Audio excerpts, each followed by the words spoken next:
Ladies and gentlemen, we are back with Call of Duty Mobile World Championships. We are here with day 2 of our summer qualifiers. We got split number 1, and we've got only 6 teams remaining to battle it out for that first $5,000 prize pool. I'm joined by the one and only Verdict once again. Verdict, how are we feeling?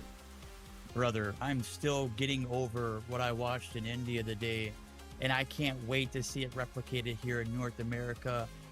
Vibes are at an all-time high. COD Mobile is just getting pumped directly into our veins. I'm ready to lock and load. Should be a good day. Like we said, we've got a lot of action coming at you guys, and getting it started with an upper bracket final. Can't think of any better way to do it. For those of you who missed out on the action yesterday, we had Undream pulling off the upset against Sybarites with a 3-1 victory, and Kia Nation making their way through the upper bracket. So those two teams are going to be facing off. Verdict, you got a little bit of a closer look at Kia Nation and their route to where they are right now. How are you feeling about their odds going up against Undream? Do you want the realistic, or let me be the optimistic one? I think they have a chance to spark a little bit. I just don't know how much they're going to be able to handle themselves against Undream, who have looked undoubtedly like the best team in this event so far. Yuhi is a classic OG from back in the day. When I think Call of Duty Mobile, I think Latam, I think of Yuhi, I think of Tio, I think of a lot of other guys. Fabuloso is also one of those guys who was in this roster. And let me just tell you, they fried as much as they could yesterday. It was not very high competition, so I don't really know how to gauge that and scale it off. But if it's against the same team that we saw that, I mean, pretty much devoured the American super team, Cartels and Kings, Sybarites, then I don't know if they stand a chance, Bobby. I pray it's competitive, but realistically, I'm seeing potential 3-0s up. All right, well, we'll go ahead and take a run through the format real quick, just for those of you who need a refresher on everything that we've gone through so far. We have 3 days of competition. Friday, the single elimination bracket with best of 5 matches. Day 2, we had 16 teams remaining, and we've now dwindled down to 6. The majority of those matches are going to be on broadcast happening today and culminating in a best of 7 grand finals. There will be a map advantage for the team coming out of the upper bracket, so either Kia Nation or Undream will have that advantage. And at the end of all of our qualifiers, keep in mind we got 3 different qualifiers leading into the major. Top 16 teams will head to the major.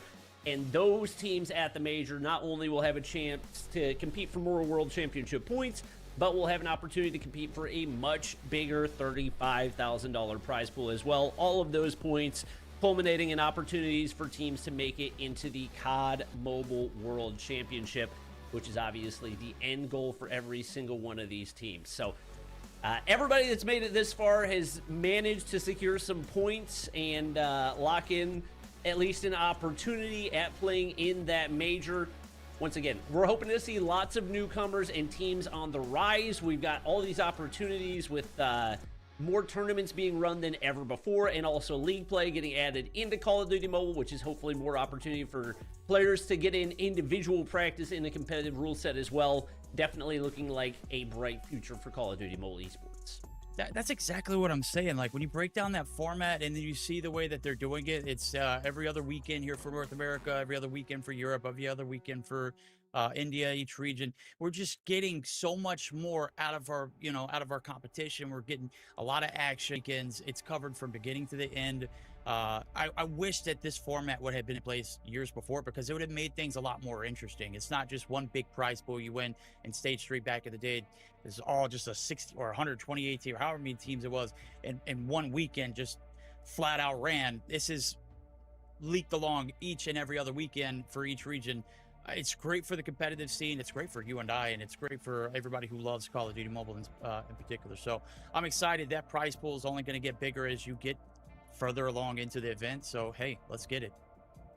All right, speaking of the prize pool, we'll go ahead and give you guys the breakdown for what these teams are playing for in today's matches. Like we said, we got $5,000 on the line, and it's only the top 4 teams that are going to take home any of the prize pool. So these opening matchups have huge payoff. Obviously, whoever comes out on top between Undream and Kia Nation is going to automatically secure a minimum of $1,250 with an opportunity to upgrade to that $2,500 first place prize. And everybody that we're going to be watching in the lower bracket today, obviously trying their best to at least secure some of that prize pool. So very high stakes, especially for this early in the competitive season. Nothing like this is what we've seen before in Call of Duty Mobile Esports. Very excited to get into the action and to go ahead and take a look at our teams and our maps. I do believe that we've already had our map bans, so we should be able to hop into those relatively quickly. But looking at these two teams and how they stack up against each other, Verdict, is there any one mode that you feel like we're going to see Undream have a particular advantage against Kia Nation? I mean, based off what we saw yesterday, Kaya didn't look exceptionally well in the search and destroy, so there's a little bit of concern in that regard. But then again, this is North America, so the scale there for search or destroy may not be set very high. But for Undream, they've looked, great from beginning to end. In every single game that we watched of theirs last night, I felt like they had a winning shot, and of course they always did. 3-1 was the scoreline against Sybarites, who we had just kind of like booked it in our minds that those guys were unbeatable at this point. But maybe they knew something that we didn't know, because we all know that in a format like this, the lower bracket team always finds a way to prevail, right? I do want to give some credit to Undream here, because I was looking at the discourse around some of the results, and everybody is saying, oh, well, North America hasn't improved at all because Sybarites lost. The fact that we've got a team that nobody expected to take the #1 spot, taking down the #1 team, I feel like in and of itself means that these teams actually have improved. Obviously, I think we do need to see some improvement from Sybarites, and I don't think that what we saw out of them was the pinnacle of what they're capable of achieving. But seeing that we do actually have 2 teams that are legitimate contenders for that top spot in North America, potentially 3 depending on how Kaya Nation comes out and performs in this one, is definitely a great sign for the region, and hopefully a great sign for the competition ahead as well. So credit to everybody on this squad. I feel like everybody had good maps here and there and made contributing plays. You had Legacy, who's doing the dirty work and just doing whatever he needs to get his squad through. We got Dakota, Puedes, Shane, and Zyrex. We do have our maps through for the breakdown of what we can be looking toward as we head into the series. We got Takeoff Hardpoint to get things started, and I believe that's where we saw Undream take their opening map against Sybarites, right?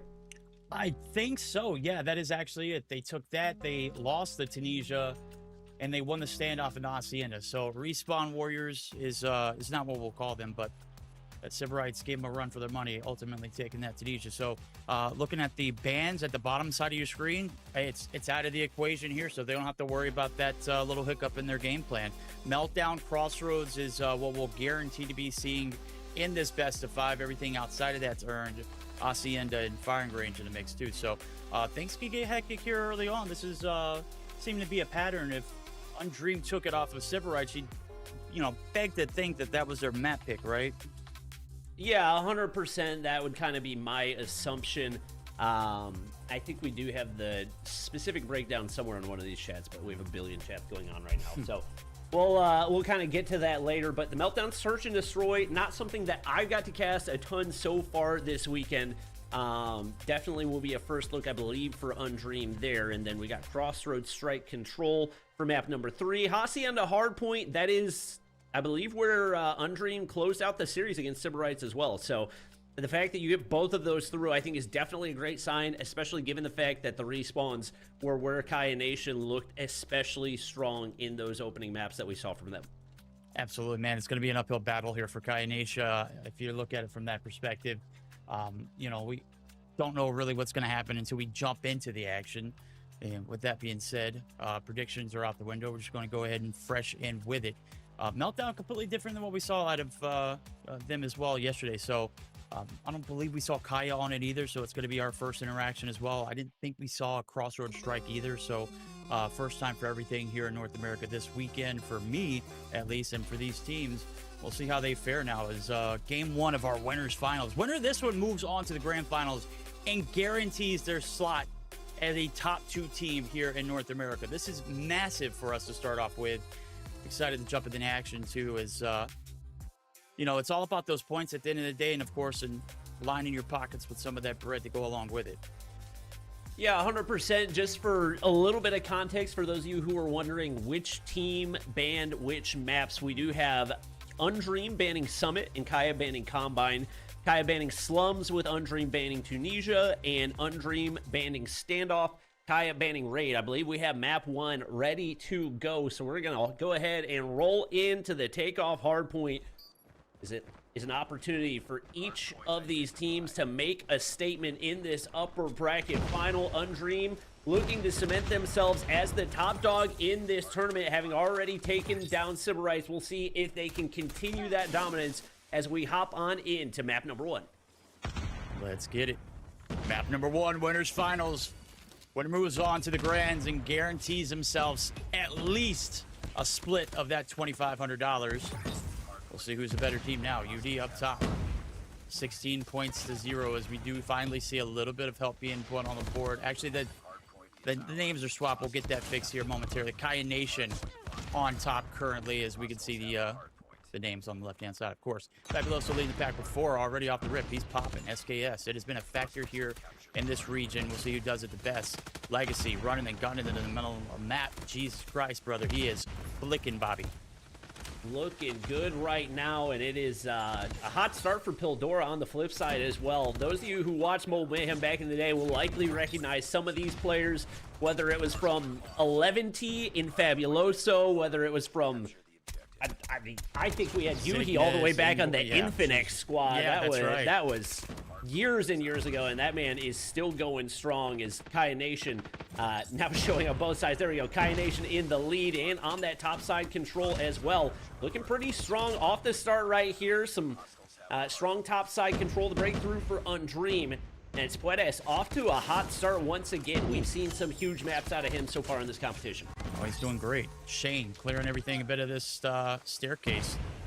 We all know how mixy P2 can be, and right now UD doing great jobs maintaining the fort. Pity on the bottom side gets caught reloading. The call-outs are there. Undream looking pretty solid so far. They got decent control. As soon as I say that, Pildora and Fabuloso line up the feed. Dakota back in the mix of it too. It's a back and forth affair. We're going to continuously see this one go crazily back and forth, but it's all about that rotation over to P3 now, as that's going to be the determining factor here in these teams. As this game progresses, we'll see who gets it done and who sharpens their craft as the game progresses.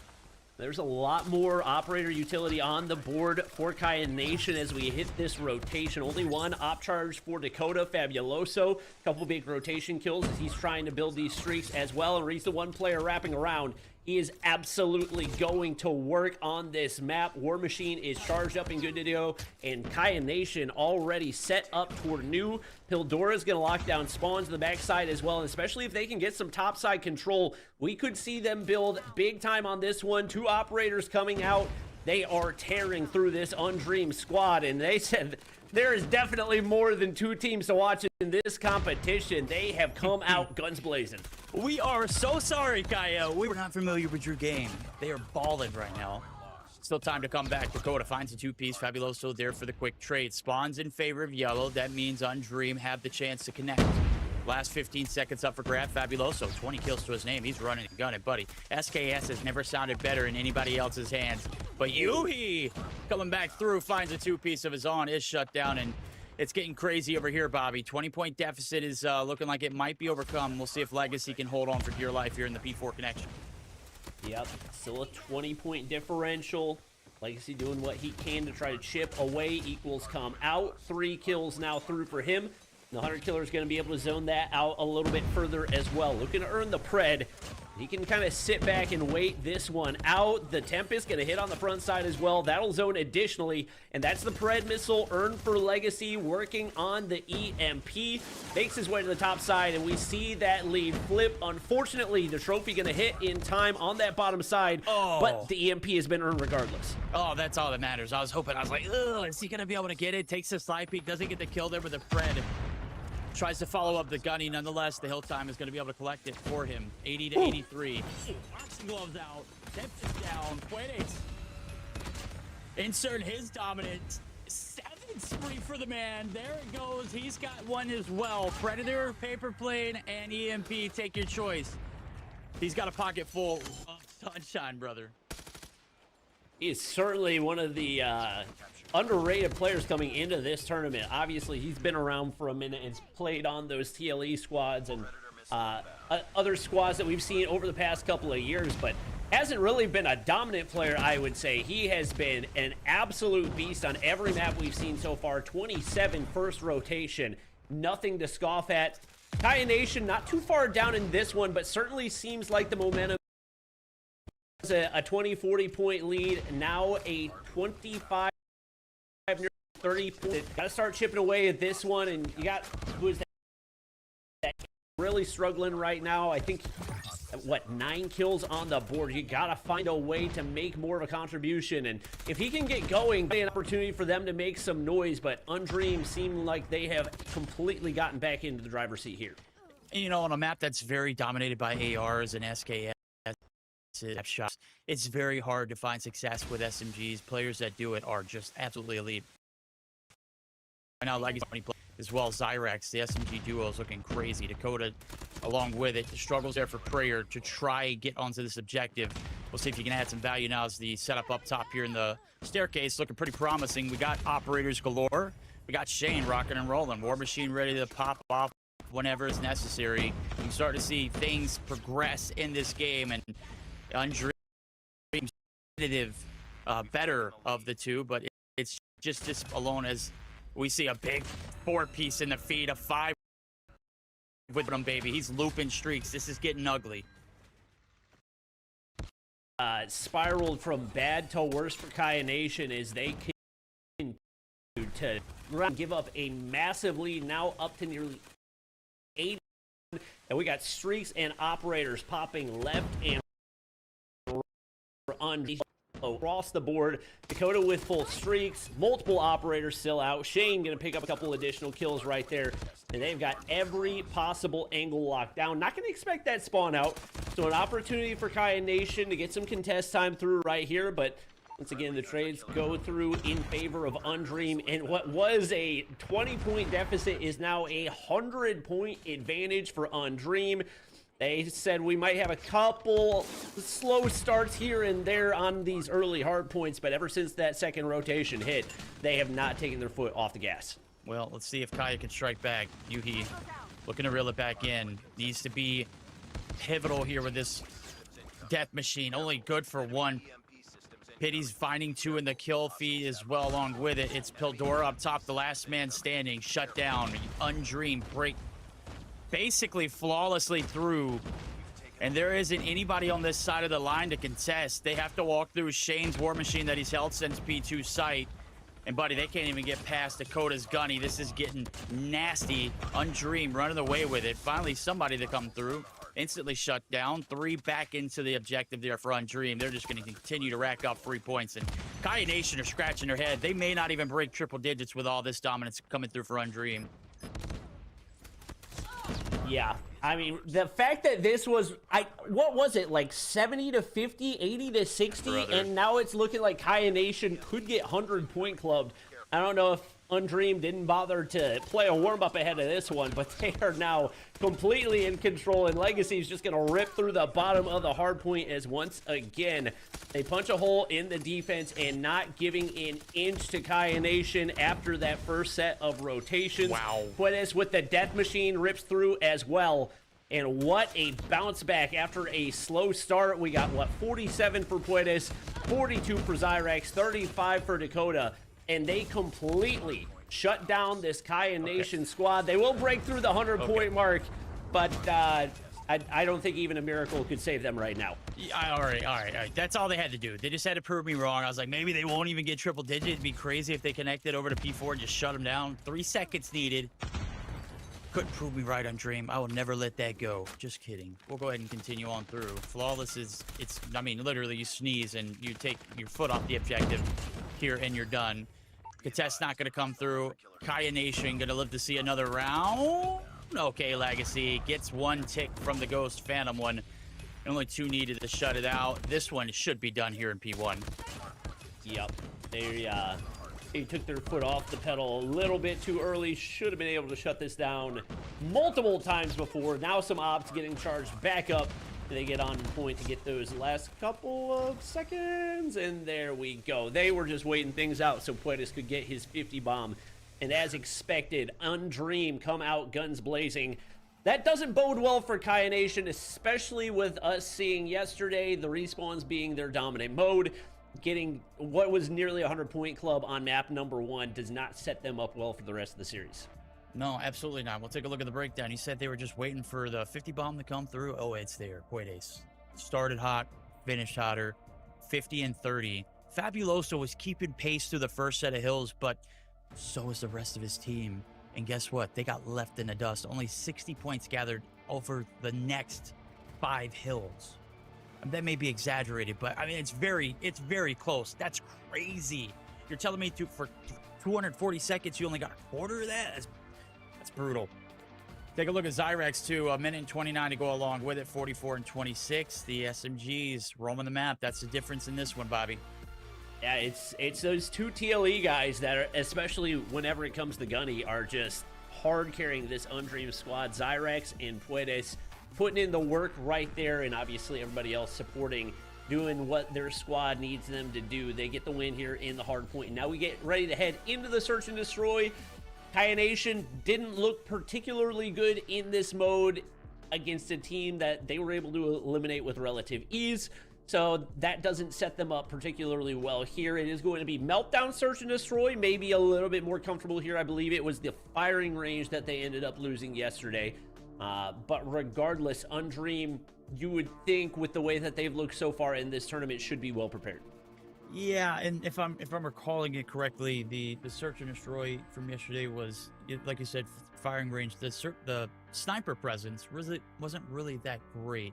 So I'm seeing if maybe they have a little bit more contribution from that sniper. Maybe this one's a little different. I know this map isn't really sniper oriented, so maybe I'm just talking out of my butt. We'll figure it out though. Meltdown, it could be a toss up, and if you can get those opening picks, it'd be great. Anything at this point is, great. If you start strong, remember you got to finish strong. Just put that takeoff behind you. Let's move on. All right. We'll see what they can do right here as we get ready to head into this one. Trying to remember who's main sniper for Undream? That would be... Puedes? Wait. Oh, no. Hold on. I don't want to lie to you, Bobby. It's Puedes. That's right. Okay. Yeah. That's what I thought. Obviously, the sniper and the shotgun, 2 of the bigger roles, and we saw Legacy in that role yesterday. Looking pretty comfortable there with the R9 in hand. We'll see if he can continue to do that. I think especially in the Search and Destroy, that's going to be one of the more dominant places just because of those stationary 1v1 gunfights where you're able to set up early. Shane's going to be able to find first blood onto Pity, but Pildora, like you said, wasn't looking great yesterday, goes absolutely ham. 3 kills off the start right here, and Kaya Nation themselves come out with an early punch. Okay, Puedes. 1v4 for the clip or not. Pildora. Was that a 4K? How many did he get? 4 that round, or was that 5? Okay, all right. I was making sure. I was trying to look at it. 4 kills does come through. Wow. Okay, I just said to say that you didn't perform well yesterday, and look what you did. The Bobby Curse activated here for Verdict early. I like it. All right. Let's see if Pildora can keep the gunnies hot right here is Kaya Nation. So going to send some push out early on right here. It's Yuhi with the R9 in hand. Going to be forced to back up right here. And both teams forced into a bit of a stalemate as no early frags come through. Definitely going to benefit Undream in this situation, especially with the positioning they've got. Puedes going to be able to find one on the Fabuloso.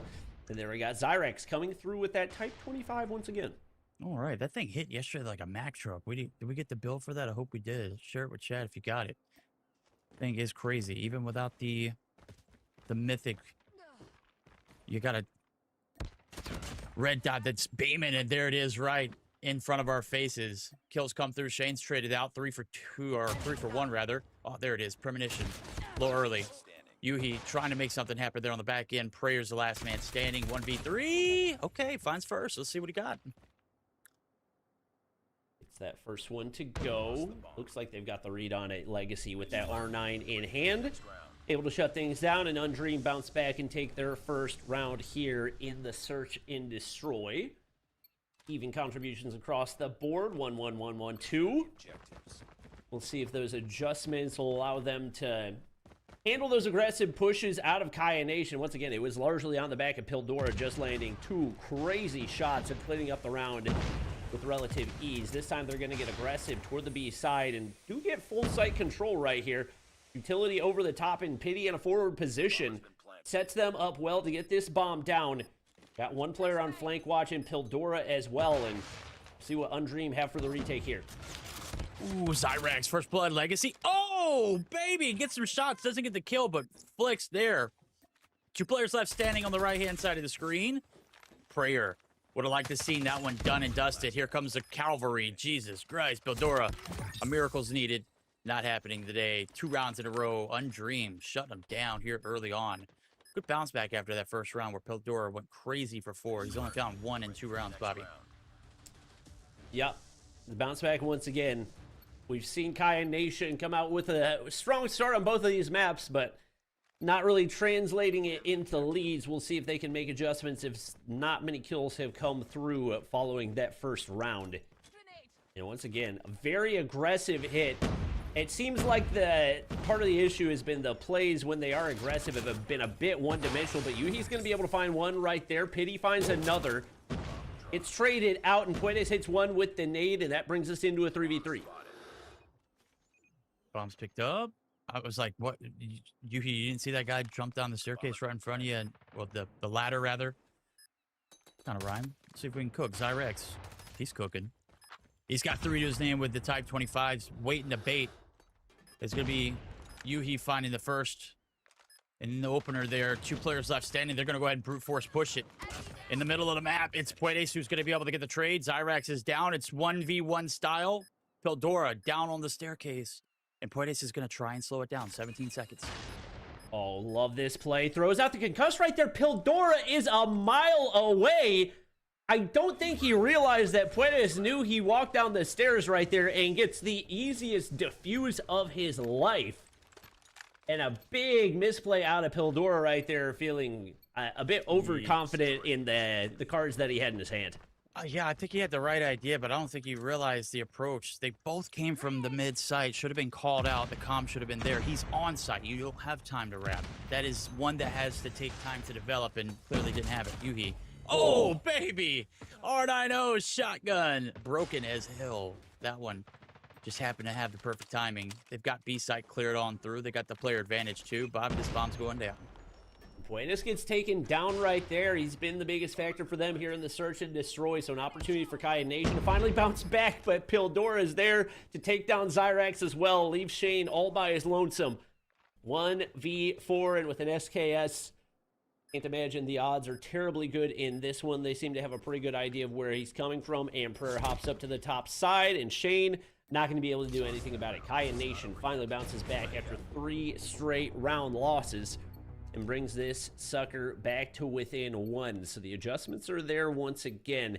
Has been a lot of aggressive pushes, but whenever they've been able to convert with early kills, whether that's through the mid-map with a shotgun or with a sniper, it's paid dividends. We'll see if they can continue to do so as they head back on over to the B side. Yeah, you can see Yuhi's not trying to replicate that timing again. They're just going to go ahead and push it on through Pildora. Opening up yet again, adding value in the first bloods. Prayers on a mission, brother. Knew exactly what he wanted. Did get the kill there. Legacy trying to insert himself in the equation. Yuhi's there with an R90. He's got one as well, but Pildora for 3 to close the round out. Wow. Tundra beats R9. What? He's just spinning and quick scoping left and right. 10 kills on the board through 6 rounds right here. Pildora has been a menace. I think that's more of like a verdict anti-curse or something, if anything, given that the fact that you said they had 0 sniper presence. To be fair, I'm not saying they did have sniper presence, but he's locked in and ready to go here in the Meltdown Search and Destroy. Zyrax slides on through. He's going to be able to find one before getting traded out. And Undream have the read on this one. Will they be able to find the kills? Shane can't come out on top there, and it's a 2v2.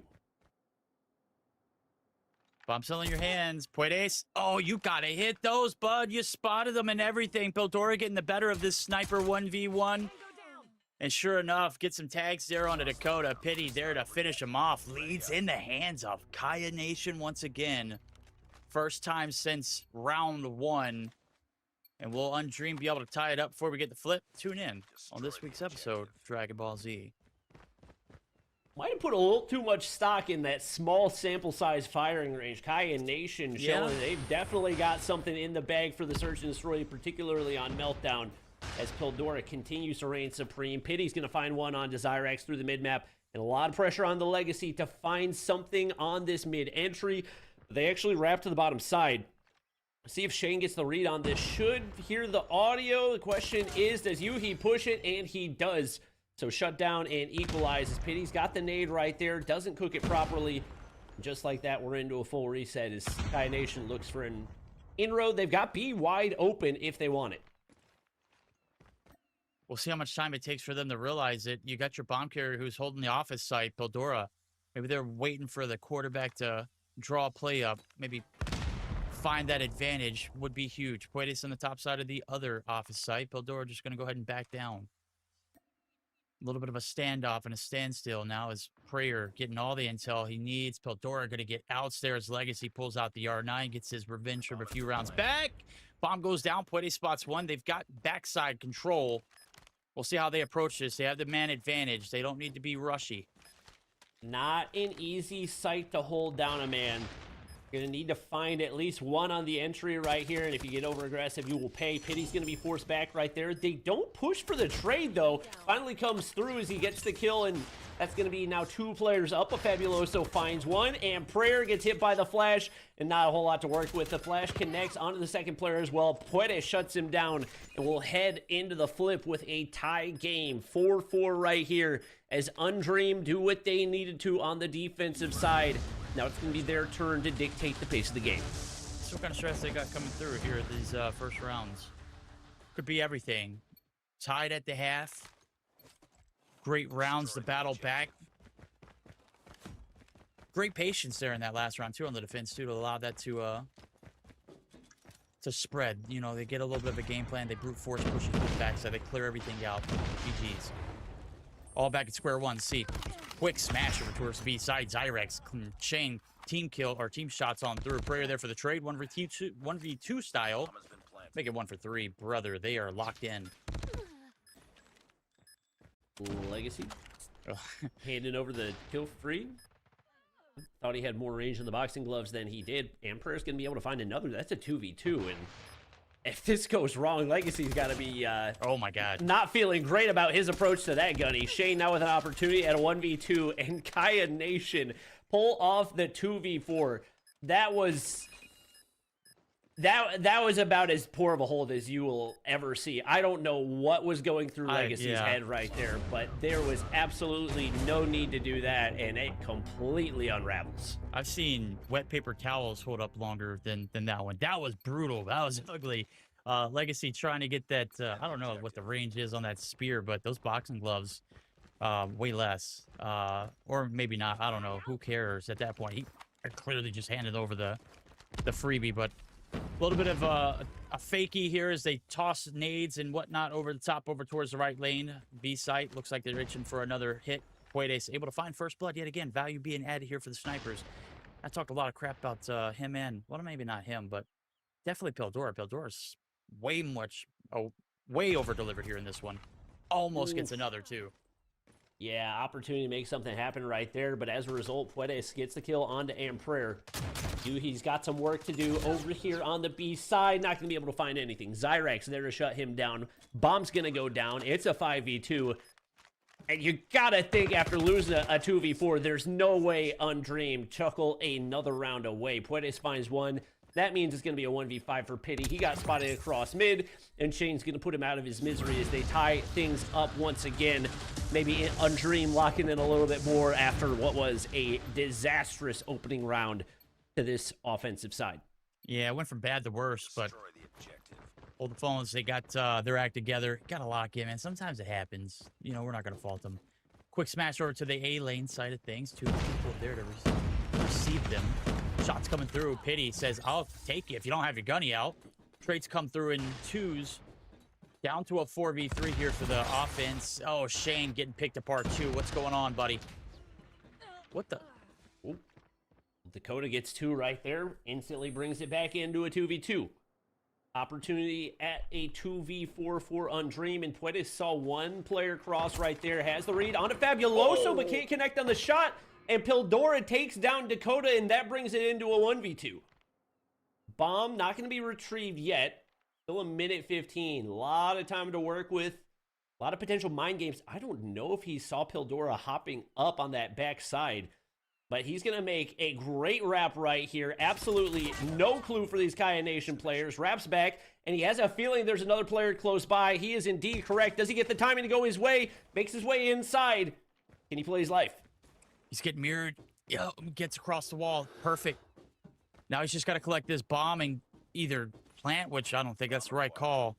See what he does here now. His time is certainly not necessarily of the essence, but Fabuloso is getting the god tier timing because he just lurks right in the middle of the map. Bombs down. 40 seconds.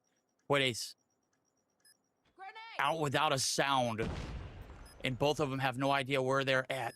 Shoulder to shoulder. Oh! Clutches up for the squad.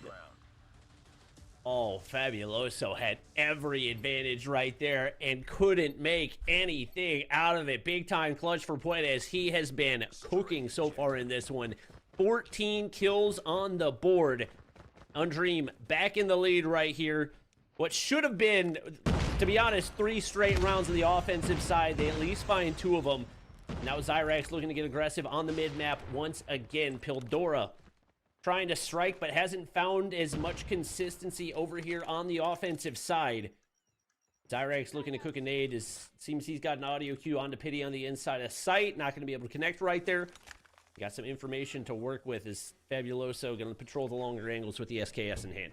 Yeah, you saw they were a little more leery of that mid approach, right? Let Dakota get across for free. Got 2 kills that pretty much blew that round up.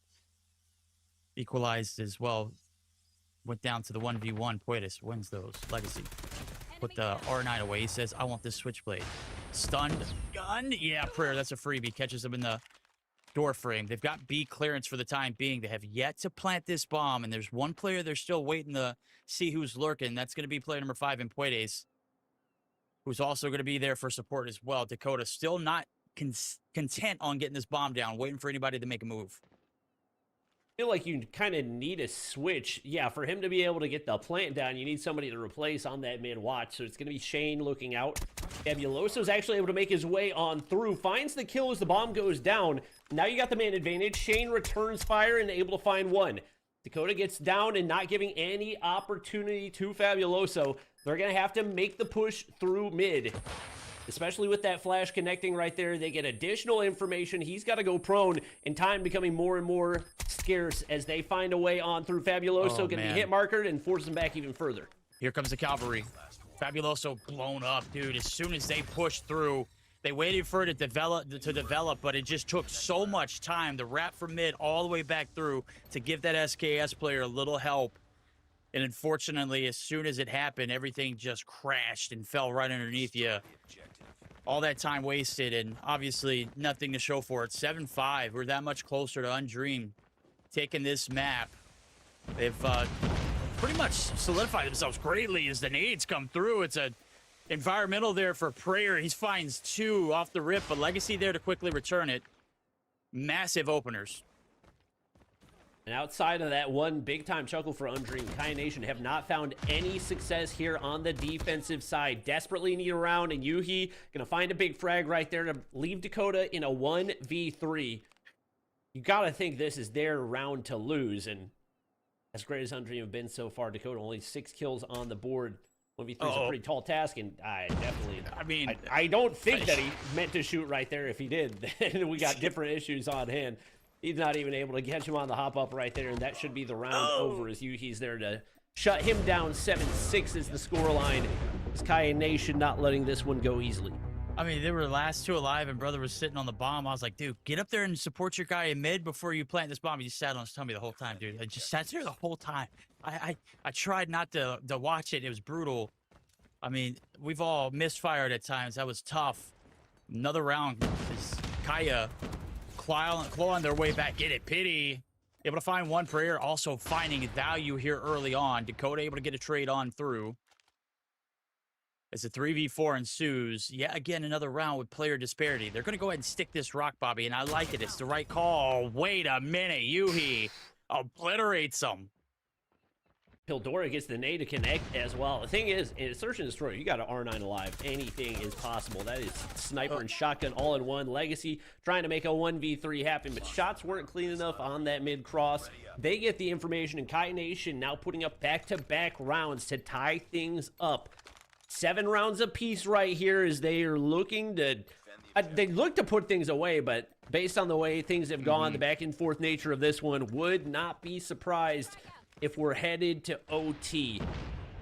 Looks like it's going to be an aggressive hit through mid right here as Shane gets pushed up and actually not going to fully commit right there.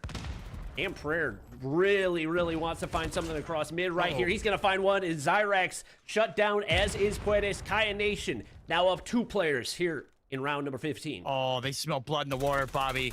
They're surrounding the area. Come out with your hands up. 2 players do fall. Shane and Legacy actually able to find those. We just watched Legacy get his. I didn't see Shane's, but it's Pildora. Sticking him right in the face. 2 players left standing. They're on the back line, Bobby. I don't know what the game plan is, but it looks like they're just going to be sticking here, dragging their feet for the time being, praying that Puedes can find, or not Puedes, but Dakota can find something there with a sniper. Does actually find Fabuloso and reels it back into a 2v2. Dakota picks up the sniper, finds one, hits the wrap back right here. Pildora a little streaky with the sniper, but when he is on, he is absolutely on, and has continually been a force on the rounds that they've taken. Him starting to get heated back up is a big reason they've gotten back into this one. Very passive approach out of Kaya Nation right here. They're going to allow the bomb to go down. Information check out of Shane with the flash going down right there. A lot of this going to be on who checks the proper angle and the timing of when that happens. Now they're going to opt to wrap outside of sight, and this might be the move if Dakota full commits toward mid. He's going to be able to get into sight for free, though, and this could be a problem. Oh, this is huge. Yeah, that thing's broken. SMG. It's a sniper, too, Bob. I don't know if you saw it earlier. 1v1 here for Shane. Just got to hold the fort down. 15 seconds. Pros fake? Absolutely not, brother. That shot was crispy. 18 Pildora. Wow. What a way to start this series out. We're on that point. Undream, where you at? Oh my. That was about all you can ask for. Pildora is just single-handedly carrying this Kaya Nation squad to a lead here in the Search and Destroy. 8 rounds on the board for them, looking to close things out. Yuhi some big-time plays with that R9 as well, and it's going to be an aggressive B-side hit for Undream. Legacy, top side. You need to find some type of value right here. Spots out one! That's a shotgun, by the way! Yuhi shuts him down, and Kaya Nation takes the man advantage with an opportunity to close out the map. A lot of time here. Zyrax spots one. That type is rolling. Able to equalize the numbers. Bomb getting laid as we speak. Shane watching the mid angle. There's 3 players there, and Pildora just frying, man. Peeling skulls back. Zyrax drops, sits down to Puedes and Shane. They're holding their own, but Fabuloso able to get the advantage. It's down to Puedes, 1v2. Oh, and he gets shut down right there. Fabuloso picks up the kill. 7-5 into 7-9. 4 straight rounds go through for Kaya Nation We came into this series thinking that they had to win the hard point, and they said, we've got something up our sleeve. They take the search and destroy, and just like that, the series is equalized. Oh, man, dude, they got hot over here, Bobby. They're cooking up. I'm sweating a bit. Those stats need to come through now. ASAP on my screen, 18 kills on board for the man himself. I said Peldora was, I don't know if I said he was bad. I just said he was underwhelming yesterday. Firing range, you'd think that's where the snipers usually thrive at. So we take a look at it. He finished with 19 on board. Yuhi with 15, but he's using that, that shotgun, SMG, all-in-one sniper. Dude, you should have seen it. We were in range or firing range, and brother got gunned all the way on the backside of trailer from the front door, like literally 10 feet out. It was crazy. Most disgusting thing I've ever seen. I know he was tagged already, but the range on that thing needs to be nerfed. Peldora, 19 and 8 right there. That's what, 2.375 KD. Crazy numbers out of him. And I mean, there's no question. That's the difference from yesterday in the search and destroy for him. You talked about the fact they didn't have much sniper presence. He comes through, hard carries in the meltdown search and destroy. Now gives his team an opportunity to bounce back in the series as we get ready to head into control. Kaya Nation very much looking like a contender here in the North American region. Yep, and if you just missed all the action, we'll go ahead and keep you up to date. Go back and rewatch that hard point. It was close in the first set of hills, and then it got ugly. 250 to 135, and Dream take the lead. Hold up, Kaya Nation just struck back. We got ourselves a series, Bobby. No sweeps here out for this series. Winners finals delivering. Plot thickens. We've got ourselves a potential banger on our hands. We head into Crossroads Strikes. Should be very interested to see who comes out on top.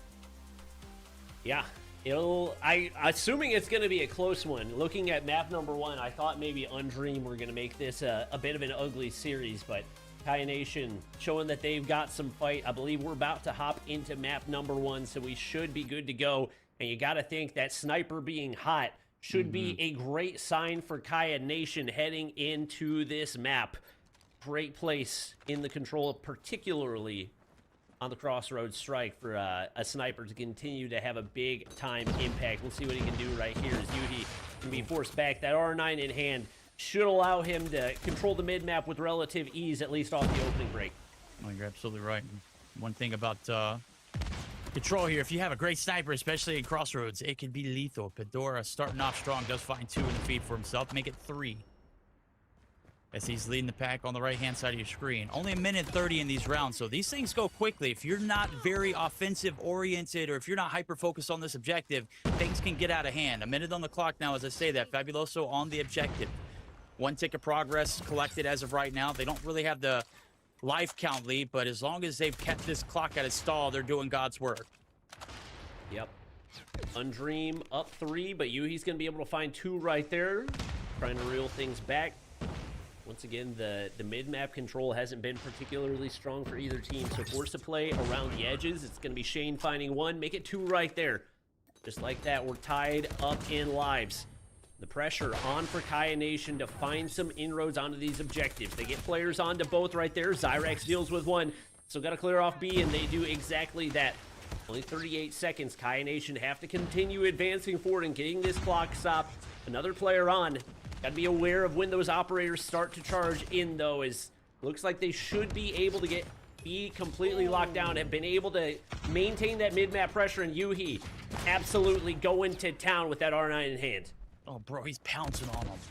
It's just nasty work. 8 kills on board for the man himself. Pity trying to read into the spawn site is going to be able to find another. Down to a 9v7. Oh, my God. Gets the turn, too. Pity. Showing none. 5 left on the left-hand side of your screen. Shane finally going to be able to end that gouging. And now he's going to be forced back because, hey, you know what? You die here, it's done. 3 life differential. Full B capture right here. So Kaya Nation already off to a great start regardless of the outcome, but you want to convert this round by any means possible.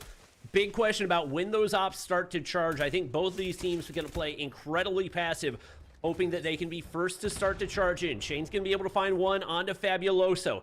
That's Zyrax charging into the Tempest right here. Only 47 seconds remaining. Who's going to be first to make a move? And Zyrax shuts 1 down. We do see 2 come through for Kaya Nation right there, and it's into a 3v3. You got one on the back lines too. Pildora shut down. Shane kills Yuhi. Does have his operator available. Prayer, I don't know if they're going to pocket it or use it. 25 seconds, anything can tell. Shot's not there. Legacy shuts him down. Yuhi, death machine in hand. Only 19 seconds to work with. Do you chalk it or do you roll with it? 1v3 style, it's up to him. Let's see what he's got it on the Master of Snakes in his hand. Gonna have to go ahead and start the push. Trophy's down. Here comes the hit. What? Whoa, whoa, whoa! Okay. All right. Would have been epic. Woo. I saw the vision there, Yuhi. That could have been really bad. They nearly lined up on that second shot right there. Unfortunately for him, gonna find a hit marker and Undream convert on what was a very close round. Crucial investment of the Tempest out of Zyrax. Definitely a difference maker right there. Yuhi gonna pull out the early death machine, seeing what he can do here on the defensive side for Kaya Nation. Fabuloso finds 2 more with the SKS in hand. And Yuhi's gonna be able to find at least 1 more as Legacy slides out. Life advantage ever so slightly in favor of Kaya Nation, but instantly equalized. That operator investment not quite paying dividends yet as Undream now take the life lead. Buddy, starting off hot. Objective being played too. Operators out here for Prayer. Claw looking to find anything. Nothing. Dead. Tough. Dakota, R9 in his hand, shutting him down. Objective being played. Minute on the clock still. Cyrex gonna go ahead and provide a little bit of value right there. The objective player is still alive. You got top control. You give it up for a little bit of push through middle. Pity. There's the call out. Can't win the gunny. Able to stay alive. 18v15, and Shane now providing a little bit of aerial support to it. This could be a recipe for disaster. What is Kaya going to do in response? Huge for him to be able to control the mid-map while they get that B capture to go through, and keeps the War Machine alive. Hit marker right there, and gets the kill on the way out. 4 life lead. Is Puedes going to go ahead and pop the Annihilator as well. Right now looking to find that quick A capture. We'll see what they're going to be able to do. He's able to find a couple. We see the equalizers coming out for Legacy as well, and that life lead continues to build. Opportunity after opportunity for them to build on this. Puedes looking for the boxing glove kill. He's going to be able to find it, and now up 4, make it 5 lives.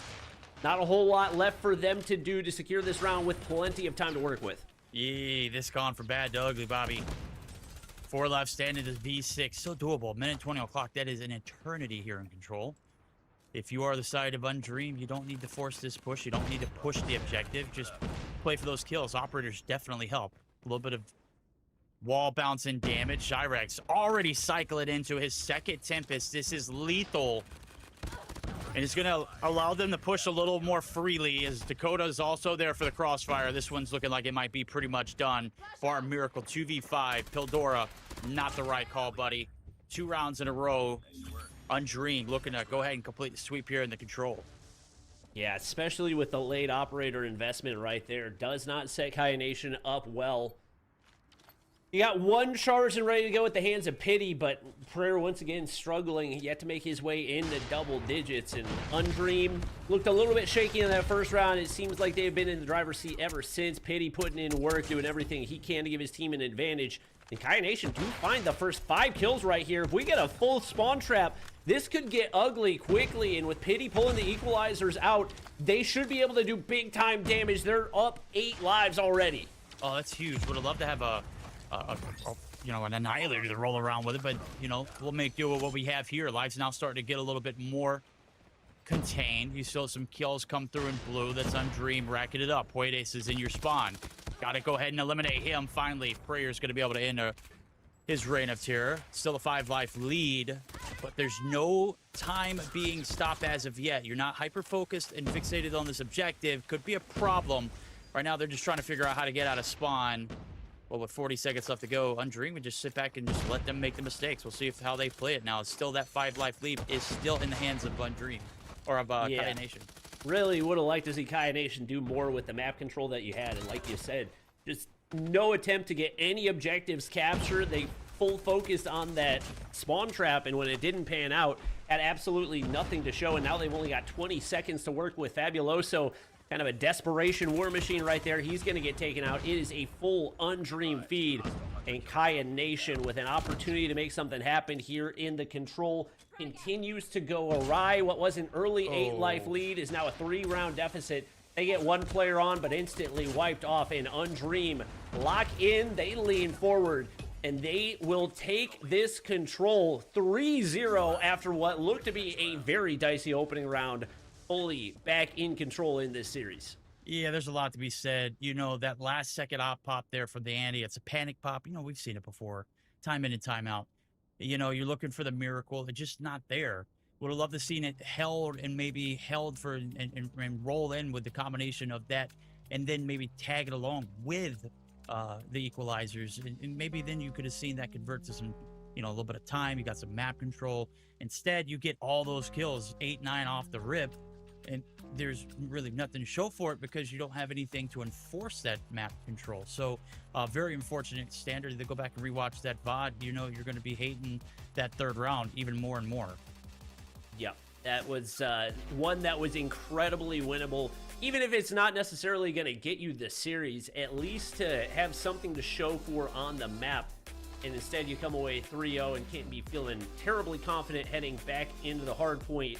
Where Undream were able to win with relative ease the first time around. So we'll see if they can change things, but given the fact that that was the hardpoint map that they were able to close things out up against Sybarites, I don't feel great about the odds for Kaya Nation to heading into this one. We'll see if they can change the odds in their favor, but they've definitely got a lot to fix up if they want a chance of doing that. Yeah, they're going to have to tighten it up. The spawns started strong, but again, you mentioned, we'll take a look at how that ended for them. Not too fairly. 250 to 135, 7-9. Kaya Nation were able to take that search and destroy. So the one game mode that I said that they were probably on problem zone, they actually took. So I'll just go shoot myself in the foot. 3-0 in the control, though, for Undream. They bounce back. Could close it out here on one of their power maps. I do believe this is their pick indeed. Well, or maybe it was Kaya's. Who knows? But game. The first time we saw Sybarites in this Undream roster, it ended here. So will it end here as well? We shall see. I don't even know who you're looking at right now if you are Kaya Nation. I don't feel like there's one player that in any of the respawns has been particularly dominant, and that's, I guess, been kind of the issue for them as you do head here into the hard point. You need somebody that you really feel like is going to be your anchor in this map. And when you look at the flip side, I think especially in the respawns, Puedes has been that for that Undream squad, but great contributions across the board. I think Puedes and Zyrax have just had such massive impact in the respawns. Kaya Nation have not really had a response for that. So it sounds like we are good to go for map number 4 right here. Kaya Nation on the brink of elimination here in this event. We'll see if they've got anything to answer for as we head into map number 4. Yep. It's got to be Fabuloso. It's got to be not Pity, but Pildora, rather. Get these ARs rolling. SMGs, I know it's crazy to get to the objective, but if you're there, you got to win your gunfights. Pity's there first. Trying to get some shots through. It's Smoke of Duty mobile, baby. We'd love to see it. Wallbang's coming through. Fabuloso clears up topside control. Looks like they got a little bit of map advantage off of that, but Fabuloso, hello.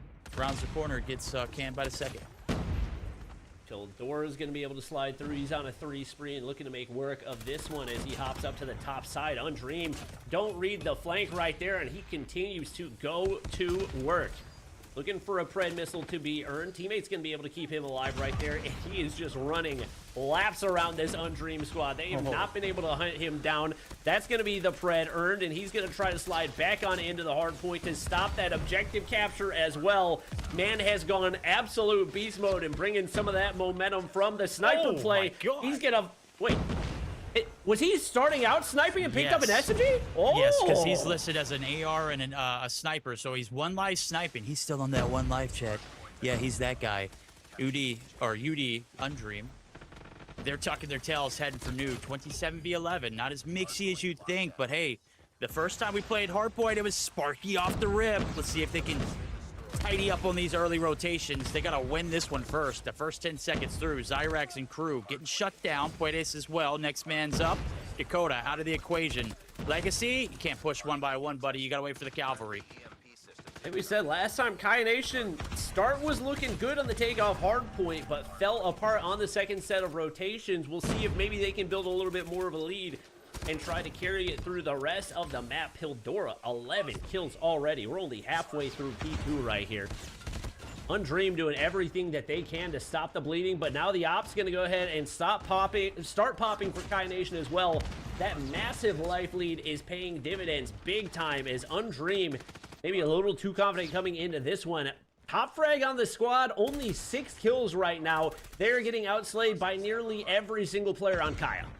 Like I said at the beginning of the game, we need these ARs rolling. And I know that Pildora was doing it with the sniper off the rip. He's since switched to the Odin as well. Fabuloso in double digits. Those are great signs. You're up by 50 rolling into this P3 set. Not necessarily the best opener, but anything can happen here still in Fence sight. A lot of map control in yellow, a lot of kills going through too. Fabuloso and Yuhi looking to try and mitigate the damage. Predator comes down, nothing to show for it. Death Machine out, looking to mow them down and chop them off in the rotation. Yuhi shut down in the flip span of it. And Kaya Nation are a little bit desperate now. The breaks not coming through as easily as they were before. Shane put them in the blender to go along with it. Off a respawn you go, War Machine in hand. Make it 2 for the man looking for a 3rd or 4th. Undream certainly seem to be slow starters, but once they get going, they are tough to stop. There's now 50, nearly 60 straight points right here and continuing to stack. Zyrax has made his way up to 13. Who else but Puedes alongside him, and those two continue to be the leading force here in the hard point. It is going to be a near lead change as we head toward new, and they get the early shutdown as Dakota is there putting in work. Kaya finally starting to charge back into their operators, and Legacy sliding and gliding through the map right here, looking for one more to get shut down by the Claw. But some of those operators coming through on the opposition. Emperor, a couple big time kills to open things up with the Claw. Yeah, so the contest here on the rock side needs to deal with the water player. Shane, whoa, a 4-piece. Is it enough? Dakota now going to go ahead and insert himself with the Claw himself. Could be a good break. It looked like it was a firm hold for the time, but not enough there for the boys in blue. Kaya Nation getting broken down here early on, and Shane's on a tear. Finally going to get shut down as Puedes as well getting involved. His lockdown feed here for Undream made the comeback here in the P3. P4 breaks coming through almost instantly. Equal's gonna go ahead and pop for Legacy. He's able to find 2 before getting taken down, and Undream once again back into the lead. Back and forth we go. Zyrax looking for the trades to clear off the point. Gonna be able to find it, and Undream will pick up the scrap. Death Machine gonna pop early right here for Puedes. Looking to get charged back on P2 if I had to guess, and trying to continue to build on the streak that he's gotten so far. Not going to be able to read that one properly, though, and they kind of bait him into a push right there. 3 straight for Kaya Nation.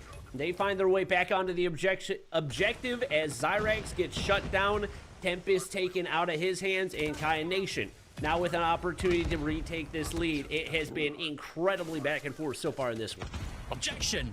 Verdict overruled. I don't know if that's how it works, but hey, we got ourselves a game on our hands. Kaya Nation clawed their way back into it. Had a hell of a lead rolling into P3, P1. Regain, reset. Second set of hills. Looking pretty flawless for both teams, man. They are just fighting it out tooth and nail. Topside control. Hop down. Zyrax. Hello. 2 in the feed. Pity. Gonna be able to sniff them out, shut them down. Dakota up top. Things are just happening so quickly, and everybody's starting to think about that big money hill. Who's going to get the investment here early on? It looks like it's going to be locked down in yellow. Player number 5, Puedes, looking like he's going to be that anchor. Only has to deal with 1 player at a distance and is able to do so. Got rotations through right here. The early setup for Undream. They find those opening kills and looking to continue to build on this lead. Cody's going to be able to find another streak starting to go out right here. What can you find? Claw's going to start popping as well, and Kaya Nation just kind of seemed to be stalled out. Nobody really wanted to commit to a push right here, and they're making it really easy for Undream to continue to pick up time. Very one-dimensional is the push. Finally going to send somebody through White Room right here, and Emperor's going to be able to do a little bit of work. What do you know? You find a break once you send somebody a different route. We'll see if they can build off of this, as we've seen Undream build to their largest lead of the game at 30+. Kaya Nation now with the response. Yeah, it's all about keeping the pace throughout the entirety of it. Sure, you can do great in P1 or the first set of hills. Need you to contribute here in the second set, and that's exactly what Kai is doing. Maintaining that distance so far, with the last 10 seconds going to be given away for free. We'll look for some exit kills if you are Puedes, but he's just going to go ahead and settle up for new. Last bit of time leads us to a 10-point advantage. All of that time being given away for free, and sure, UD has nothing to show for it as of right now. Topside control is king, but will they be able to equate it? They do have the players there on the objective. They get the kills to go along with it. Pildora could be the X factor. Not going to be the case. Gonna get shut down. Puedes going to go ahead and insert himself in the equation with an operator of his own. Kai and Nation doing their best to hold on to the objective, but Puedes is ripping through with that death machine in hand. He's going to be able to find one more on the front side, and they're looking to go big here on P3. Be able to find one more, and nearly watching them spawn in right here as Cyrax is going to be able to lock down that side with the Tempest. Great value for the operators. As I say that, the War Machine is going to get shut down, but Undream continued to lock in time. Kai Nation trying to stop the bleeding, but can't get any kills into that spawn area. Rotation's going to start to go through right here. And Kai will be able to get some of the scrap, but not a full amount. They do get 3 in the feed, which should allow them to set up easily toward new. And with Dakota losing that top side off his control, this could be a big opportunity for Kai Nation to get back into it. Oh, they need it. Those P3s are just so devastating, brother. They give up so much time. And you'd like to see those mid-map adjustments. We'll see if it gets a chance to see another P3 again and see if they can bounce back. Right now, it's all about P4. 15 seconds in, they've cleared the door for the time being. On the outskirts, Pity there for Yuhi as well. They've got a lockdown for the time being, looking for the cutoff from the spawn. Able to get some shots in on Legacy, forced to reload. Puedes able to get the trade. Fabuloso now here to reinforce, gets the shots in, gets the kill post, but it is going to be Undream with a quick break. Kai Nation take the lead ever so slightly. Back to Undream it goes. Legacy doing his job on the objective. 83 seconds on the hill for him so far. Dakota slides through with the claw, trying to zone a little bit, looking for some information. Ends up with a kill. Gets some additional information right there and sliding back. Just finding great value right here with how long he's able to extend out this claw. A couple additional kills on the back end there, as well as Fabuloso peeks out and he says, I'll do it with the gunny. Undream, 20 points stacked on the back end of that hard point, and Dakota's going to be able to stack streaks. They've looked really, really solid so far, although the P1, P2 has not been their strongest element. Got to try to find more value here on the front side, and they're looking to do it with the Death Machine and Tempest popped. Hey, that's a great reinforcement right there. Love the operators to come for P2 site. I know the Tempest is going to be recycled right back into P3, and I think that's the key to success. You see teams like Elevate pop as soon as they get them. The Tempest will recycle right before that P3 set. We saw Zyrex pop off with it to get that rotation locked in. We can guarantee him doing it again. Now he's got 43 up top. Shane enforcing the top side. He's got control for the time being as he is shut down. Legacy's going to try and insert himself in the equation. He gets the little bit of slipping and sliding, and again finds his 27th. PD up top, shut down. This one's starting to look like it is going to be Undream. We'll see if they can fix the P2 rotations, or will they allow the door to be open right back in it for Kai Nation? Yep, big time gunfights on the rotation right here. Puedes going to be able to win a big one. 47 on the board for him, 44 for Zyrex. These guys have gone crazy on every single hardpoint map that we've seen so far. Legacy continues to lock down the point, those equalizers in hand, and back and forth he goes as Undream continue to stack the time. Fred's gonna drop for Dakota. They continue to steamroll through this one, and it's been an absolutely perfect P2 as Undream now have an opportunity to close out the map. Oh, they're panicking, Bobby. One by one they push. They're all falling. Nobody able to find kills off the hill there. The respawn's not favoring the side of Kaya. Getting backstabbed to go along with it. Our winners finals done. 250 to 170 to 3-1. Undream, congratulations. You've guaranteed yourself a top 2 finish. And you guarantee that map advantage as well. $1,250 included in that top 2 finish guarantee. They are looking powerful here. Props to Kai Nation. They made more of those maps competitive than I really expected to see out of them, but the experience and the gunny certainly paying off. I mean, Puedes and Zyrax, every single hard point map. These two guys are backpacking. The way they mirror each other, 50 and 32, 50 and 32. Minute 28, minute 18. These guys are just completely in sync and completely dictating the pace of the game. They go big once again as they take down Kai Nation 3-1. And like you said, secure a spot in the grand finals with that map advantage. And you'd like to see a little bit more out of Fabuloso after that hot start. I did not realize how bad he was getting gouged. After seeing the post-action report, that's tough. Started with like 10 through the first 2 hills. Their kryptonite, though, fences. I don't know what it is. Teams play not necessarily great. All you got to do is just contest. That's what the great teams do. They contest if they can't get the time. And when they are there and they get the kills, they get the time. It's conversion. That's all you got to do is put yourself in a good position. If you miss the series, you're going to have to go back and rewatch it. It had certified bangers written across it, but it ends abruptly. You can't find wins in the respawns. You will not win here in the Call of Duty Mobile World Championship. This is not CDM where you start with a search and end with a search. Or you start with a search and you get a 4th game for a search, right? Yep. They, I mean, they come through, and once again, it looked very, very different from what we expected the series to look like, but Undream get the job done in an unexpected manner, and they're going to find themselves with an opportunity to close things out, not only with the most World Championship points, but with that biggest prize pool of $2,500 as well.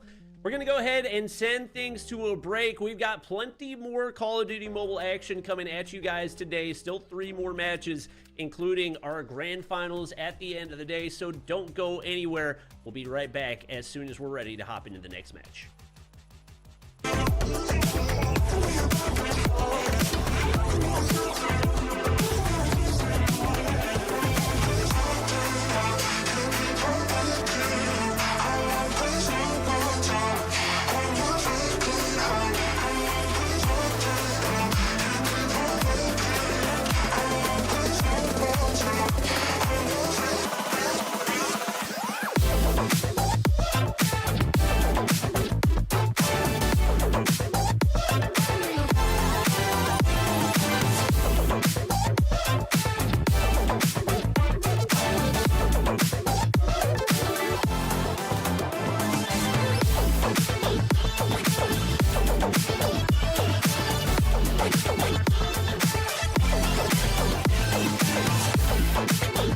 Yeah, on map number 1 especially. Yeah. Oh.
not unmuted because I'm an idiot. Welcome back, everybody, to the Call of Duty Mobile World Championships 2026. These are the North American qualifiers, and we are in day number 2, and we are down to our final 4 teams in the competition. I'm Infinity, that's Bobby Plays, and we're ready to rock these teams down even further to our final 3. We've got our losers bracket semi-finals about to show up here, and let's start by talking about this one. New Heaven reverse sweeping their opposition to get to this point, but there's not much of a reward on the other side, Bobby. No, 100% going up against Sybarites. I don't think anybody wants to do this outside of Undream, and unfortunately, they are going to be rewarded with a very grueling series with potentially an even tougher one. Once again, credit to them for reverse sweeping FPX. I was fully anticipating they were going to take that series just based on what we saw out of them yesterday, but like you said, very, very tough opponent waiting for them on the opposite side. Absolutely. Well, let's show you guys the maps for this best of 5 series. It is going to be an uphill battle for sure for New Heaven. Again, we know what Sybarites are capable of. We saw it yesterday, but we expected a little bit better. They were unable to beat Undream. Looking towards this map set and looking towards, is there going to be anything, you know, repeating from the map set that we saw Sybarites lose? We saw Tunisia Search and Destroy. That was actually the only map in that matchup versus Undream that Sybarites were able to take that away. So I'm feeling pretty confident, I think, if I'm Sybarites coming to this best of 5. Yeah, 100%, and I don't feel like there was a particular weak mode for them yesterday because every single map that they lost was 100% winnable. You look at the control, they get reverse swept there, the hard points were all close, and they take the search and destroy. So I think there's a lot of opportunities for them to polish things up, especially in the hard point. The fact that you go super positive on both of those and still end up losing both is definitely a sign that you got room for improvement as far as how you're playing the objective. And a lot of that is just things that are naturally going to come as a result of that chemistry building and teamwork, getting a little bit more comfortable in the way that you're communicating, reinforcing the hard point, and everything else. So yeah. I'm expecting Sybarites handle business here. I would love to be pleasantly surprised, but New Haven definitely have an uphill battle. Yeah, 100%. I mean, I think the crazy thing is for me, right, Sybarites going to come into this series with a lot of confidence. Now, it was worth saying they didn't actually play their matchup versus Team Dios. That was a forfeit for Team Dios, so Sybarites just straight up won that match. They haven't actually played anything today thus far. But their time in the losers bracket, unsurprisingly to no one, has been completely flawless. They've 3-0'd every single team that they've come across, including that forfeit victory that I talked about. And I think if we're being honest with ourselves here, you know, I think we're kind of looking at this series and saying, is there a way into New Heaven, or for New Heaven in towards this best of 5? Because the way that Sybarites are playing here, I don't expect to see them losing a map. But we'll find out. We're about to jump into Summit Hardpoint. This is a map that somehow has made its way to every damn map set that we've seen pretty much this entire tournament thus far. So, of course, we're going to start the losers bracket semifinals here. And one thing we talked about yesterday was Kings needing the flexibility to make the switch off of the SKS. We see him starting right off the bat on XM4. He's going to be able to find 2 right there. Sybarites find their way on into the hard point. Cartel's once again going to be on R9. An absolute force to be reckoned with so far in this competition. And I don't know, I guess 5 kills on the board so far for New Heaven. They do actually get Valdi finding a 3-piece right there. Klein, a couple more. They actually find a break on through in the hard point. So a little bit stronger start than I expected to see out of New Heaven right here. Ghost patrolling the outside with the XM4 trying to get some clearance. That's going to be New Heaven continuing to stack up onto the point as they get off to a hot start. That's one of the advantages of continuing on in a lower bracket run where you don't have those forfeits. You come into this one a lot warmer than we're seeing out of Sybarites. 100%. And again, we go back to their last matchup. It was a reverse sweep. You get so much aura off a reverse sweep in the lower bracket, right? You are literally 2-0 down in the series. You are fighting through a tournament live. You come back and you win 3 maps on the bounce. You're going to be super confident no matter who you're playing in the next round. And that has given New Heaven a significant boost here at the beginning of this matchup. They're pretty competitive against Sybarites in the first hard point, but the question becomes, will that last? Because Sybarites are starting to get some utility here, they're starting to get some operators, and they're starting to get some streaks, and I think crucially, starting to get control. Cartel's out now with the Tempest. This is going to be a problem for New Heaven. Yeah, he's going to earn an early EMP, gets the shock onto one hopping down there, connects onto another. Not going to be able to take down Ghost, but teammates will be able to reinforce the hard point. Didn't notice initially, but Exile actually making his debut right here. So we actually have a substitution. I'm trying to think. It's actually Shisui that's getting taken out. I'm anticipating that we'll see that change the grand finals because Shisui has absolutely been a monster for them so far in their matches. But Exile getting an opportunity, even if it is against one of these newer teams here in the North American Championships and Cartels. 2 shots, 2 kills with the R9 right there. Looking to set up 4 spawns toward New. And that AMP is going to be great, I think, for this hard point as well, right? It stops those operators coming in for an extended period of time. And considering this is the moment when New Heaven are going to start to earn some of those operators in towards the play, yeah, that's probably going to be a good idea to bring that AMP down. That's exactly what happens. So New Heaven might well have 4 operators on the board, but you can't well use them at least for the moment here as they now try to break through the front. Sybarites not prevented from using operators of their own. Exile, the newest addition to this team, will be bringing out his equalizers. Fortunately for New Heaven, they are able to take him down, but right now, Bobby, this is not looking good if you're a New Heaven fan. They're trying to whip out these spawns. You can see them looking to get behind enemy lines, but Exile ain't letting that happen. Yeah, they're investing operators trying to do it. 3 come out, Death Machine dead, War Machine dead. Grab Vortex gonna be able to find 1, but they can't even find entry through the front of the hard point right there. Just not a single inch forward, not a single second on that hard point. Klein trying to prevent the spawn flip right here, and it looks like they'll be able to do it for the time being as Sybarites still spawn in the back. If you're New Heaven, the one bright spot here is that you don't get full reset and put at a disadvantage as you head toward New. But you got to win more of these opening gunfights. Klein on 15. Nobody else has made their way into double digits. Klein looking for an opportunity. At least finds 1 on the shutdown heading in toward New.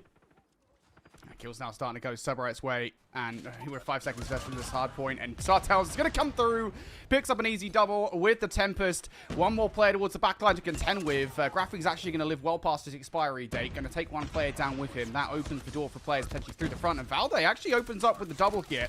Opportunity, Valde to find more value, and single-handedly, Valde keeps New Heaven 1 foot inside the hard point. Sybarites going to have to fight once more now to get back into the hill. They take down Mausen, and now 3 players stacked onto the point. Might want to push out a little bit for map control, but they're making pretty good work out of this P4 so far. Sybarites have not found an inroad. You've still got some score streaks and operators on the table if you're New Heaven trying to get back into this one. Not quite a full 60, but a lot of value found so far. Definitely avoiding a complete blowout here as they've kept this one at least decently competitive, now finding themselves only down 60 as we head toward New. New Heaven. That was a big hard point for them, as you said. They really needed control on that one. If they didn't get it, they would have been in a world of trouble. So shout out to them for at least holding 1 hard point, because it really did feel like a Sybarites got control of the P4 rotation. It might well be curtains already. This hill, though, was something where New Heaven were able to actually steal a 50-50 presence on it the first time around. They're just going to try and get the same kind of kills. Valde brings those equals down, not able to find any value out of it. Kills for the most part here, going Sybarites' way. You got to be careful you don't feed Cartels, because he's already streaked out once on this hard point. Yep, and he's just absolutely running, wreaking havoc on this squad. 26 kills, and he...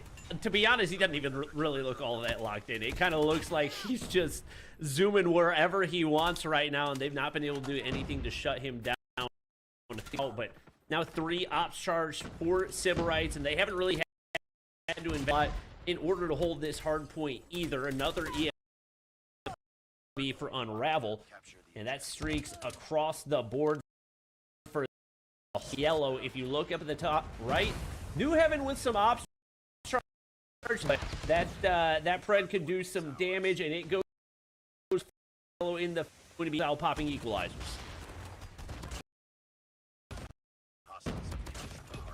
And desperately trying to keep control of the hard point, and it is going to be a full operator investment coming through from New Heaven.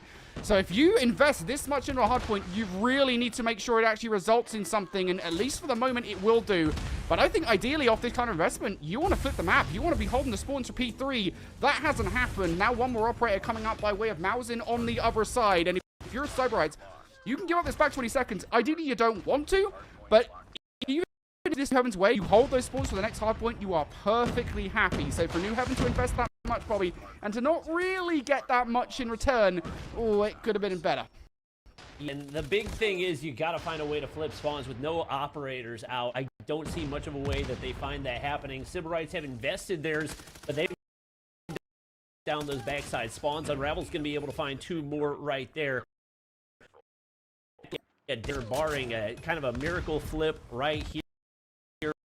Got 1 anchoring down in the back. 1 smoke through on the side as Ghost looking to do some damage through the back side. But unfortunately, Hipfire's not going to connect onto Kings. That was their 1 opportunity. Graphy's going to be traded. And now full control for Sybarites as they could get right up next that 250 point mark, barring a front side break. Oh, big Frank as well happening here from Cartels. Doesn't even find more kills. Turns the R9, making it look so damn easy. 1 rogue spawn, though.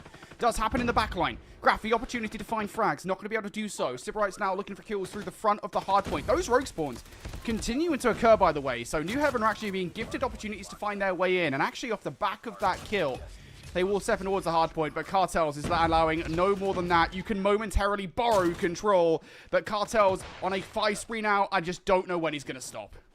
And they dump the spawn, so you got 1 player all the way back. And Graphy, it looks like he should be able to reset back toward New. And we did see a really good P4 hold the first time around for New Heaven, but down now 140 points, only 11 points needed for Sybarites to find the break right here. It's only going to take 1 good operator to find that. And they've got that charge in the hands of Kings. If he wants to use it, they don't even need it.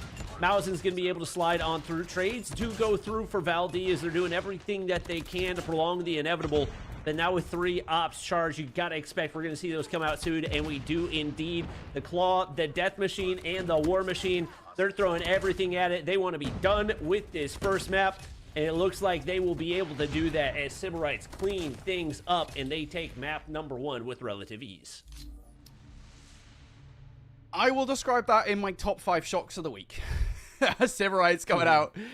And winning like that is not a surprise in any stretch of the imagination. We kind of expected Sybarites to come out strong. And I'll say this much. At the start of the map, it looked like at least New Heaven would be somewhat competitive, right? I mean, it was, what, like a 20-20 split at the end of P1. We were starting to see them picking up some kills left, right, and center. But I think as we start to see those individual plays come together, I think Cartels in particular streaking up in the way that he was. We saw, I think it was Exile even though his final KD isn't particularly anything crazy, like even he had a moment on a rotation towards P3 and that second set that was crucial. Like, we started to see these individual plays being put together from Sybarites, and once that happened, it really did feel like New Heaven kind of out of their depth. Yeah, I mean, Cartel's going more than double positive right there. He didn't have the most kills, but definitely the most impressive stat line, although Unravel with 2 minutes in the hard point, definitely some big contributions right there once again. To New Heaven's credit, they had a couple very solid hard points that allowed them to crack through that 100-point mark, but for the teams like New Heaven that are incredibly new to this competitive ecosystem, going up against a team like Sybarites that has countless players that have hundreds of hours competing at this level, your main goal has got to be just to improve, and hopefully we'll be able to see some more fight out of them heading into this Tunisia Search and Destroy. But once again, with this being the only map that Sybarites took yesterday against Undream, this, I would say, is probably the least likely for them to take. Got to do your best to at least make it close. Yeah, I agree. And it's kind of interesting because one of the points actually one of our people in the back end was making was that in the majority of the games, at least yesterday, it felt like we had a lot of 4 mappers where the team that lost the series would take the Search and Destroy. So, hey, maybe there's an opportunity for New Heaven to do that here in this matchup. I think you've hit the nail on the head there. This is the one map in that best of 5 versus Undream that obviously I think that was going to be the most consistently competitive matchup of the entire event, and that will probably be the case if Sybarites do make it towards the grand finals. But yeah, it was the Tunisia Search and Destroy that they managed to take away, and it does just feel like maybe, you know, they're going to be looking back at that matchup yesterday, figuring out what went wrong and make improvements on it, because even though they won, they still had to go to overtime to win that one, and they will want things to be a little bit smoother today. So I think that's the worry, if anything, for New Heaven, is not that, you know, Sybarites managed to win yesterday versus Undream on this map mode combination, but that I think Sybarites are the kind of team to want to make improvements. Like, these are players that are storied players in NA, COD Mobile. Like, they are consistently going to be looking to get better. I think, especially considering their lower bracket, they are not going to be happy with their performance yesterday whatsoever. No, 100%. We saw kind of a similar thing for Godlike in the Indian region. We did not expect to see them dropping down to the lower bracket. And I believe it was also in 3-1 fashion going up against Galores that happened. But taking that momentum from the lower bracket, despite the fact that you go into it with a map disadvantage. You can kind of turn that momentum into more than necessarily one map or whatever it be. So Sybarites head here now into the search and destroy. And once again, I think their goal is to just take care of business as quickly as possible. Yeah, and I imagine Sybarites are going to come in with a lot of momentum, and as you said, just full throttle into this one, especially with the way that, you know, Tunisia has been in the rotation for so long that fundamentally speaking, everyone should know how to play this map, and especially with a speed hit, you know, you're going to dealing with a player towards the back line. I will say, Graphy has already given up a lot of space here. I don't necessarily think you needed to do this, because not a lot of utility was being sent in his direction. Granted, there wasn't a trophy down to protect him if there was one. It disappeared pretty quickly, but he gave up so much real estate so quickly in this fight. You'll take a 1-for-1 trade, but you have lost control of the site. Yeah. Envoy's got to make a play right here, looking for an angle. They spot out Exile right there, but King's going to be able to convert on the top side for another. Exile absolutely beams. Didn't even have time to react right there, and Envoy all by his lonesome gets taken down. Sybarites take care of business to open things up here in the search and destroy and do it in convincing manner. They were pretty much received no resistance on that site take, and once again, just an opportunity for them to practice those takes, maybe against an easier opponent than you'll have in those grand finals, to try to set yourself up for success and feel a little bit more confident in that approach. We'll see if Ghost can do more to ward off the push with that sniper in hand. Pressure onto him, but unfortunately, timing could not have been any worse on that opening engagement. I mean, you've got a trophy to protect you here. Ghost needs to pick up at least one snipe, though. Oh, hits the leg. That's so unfortunate. Goes to the pistol to try and finish off the gunfight, and you can't. And now, I imagine the fate of New Heaven won't be any different here. The difference for Sybarites is they had a player positioned in the middle of the map. Unravel was ready for the inevitable transition from site to site. He's even on the hunt for more frags. Will get hunted down, so New Heaven at least make this a more manageable situation, but they are still down amount here on this retake. Yep. And King's tucked into this corner in the backside. Cartel's in the top side. There's no easy way through right here. You invest anything, you're going to lose at least one player. And Exile's going to take down the last one on the low ground. Valdi, 1v3. See what he can make out of this, but just no angles to work with. Malzahn shuts him down, and Sybarites, as expected, handling business. And I love the way that Sybarites don't rest on the laurels, right? I mean, this was something that we kind of very briefly talked about before we got onto the map, is that Sybarites are a team that will strive for perfection, and they will try to improve from round to round. They send Unravel to the other side of the map to deal with those inevitably transitioning players from one site to another. That is just a perfect use case of everything that we love about the Sybarites roster. I also equally love this play, though, from New Heaven here on the defense. They're fed up of losing control of the B side, so they triple stack it on the defense, get aggro, and that's going to force Sybarites to rethink how they want to play this round. I will say, New Heaven, I'm curious to see how quickly they read this, because they have to know that Sybarites are the kind of roster to immediately wrap. Yep. We'll see what they can do, and they actually take Unravel down on the entry. Exile going to drop as well. One trade does go through, but Cartel's bit of a whiff through the mid-map, so now an opportunity for New Heaven to strike here, but Malzahn hits the collat. Two taken down. An opportunity at a 1v4 right here. Seems to have a read on at least one of the players. Question is, does the timing go his way? And still a minute remaining. No need to force anything. The question is he going to get the read right here? And I don't think so. Gun is covering up right there, and New Heaven do find a way to take their first round here in the search. Being honest, I totally expected Malzahn to spin on that player there towards the end. Like, I could just see it. That thing in his hands. He was already got the collat. Might as well get the 1 versus 4, but no, denied. And that is a good play from New Heaven, right? Adaptation coming out from them to defend the B site a little bit heavier. They make Sybarites feel uncomfortable, and I think crucially, they're able to read that wrap as it happens. I believe it was Graphy that managed to find the first couple of kills on the re-entry, and it is Graphy that finds it here once again. Another crucial couple of kills. Sybarites trying to get in towards A, but they have been sent battered away.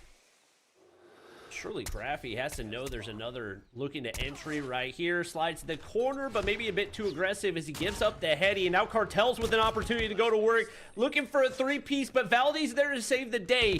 It's got to be Kings with a 1v2, and it's not going to happen as back-to-back rounds go through for New Heaven right here. And now it's going to be Sybarites who need to make some adjustments as they get completely thwarted on the A entry both times. Yeah, I just wonder what they do here, right? Because they were so confident in their B pushes before. The minute they face a tiny bit of resistance, they change their entire game plan. That resistance is going to happen once again here. This time, though, a little bit different. Valdi pushed all the way up. Ghost is towards the back of the site. Valdi's positioning is pivotal here for New Heaven on the defense. What can he walk away from this attack with? Sybarite's playing this one slow and steady. If they can take Valdi down, if they're able to accurately predict where he is, it is everything to get on towards B. Mausen, no angles to work with. Valdi perfectly placed to give away as little info as possible.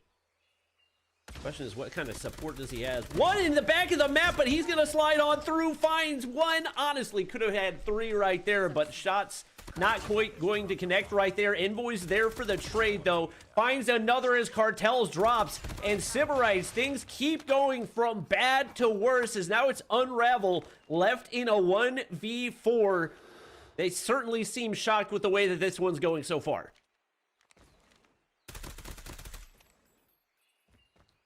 I believe in Unravel for a 1v3, especially considering these players are split up. No, never mind. Gets the shots in, and Ghost will take him down. And I will say, I feel like Ghost is actually kind of an underrated element to that round, right? Because prior to this round, he was on a donut. He has not really delivered that much towards the back of the B site whatsoever. As a matter of fact, I think the adaptations, for the most part, have come from those aggro players in the likes of Valdi and Envoy.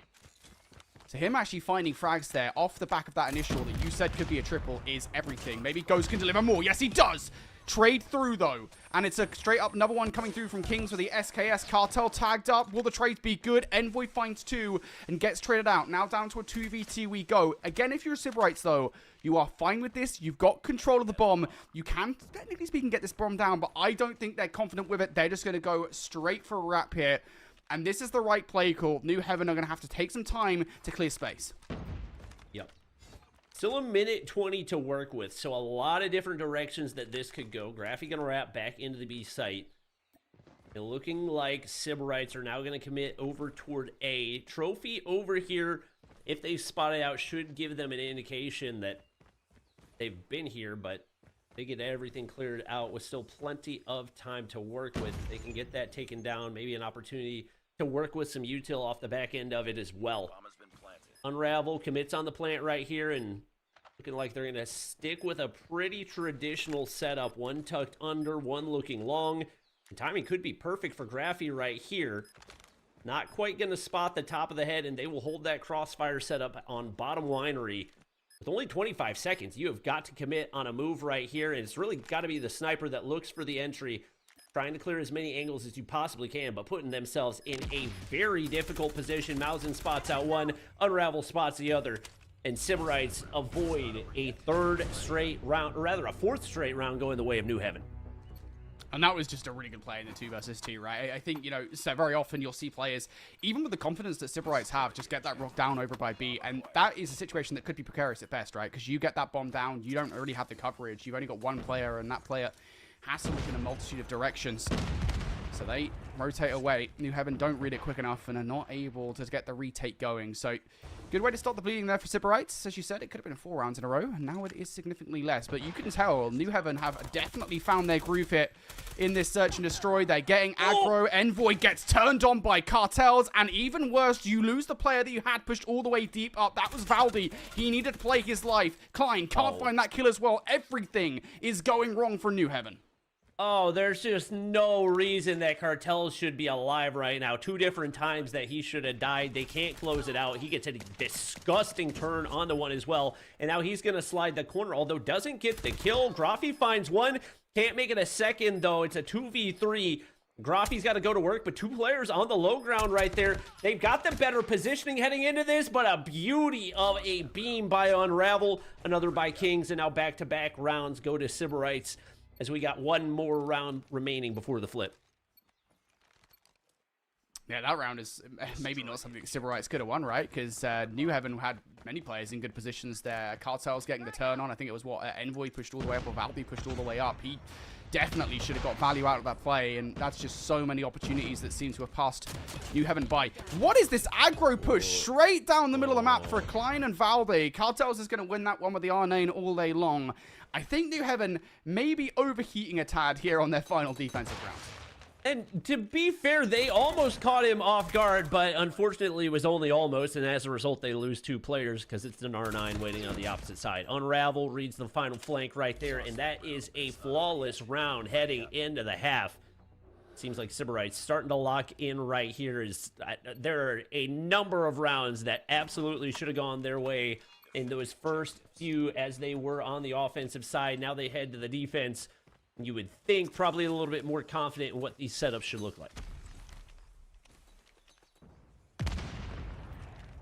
Yeah, this is our real first look at what New Heaven are going to bring for us on the offense, and it feels uncertain at this point. I think maybe the game plan right now for New Heaven is to read for potential aggression from Sybarites. I'm just unsure how much Sybarites are going to give away for free, because all you're really doing in this positioning is giving a lot of map control up, right? You're allowing players like Cartels to push deep in towards that B defense. You've got Mausen keeping an eye on the middle of the map, and then you've got this triple stack over by A. So all New Heaven are doing here with these 2-minute search and destroy rounds are giving up key positions. New Heaven, they've got to make the move though, sooner rather than later. They're sending utility over the top, and that is garnering a tad of information, but there's only so much information you can get when it gets eaten up by a trophy. And once again, I know that there's reasoning behind the leave the bomb in spawn strat. I just, especially for a team that is as new as New Heaven, I don't think that it is remotely worth it at all. You're once again giving information to the opposition. Yeah, you don't want the bomb to drop in an unfortunate position, but you also don't want to give away information for free. That's exactly what you do. That allows Cartels to push up even further right here, and they continue to give up more and more map control without making any type of progress toward a bomb site. Now Unravel's going to be able to slip all the way through, pick up one. They get picked off one by one, and that is about as disastrous of an opening as you could expect to see right here. Got to see some more decisive plays out of them, because that is exactly the way that Sybarites want you to play it. Yeah, you just can't play uncertain. It's Tunisia. This is a map that we've seen so much over the course of the last couple of years of COD Mobile, and it is a map that at this point you should know how to play. This is significantly more decisive. A lot of action going down over by A at the moment here. 1v1 gunfight here inside the site, and it's going to be a 2-for-1 trade. Kings finds the double. Kings looking for number 3. Exile going to be the one to finish that gunfight. Graphy, the only one left alive, and albeit it was a significantly more decisive attempt from New Heaven there in that round, ultimately Kings finds that double. The defense of Sybarites just looking way, way too strong. And that's the thing that we talk about a lot in Call of Duty Mobile Search and Destroy is you can tell a lot more about a team's search and destroy capabilities by what their offense looks like, because especially for a team like New Heaven, they're just, whenever they're heading into these offensive rounds, if they're playing passive, they get picked apart. If they're playing aggressive, they're not decisive enough in the way that they use their utility, and they also get picked apart. We see it happen once again, although bringing it into a 2v2, down from a 2v4, much more manageable. Mausen actually going to whiff right there. So an opportunity to make something out of this, but once again, you don't want to commit on this lower side, knowing that there's somebody up above, and that's going to be Mausen picking off yet another, as you get an R9 into a 1v2, and he just kind of sits there watching the lone angle on the bottom side. Gets taken down right there. And hopefully this is an opportunity for a team like New Heaven to go back and watch the VOD and see where things are going wrong, what position Sybarites are holding, because that's what's really going to help you improve your search and destroy. Yeah, it feels like at the moment Sybarites just getting aggro. They know exactly where to play around New Heaven's game plan. Initial look out towards A, immediately batted away here. Shots going through the middle of the map. Big 1v1 happening. Unravel's pushing up pretty deep here. He overturned that with the first kill. He goes a little bit of a slide out. Not expecting Valde to be in the position that he is in. But look at the encroachment from Sybarites right off the back of those kills. They are not settling anything. They will run straight in a ghost towards the back line. Gets a double. It was actually Kalak coming through with those gunfights. So that brings it down to a 2v2. Problem is, there's another player waiting for him. Yep. I don't think they're going to have this read. There's Mausen picking up the kill. And that's man advantage for Sybarites once again. Waiting for Ghost. He gives away the audio cue. Mausen shuts him down. What was a shaky couple of rounds for Sybarites ends up shaping up to another dominant win. And one that they absolutely, I think, should have taken more decisively. I think they're going to look back and still see a lot of opportunities for improvement. And that's a good thing to have heading into plenty more competition here in the North American region. Obviously, they're not done yet.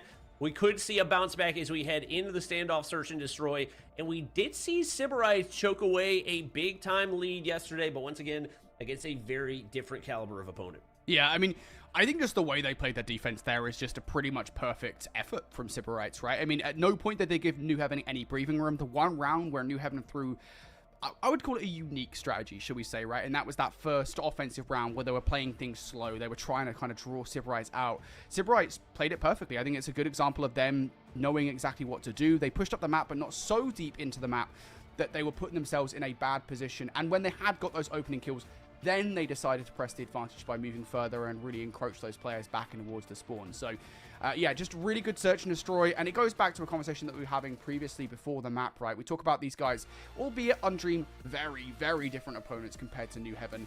I feel like that was an improvement just based on what we saw alone. Yesterday, they barely won. They had to go to overtime and they won 12-10. Today, running through New Heaven, and I think things just looked a lot better strategically. So again, if we're talking about a roster that we wanted to see make improvements, we wanted to see them looking about what necessarily not went wrong yesterday, but they could have done better.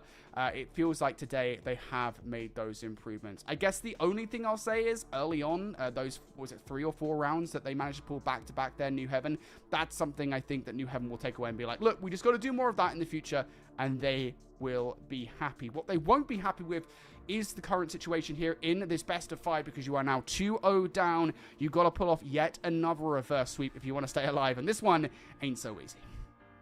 Yeah, and especially with standoff control and the way that it'll naturally snowball, just doesn't really bode well, especially for a team that's as experienced as Sybarites. They're going to know how to spawn trap on both sides of the map very effectively, so those opening gunfights are going to be absolutely crucial for New Heaven to try to take that early map control and avoid the pressure that you know that Sybarites are going to try to bring heading into this one. It is a map that can get very ugly very, very fast, so hopefully New Heaven have prepared for that, and I'm not sure if we've actually seen an R9 come out for them, but a small map like Standoff going to be absolutely crucial to have an R9 presence to have a real chance at taking this one. So we'll see what they're bringing to the table. Sybarites handled business so far. I'm anticipating we will continue to see that out of them, but you can't mess around, and you definitely don't want to give away anything that you don't need to the opposing teams that are watching right now, getting ready to you in those upcoming matchups. And going back to that point on the R9, right, we go back towards map number 1, and what made Sybarites so successful, you know, at Summit, it's a very small map. It is basically shotgun heaven, no matter what meta shotgun is currently in. It was Cartels, right? Cartels was running around with that R9, being a nuisance in the middle of the map. If you're putting him in a lot of kind of small, close quarter choke points on standoff, particularly around, I don't know if it's the A zone or the B zone, I think it's the A zone that's in the middle of the map, he is going to be a nuisance. And I think that's the biggest stress right now for New Heaven, is that you don't find a way to either have a direct counter by way of what you said, an R9 player of your own, or just find a way to shut down Cartels. You're going to be in trouble. It's a real issue, I think, that they're going to have here going into the map number 3. And I think that feels like the point to victory. You know, that is the key to victory here for New Heaven. If you want to stay alive in the series, you have to shut down Cartels. And maybe that is just too much to ask for, because he has had a hell of a series so far. Sybarites, they want to win this. They are coming out with a lot of momentum in the lower bracket. They have not lost the map since they've been down here, and I don't think they're going to start now. Definitely don't expect to see it. I am curious if we see King sticking with the SKS. I think this is a good opportunity for him to feel a little bit more confident with it. So it does seem that's going to be the case for him, although he gets instantly shut down by Graffy with an SKS of his own. And we do see New Heaven trying to apply that early pressure. We said the opening kills were going to be crucial. Sybarites get players onto the objective, but they can't get those opening gunfights, so they can't even get a full capture off of it. And this is about as good of a start as you could possibly hope for if you're New Heaven. Cartels right now just has the switch played out, so no R9 to be stressed about just yet here. And this is just one small checkpoint you're going to get through. Nice kill coming actually through there from Graphy to take down one player towards that B side. So this is not bad whatsoever. A complete wave of gunfights in New Heaven. Now they can start to really drill the screws in as far as that players coming off the spawn is concerned. Zipper is trying to get out through that tractor side. They managed to get a couple of players out spawn, but if I'm those, I come back and I remove those players that are starting to put the spawn trap together. That is the game plan. Klein and Envoy go down. And for a moment there, Sibberite's concerned about potential spawn trap. Now they're out of it. Yep. Lives still relatively even, and do keep in mind this is a defensive-sided map, so if you're Sibberites, you're not necessarily stressing the fact that you started off at a deficit. Probably feeling that much better about how well they've brought it back, and now 7 lives between them. We don't often see the offensive side spawn trap, but they're pulling it off right here. Now up 8, make it 9 lives. They keep on going as they're going to go ahead and lock in some objective captures on the off chance that we do see a round 5. You want to get as many of those as possible to set yourself up on the defensive side. Some body shots right there out of Exile as well. And he's actually going to come up short in the following gunfight. Call that karma, but Kings earns the pred. And in a 1v11, I don't think Envoy has much of a chance at turning this one around. Yeah, that is just done. There was one moment in that round where it felt like New Heaven on the defense looked pretty good. I think it was like 4 or 5 kills in a row. The majority of those coming by way of Graphy and Envoy. Outside of that, Sibberites just in full control. And this is where we start to talk about that back and forth conversation with Control. Sibberite starting to get some utility and some streaks in favor. Kings comes into this one on a spree with a Predator missile in the back pocket. And they're already starting with the opening gunfights as well. Opening utility going out towards the other side. Kings are going to bring that Predator missile down almost immediately. And I love this play call because you find the kills with it. You can obviously get value off it. But more than that, you know if there are any players that have managed to get out of the setup you've got, you're going to find them with that Pred. And he gets another one through the backside right there. It has been 15 lives to 1 so far, and they keep on going. Looking to snowball right here. Finally, another kill to shut down one of those operators, but score streaks galore and still more operators charged and ready to go. As expected, the defense could not have looked any uglier. More Preds raining down from above. Cartel's going to be able to earn even more. It is 26-5. We are 60 seconds in, and they just continue to put their foot on the gas. Oh my gosh, Sibberites, they have families. Yeah, this is one of those very dominant control rounds. I think this might be one of the most dominant control rounds I've ever seen in a competitive setting. We've had some crazy ones before, but 25-0 in terms of lives is crazy.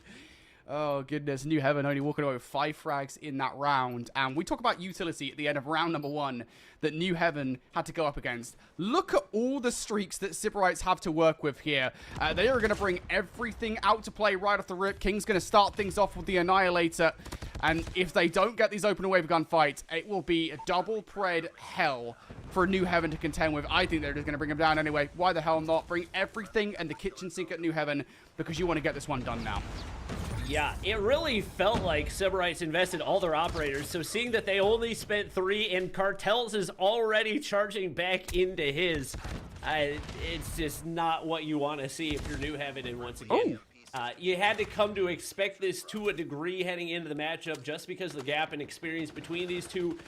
But hopefully an opportunity once again for New Heaven to be able to look back at the VOD and see where things went wrong. Because to be honest, they looked really strong off that opening break in round number 1. Round number 2 is still manageable given how much investment that we've seen out of Sibberites so far. A couple kills do end up coming through, and Klein starting to charge into his operator.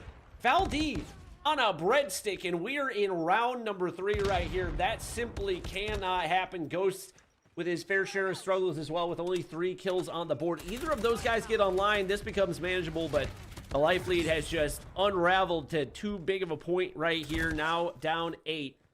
An opportunity to push forward, but Mausen charging back into his operator. Klein and Valdi are going to use those operators. It is now or never. Gotta go now. 2 ticks already through on towards A. 1 tick through on towards B. Mausen's gonna bring the war machine towards play. What can the equalizers and the gravity machine gun coming out from Klein do? Annihilator now in the play as well for Goss. This is literally a do or a die. You got to do it or go home, and they're starting to close the deficit here, down to an 8v13. What can Ghost get with the Annihilator? Get a couple of kills through the middle of the map. Big double. They slow things down ever so slightly now, down to a 2 life disadvantage, but A has fallen by the wayside, so an extra 60 seconds go on the board kit. Ghost looking for a little bit more value out of the Annihilator, and he is still going to find these frags. This is huge from Ghost. More kills now for Ghost, as now the life advantage back in favor for New Heaven.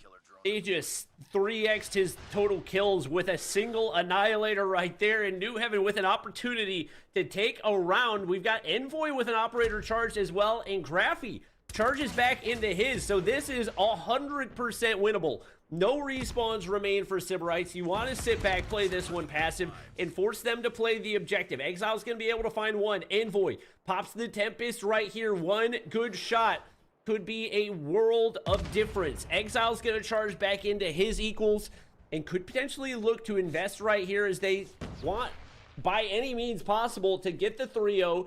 King's going to find one onto Graphy. Envoy gets aggressive right here. We'll see what type of value he can find. Yeah, the big question for me, right, is that Sybarites, I think, are probably going to rotate in towards their ops right now, right? New Heaven have had theirs pretty much, so Sybarites' last couple of players, they should have theirs sooner or later, but now it's down to 3 versus 2. Klein is weakened for the fight, sides out. Nice team shot in towards Kings, and it comes down to Cartels for the 1v3. Ghost has earned his Predator Missile. He's going to bring it straight down, and that is a desperation play to save the game. New Heaven not done yet, despite all of that util that Sybarites had at the start of that round, Bobby. Somehow they come back by some real, honestly, some really good operators from themselves, especially Ghost with that Annihilator. You gotta be absolutely terrified to be in a 1v3 and feel the need to drop a Pred missile, but you know what? A round is a round, and New Heaven find a way to take it right there. Unfortunately, now they head back to the offensive side, and it got ugly fast last time around. Exile's going to go ahead, pop equals right there. He gets instantly traded out right there.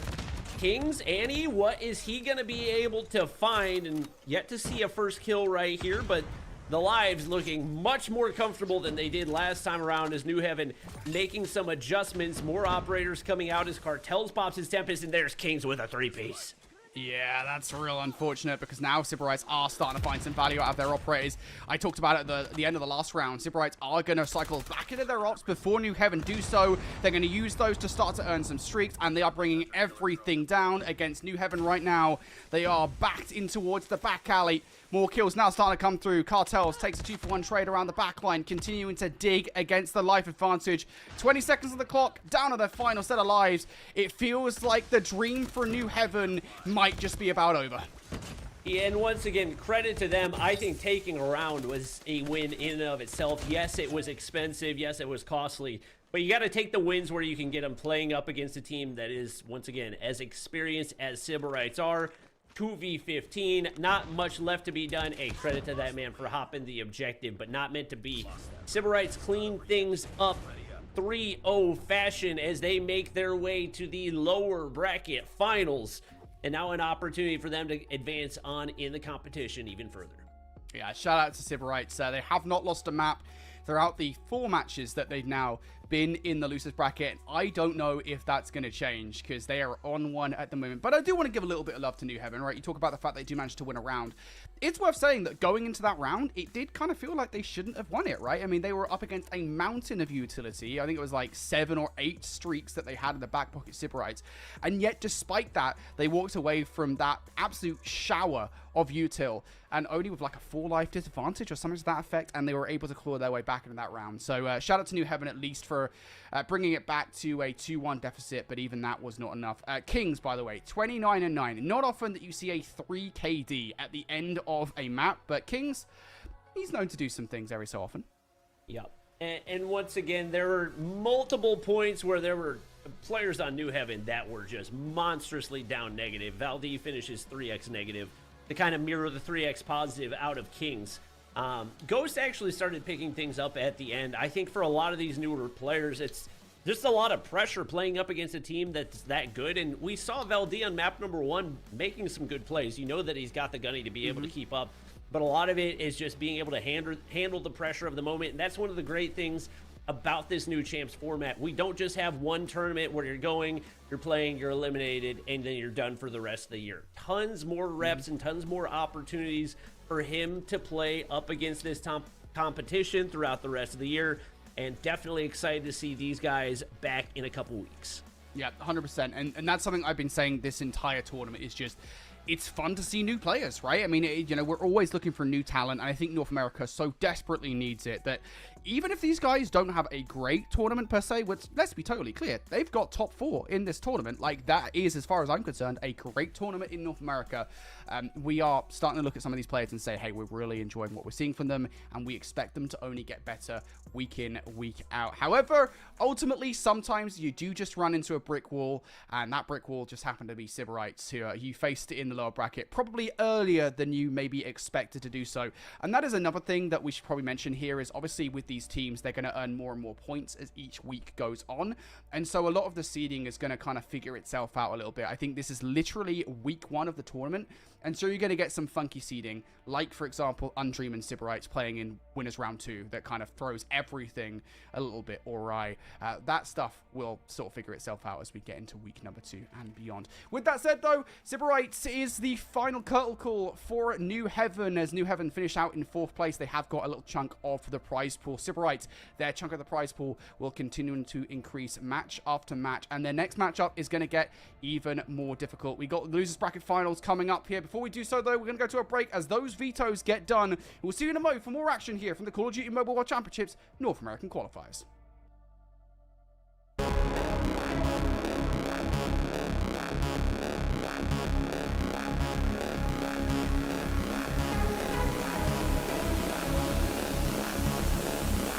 Let me take you on a voyage.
I'm muted again. I keep on doing it. Welcome back, everybody. Here to the Call of Duty Mobile World Championship 2026. This is totally not amateur hour. We're ready to go here for our losers bracket final. We are down to our final 3 teams in the competition. Sybarites, who have not lost a map yet since they went down to the lower bracket, and Kaya Nation, who actually kind of surprised us in their earlier matchup versus Undream, turned out to be a little bit more competitive than maybe Undream had even bargained for. So, well, I actually don't know how this one is going to go down. There is an outside chance verdict that Sybarites might not be as cushy as you might like. No, you're absolutely right. And I think the conversation that was going on in my head while, I was watching that last matchup was, there's a definitive top 3 here, but we just don't know where they actually fit in this equation. We know Undream is undoubtedly the top team as of right now. That could change at the end. We'll take a look at the best of 5 and see how this series will unfold. Who's going to take the advantage off the rip as we head over to an Arsenal hardpoint, followed up by Tunisia Search and Destroy, Raid Control if we get the chance to see game 4 and 5, which I'm not banking on, but it could happen. ASEAN hardpoint and Meltdown, Search and Destroy. Yeah, I mean, that game 5 is actually pretty important, I think, in this series, just looking at first glance, right? Obviously, again, Undream and Sybarites, different situations, different teams. We've already talked a little bit about how we feel like Sybarites have actually improved from what we saw yesterday, at least. But Kaya Nation, I think, will be happy to get Meltdown in this best of 5, considering it is the map they managed to steal away from Undream. As far as the rest of the map set is concerned, that Hacienda Hardpoint was the loss that put them here in the lower bracket. So that is something that will maybe be a tad concerning for them. But again, I feel like for me, for Kaya Nation, they'll be happy they got Meltdown in the map set. If they can force this to 5, there is a situation where they might actually be able to pull off the ultimate upset against the team that we have talked about as the top dogs in North America to be concerned about. So that really feels like the game plan to me, Verdict. All right, this is it. Last chance here. We are ready for it. This is the lower bracket finals. Winner of this matchup moves on to guarantee a top 2 seeding here in North America. Obviously, everyone's going to be fighting for that crown. Only one team will be left standing by the end of the night. One of these two going to be squaring off to see who is going to be that Arsenal hardpoints on the agenda. We all know those doors can be hell to get through. Let's get it on. Let's get it on. Let's see who's going to win between these two teams as we go to Arsenal Hardpoint. Always nice to have this back in the rotation for the first time in a while, it should be said. Sybarites starting things pretty strong here off the rip as they do manage to get control. And the stress I would have for Kaya Nation here is that they don't all filter through one lane, because it is very easy to run straight down the L trigger, or the equivalent of, we should say, in COD Mobile, and that is exactly what happens between Malzin and Exile. There is 7 kills already on the board, and that comes from that one line of sight. That's tough, dude. You gotta funnel through that door site just to get in through. Vent system, no dice either. Cartels manning one side, the other side locked down 2. 3 coming through. Doof, doof, doof, doof, doof, doof. That was supposed to go to the beat to the song we were listening to earlier, but I'm completely off key. Nonetheless, nothing off key or off beat for the boys over at Sybarites. They are locking it in. Infinity. This is pretty much perfect. That is about as perfect as you can possibly ask for a P1, right? Obviously, you take a little bit of a while before the hardpoint mops to get towards said hardpoint, so garnering 52 seconds out of a possible 60, technically 59 if you obviously talk about the final counter, that is insane of a start for Sybarites. And now they're already starting to manipulate those back spawns. It takes 4 seconds to break in towards the next hardpoint, and now Kaya in a not so dissimilar position. They have to come from one singular lane, and I do not trust them not to get burned through. Yeah, that position's not looking good at all. Early rotation to B2, and you're just getting bodied by cartels. Jesus Christ, dude. Save some kills for the rest of us. Finally gets taken down after finding the few there with the Tempest Break does come through. Playing it through the front. Will they flood through the back? 25 seconds left to gain off it. They need everything and more.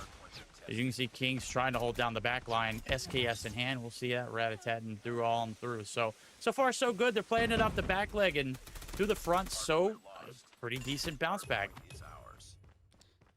I mean, yeah, I'll give a shout out to Yuhi, right? Because he's obviously been the player that I feel like Kaya has had the most to work with off. He's currently got 12 kills to his name, has a Predator Missile in the back pocket.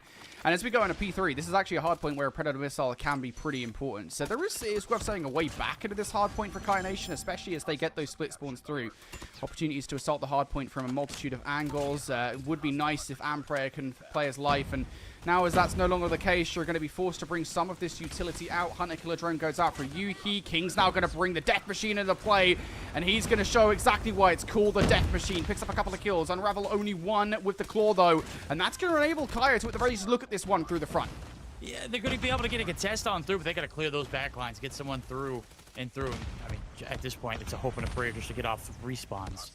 Pop there from the War Machine, instantly drop Mouse, and he's got one of his own, too. And pretty much everybody on the right-hand side of your mini-map is, or on the map, is going to be in double digits with the exception of Kings, and we'll give him the graces of being your anchor man. He's playing on the back lines, and while everyone is just smashing them through the front. Get the flip with 10 seconds left to go. They're spawning in Narnia. It's an all-out race to P4, and let me just tell you, it has not looked good so far for the side of Kaya Nation. They're going to have to step it up big time. Yeah, and it feels like even when Kaya Nation are being handed, I don't want to say easy wins, but it kind of feels like the kind of the easiest situations. Like, for example, when Kings and Unravel don't find that much value out of the Death Machine and the Claw, and Kaya Nation have a Predator Missile by way of Yuhi, they still can't get anything going. And that, I think, in itself is quite a concerning position to be in. So, Kaya Nation, you got to start figuring things out now, because it feels like Yuhi's the only one on the squad that's doing it. Kaya Nation, even now, they're contesting for the time. Pity comes out with the equalizers. And I think that right there is the epitome of everything that's going wrong for Kaya Nation. Oh, you're 100% right. I mean, but who would have thought, you know, two players that played specialists for hardpoint control of that OUG roster, and their best map was Arsenal last split, or the split before that, whenever they did play it, right? Like, they're definitively one of the better teams in the mix. Surely it is translating here in this hardpoint too. Cartels and Kings putting the boys on. Everyone else holding down the fort too as well. Yuhi on the left-hand side of the screen has just been struggling. Battling over towards P5. It's damn near 125 points rolling into it. It is going to be a miracle. They don't even have spawns. Brody, this one's brutal. Yeah, brutal is a word. I'm sure there's a lot of synonyms for brutal that we could work with here, and I think we probably want to work them all into the broadcast, because Kaya Nation right now are getting absolutely slammed. Every single rotation, every single kill, Kaya Nation barely getting a chance to even look at it.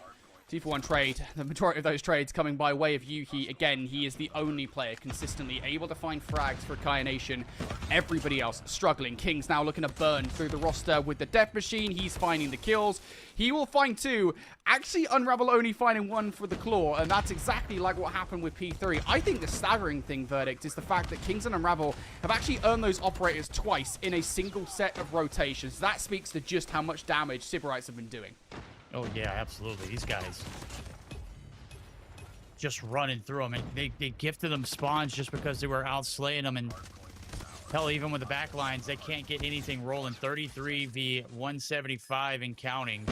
We get geared up for a second set of hills. Man, it's gone from grim to absolutely pitch black outside.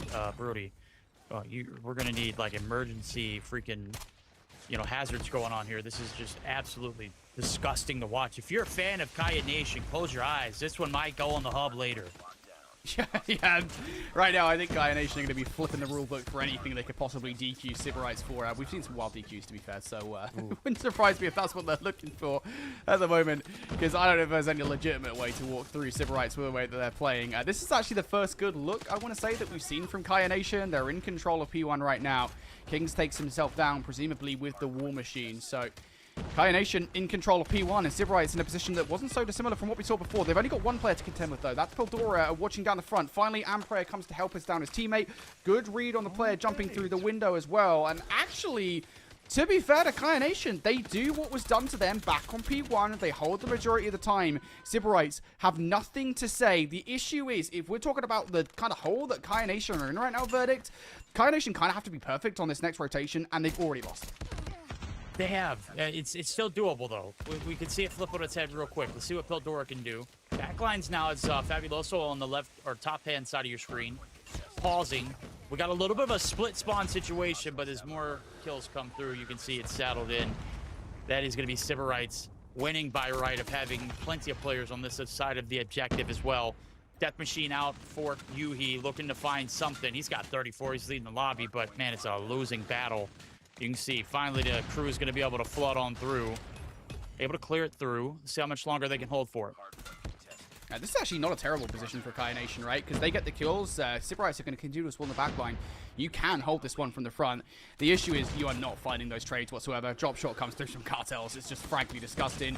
Here comes Kings now with the DF machine in for 3. Drake at 4. Kings is decimating the entirety of the competition. One rogue spawn towards the backline is swiftly dealt with. And at this stage of the game, Kai Nation have no choice but to force send it towards 10 seconds of scrap time because it's Sybarites one step closer to the dub. They are very close to closing out what has been an indomitable game.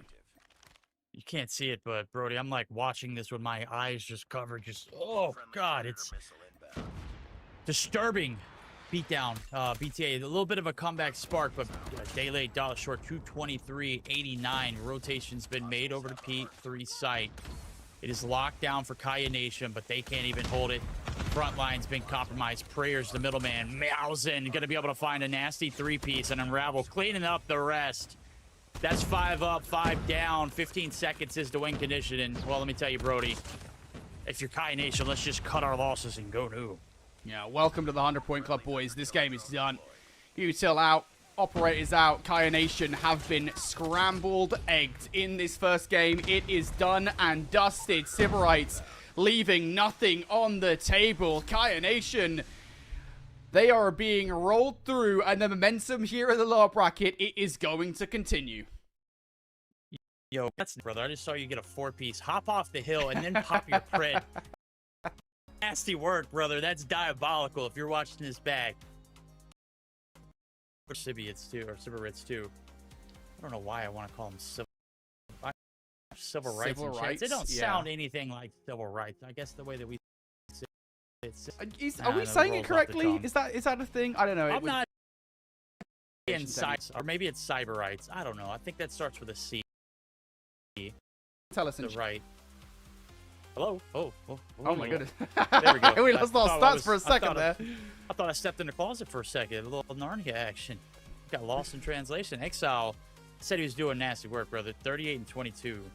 Yeesh. 33 and 22 for Kings, too. Talk about his SKS work. Didn't need to swap there. Yuhi, brother. I'm sorry, man. I'm sorry. You know, you have a place. This is a safe space. You can come and talk to us, man. Yeah. Listen, Brutal. Yuhi was the only reason why they got 93 points. Like, Yes. I straight up, I mean to be disrespectful to the rest of the team. However, I always call it as I see it. I consider myself the Simon. I think is maybe too British of a reference. You guys have Simon Cowell in America, right? Yeah, America's Got Talent before. Yeah, he's you just know, we went back over to that in Europe, and yeah. I'm just kidding. I love Europe. You guys get the picture, though. Yeah. Yeah. Just, Yeah. Sometimes you just got to be mean. And shout out to Yuhi because he's the only bit of resistance that Kaya Nation had on the board there back in map number 1. How about that for a statement victory to kick off this best of 5? Sybarites come out strong in Arsenal Hardpoint. They are going to kick this series off with a 1-0 lead. Next up, we go to the Tunisia Search and Destroy, and we literally just saw what Sybarites are capable on this map as soon as they read the strategies from Kaya Nation. That's my concern coming into this verdict, is that Sybarites are going to be in a great spot. As soon as they read what Kaya Nation are going to be bringing to them, I wonder how quickly they're going to be able to react appropriately, because they reacted hella appropriately to New Heaven the last time this was played in that last series. Yeah, and that series went very quickly. If this series is anything based off of what we saw at that hard point, we might be, making a little bit of a DoorDash run here, to be fair with you, because that was expeditiously fast. All right, Tunisia, I'm hoping for a little bit of a battle back. The gunnies there from Kaya Nation. I talked a lot about Pildora not performing. You were there with me, I wasn't wrong. He was not hitting shots on firing range last night, right? He just wasn't finding them. Brother, did he go ham after I told Bobby he wasn't it? He went ham in their first Search or Destroy. Needs to be big here in this one now as we get geared up for game number 2. Tunisia needs to be everything here for Pildora. I'm going to be looking at him in particular. Yeah, for sure. You know what? Sometimes that's just what you need. Sometimes actually it is on the onus is on us to say these players are playing like trash, and maybe they hear it and they're like, yeah, you know what?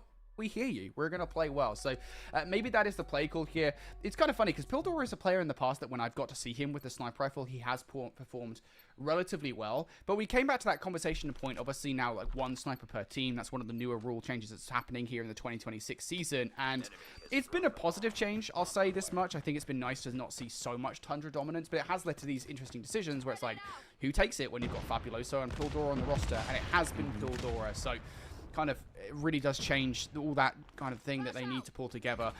Very different setup though here as we get in towards this Tunisia search and destroy. Kai Nation pushing players forward on towards B. Fabuloso would have probably gotten a couple of kills for free there had Sybarites connected towards that site, but they throw util through, they get zero information off the back of it, and that's the play call now being made to say, hey, let's just hit A instead. We've already got a 3 site. Unreal knows it. Oh, and look at Cartels. He's going to get COD timing there. He finds one. Pildora's dropped. Sniper's out of the equation. Back lines. 2 players left to deal with. 1 player on the wrap from Fabuloso. Hits on. He's going to go ahead and wrap back towards the spawn.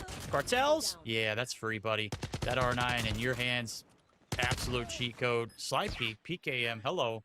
Unravel. Shuts it down. All right. Almost a clean round there from Sybarites, but they're starting off on the right foot. Yeah, good read from Sybarites there at the beginning of that round, right? I'll say I'm kind of surprised that Kai Nation gave as much control of the A site up as they did in round number 1, because generally speaking, you at least want to have a couple of players on site early on. They gave up so much real estate. Sybarites will take that all day long. And I think right off of round number 2, they're going to do the exact same thing, get a feel for what's happening with Kai Nation before they make that first move forward. And the vibe feels like it's teetering towards a B push. The defensive setup is ever so slightly different. Fabuloso on that top side with the SKS. It's going to be pivotal to the defense here. And the utility will not get him as well. That's the crucial thing. They're not going to be ready for him. How did Prayer get through? I don't know where the disconnect was for Unravel, who was just sitting box side. I don't think it's going to matter, but he's on the back lines. King's going to be able to find one, and Ravel's found his way in a little bit of a sketchy situation, too. Is going to be able to find his way back to his team. Prayer. Aww. Was waiting for that one to develop. Pity. I need to put that one down, buddy. It was ADSing way too long. Gets smoked. 2 up, 2 down. Yeah, I feel like that entire round was predicated on Prayer. Already got some pretty good timing to get past one player through the middle of the map. He was a tad quicker about it. I know that he didn't want to make any noise, obviously, running around, sliding around. Is going to alert players that might be straggling behind. But if he was able to find some value there, that was absolutely a plausible round for Kai Nation. Instead, still on a donut here through the first couple of rounds is Prayer. And Sybarites now looking to play sneaky like Unravel has just looked for a couple of players. Yeah. Malzin gets the comm and is able to work Yuji like easy. Prayer still through. Do they have a Prayer? I think the way that Unravel's playing, yeah, they absolutely know that someone's still hanging around. Unravel sees him. Doesn't necessarily need to take that child because Sybarites now looking to get on towards the site. Oh, yeah, this is... I mean, they're just letting him leak through for fun of it. Getting the call-outs there, too, as you saw they collect. To the middle of the map, it's Prayer. He's not backstabbing. He's in your face. Kings gets the kill. Gets killed, rather. Puts the rock down nonetheless. The wrap from the backside. It's Malzin. Should be able to get a freebie. There it is. 3 rounds in a row. They're already setting a precedent early. You thought the hard point was brutal to watch off the rip. This one's starting to get ugly, and it's only 3 rounds in. Brody, I mean... If you're Kai Nation, what kind of conversations do you need to be having here? Like, what are they're not doing very many things right. And I mean, I guess they got to stop being so dang aggressive. I don't know. Yeah, bro. I agree. Yeah, I think it's that, right? Play a little bit more defensively. Oh, but Malzin is just going to come and blow the house up. Yikes. To the pistol for kill number 3. Prayer will finally get on the board here in this S&D with the double, but it is, at the very least, only going to make this a manageable situation for Pildora. Verdict, you called it. We need to see Pildora go off here. A 1 versus 3, that's one hell of a way to do it. Yeah. Shut down. Yikes. Okay, be aggressive. Don't be aggressive. It don't matter. Sit home. Go away. This one might go away quick. 4 rounds have gone through, and it has been lightning. Defend the objective. Fast. Sybarites just, I mean, absolutely running through this Kai Nation roster. And it's, I mean, it's gone from bad to worse, and just the amount of disrespect we've seen from the kills. Kai Nation just trying to find a little peace here at home. In the middle of the map, Malzin, okay, misses 1 shot. Finally getting a little bit of luck going their way, too. And that's normally one of the ones that he would, I mean, signed, sealed, delivered. Pity there for the wallbang to go through along with it. Okay, finally a little bit of a player advantage. Let's see if they can capitalize on it, Brody.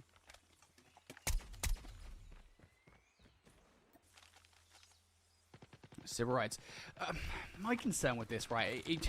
They're giving up so much space for free. I mean, even Yuhi coming back here, right? Yeah, he's going to pull away towards the middle of the map. Kai Nation are very fortunate that Sybarites didn't push the issue over by B, because they probably would have at the very least taken that 2-for-1 trade on towards Ampreya. Sybarites instead here do redirect their efforts back towards A. They get a sniff of it and like, yeah, let's just hit straight towards B again. Juggling up their options, and they do have kings through the middle of the map if any players make the transition. So this will go back to that 2 versus 1. Advanced positioning for Ampreya is everything. Does he find the value here? The double kit now going to come through. Shots out. Good for the first one. Ampreya can't deliver on the second, though. You take that trade, but now you've lost kings through the middle of the map. This is going to be difficult for Exile to pull off with 40 on the clock. Great read. All the investments towards the B site sold through. 30 seconds left to go. He's got to run at it. He can't clear any of this out. Luckily for him, no one's here. Everyone's all stacked up here up on the B site, and you can see as time dwindles, they're going to know that the jig is up. And, well, Exile doing his due diligence as quickly as possible. He's like, brother, they're not here. You're right, man. 3v1 scenario, Exile would be devastating if he clutched it. Eats a couple bullets of the year. This is interesting. I like it. Hey, go ahead. Yuhi, you can do that. You know, you can do that, Yuhi. You're allowed, all right? Yeah. Anybody else, no. Yeah, I was going to say, yeah, nobody else. No, I don't want to see anybody else be bringing the tea bag to the face, all right? Nobody, that sack needs to be staying well clear of everybody's face on Sybarites, because Yuhi is the only one who has performed well this series thus far. Ampreya is starting to heat up ever so slightly, though. It's worth saying. You know, he's got 4 kills to his name. So Kai Nation at the very least now starting to find some value here. Opening nade, that should land perfectly. Yeah, Pildora gets tagged all the way down to 50% HP.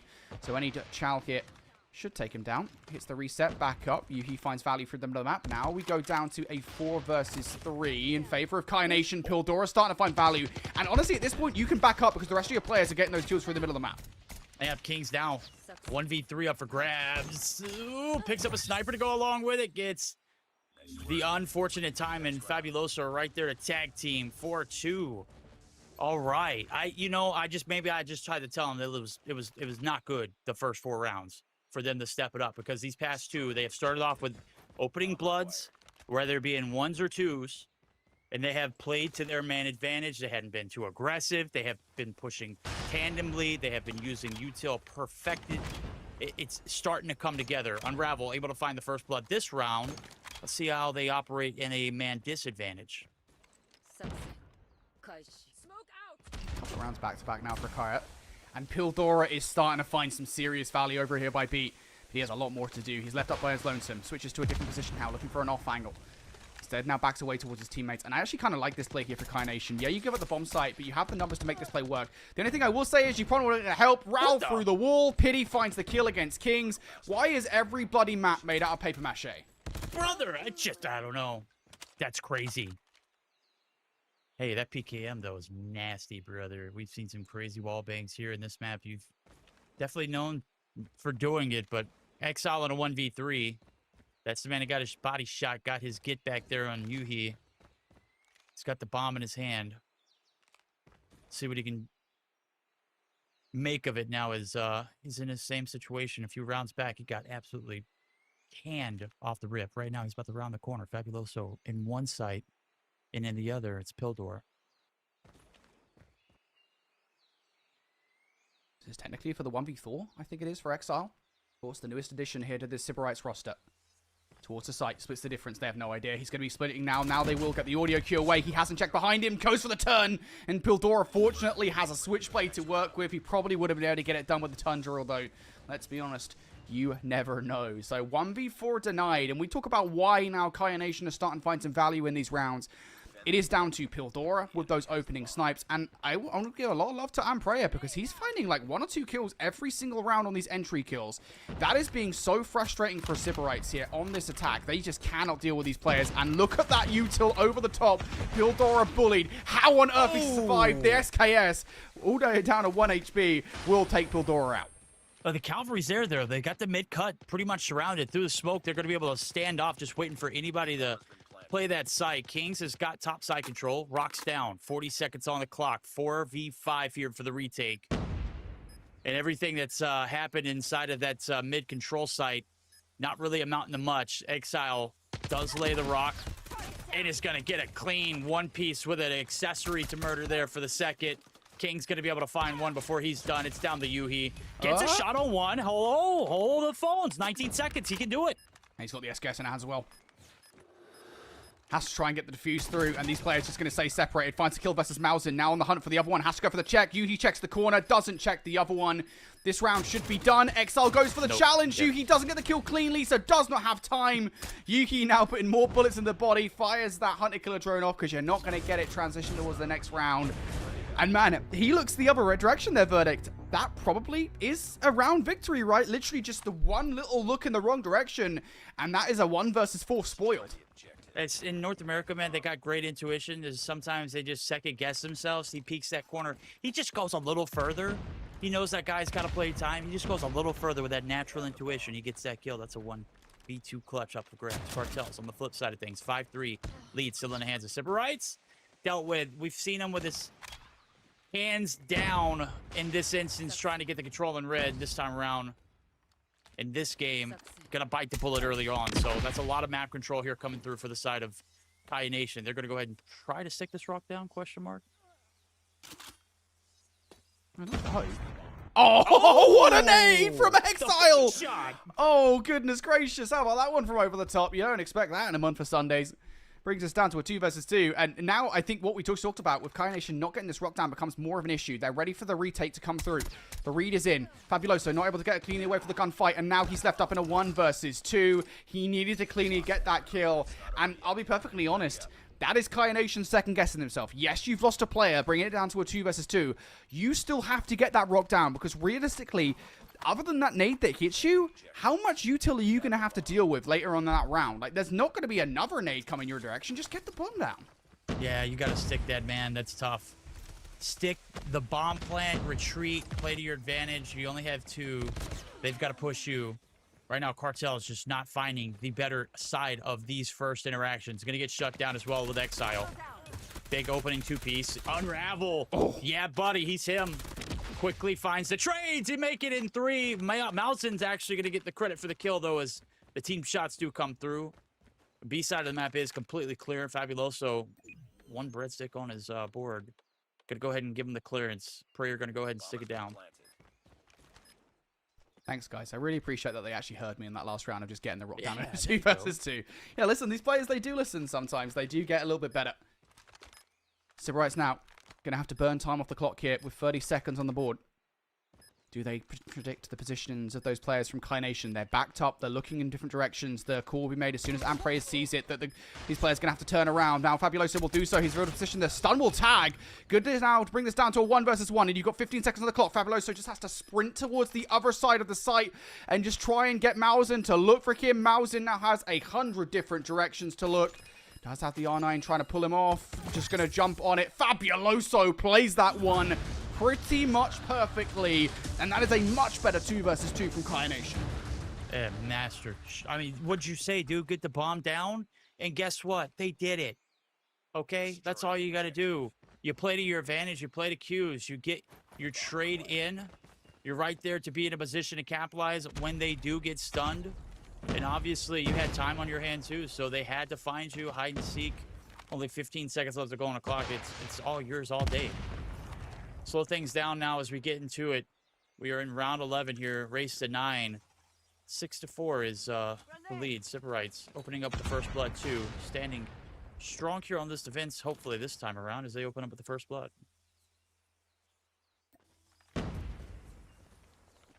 Kai Nation.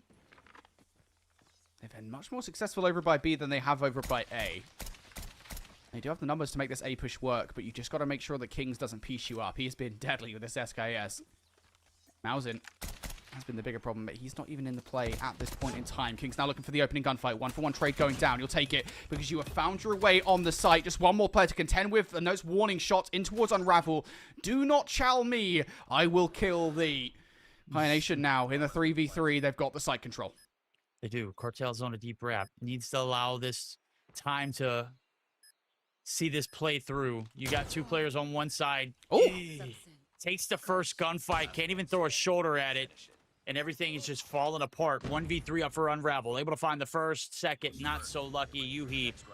He's been the man. Pay him in this series. 6-5 leads disappeared. Brody, we got ourselves a game. and this is actually one of those interesting things with the new meta, right? You know, the fact that you don't have 2 sniper rifles available to you anymore. You can no longer split the difference by having one at the back of the B site and one on towards A, watching that cross towards top winery. That is just not an option that is open to you. So the strats have changed entirely. Mausen out of the action means that that play falls apart because you don't have somebody watching that hit. And, well, Kaya Nation, they read that call perfectly. They're able to walk out towards the A site and win the 2v1. Unravel sent packing. Kaya Nation now just down 1 round in this S&D. They're going to go straight back towards A. Exile. Shots out. Warning shots. It enables Pity to get back towards the site, though. Cartels went towards the middle of the map, but there will be a delivery on that. I don't know how the hell an R9 is able to get a kill from that distance, but you know what? Why not? It's broken, brother. Oh, Unravel. Try to play it by the iron. Shut down. So the league on the backside, not having to worry about it. You spent all this time and investment on towards the A site. It looks like the retreat's going to go through. And guess what? On the transition, you're going to get pieced by 1. That's Mausen able to pick up 1. Prayer, bombs in hands, made his way over. Last man standing. It's him in a dream. 1v3 style. 48 seconds on the clock. Going to be shut down to 45. We'll see what he can do here now as King's Cartels Mausen only have 1 to deal with. He's already been spotted. Dead. Now the extra bullets coming out from the Sybarites here. It's an interesting position for the body to be. It's like kind of relaxed. Oh, right? hey, yo. Just chilling. Just taking it. It's just, you got it, right? You're dead to rights until the respawn in the next round. Dead man don't talk. Exactly. Sybarites, a really good round for them. I think off the back of what was it, like 3 or 4 rounds in a row now for Kaya Nation. I think that is exactly the kind of round that Sybarites needed to put a stop to the bleeding, and that is going to make Kaya Nation second guess themselves because they've been successful on those A hits. Now finally they're not. What do they change? Sybarites are changing here. They're getting aggro. Cartels in the space have had enough of them losing winery control. Cartels delivering for a double. How many more kills can Cartels get? Yui actually responds with a kill of his own, but both of the R9s now down in this round. Cartels out, Yui out. Ampre is trying to even the odds with the push in, and I'll be perfectly honest, I think that was way too aggro of a play. Brother, and that was probably a bad one. He had him stunned in Exile, tucked in the corner, sprays through the stun, gets the nade out, kills himself. You can't make this up. Fabuloso in a 1v3, brother. This one gets clipped. That is diabolical work, Mausen says. Yeah, we're not getting on no Sports Center top 10 tonight, dude. That's not, wonkiest plays of all time, brother. Gets the kill through the spray.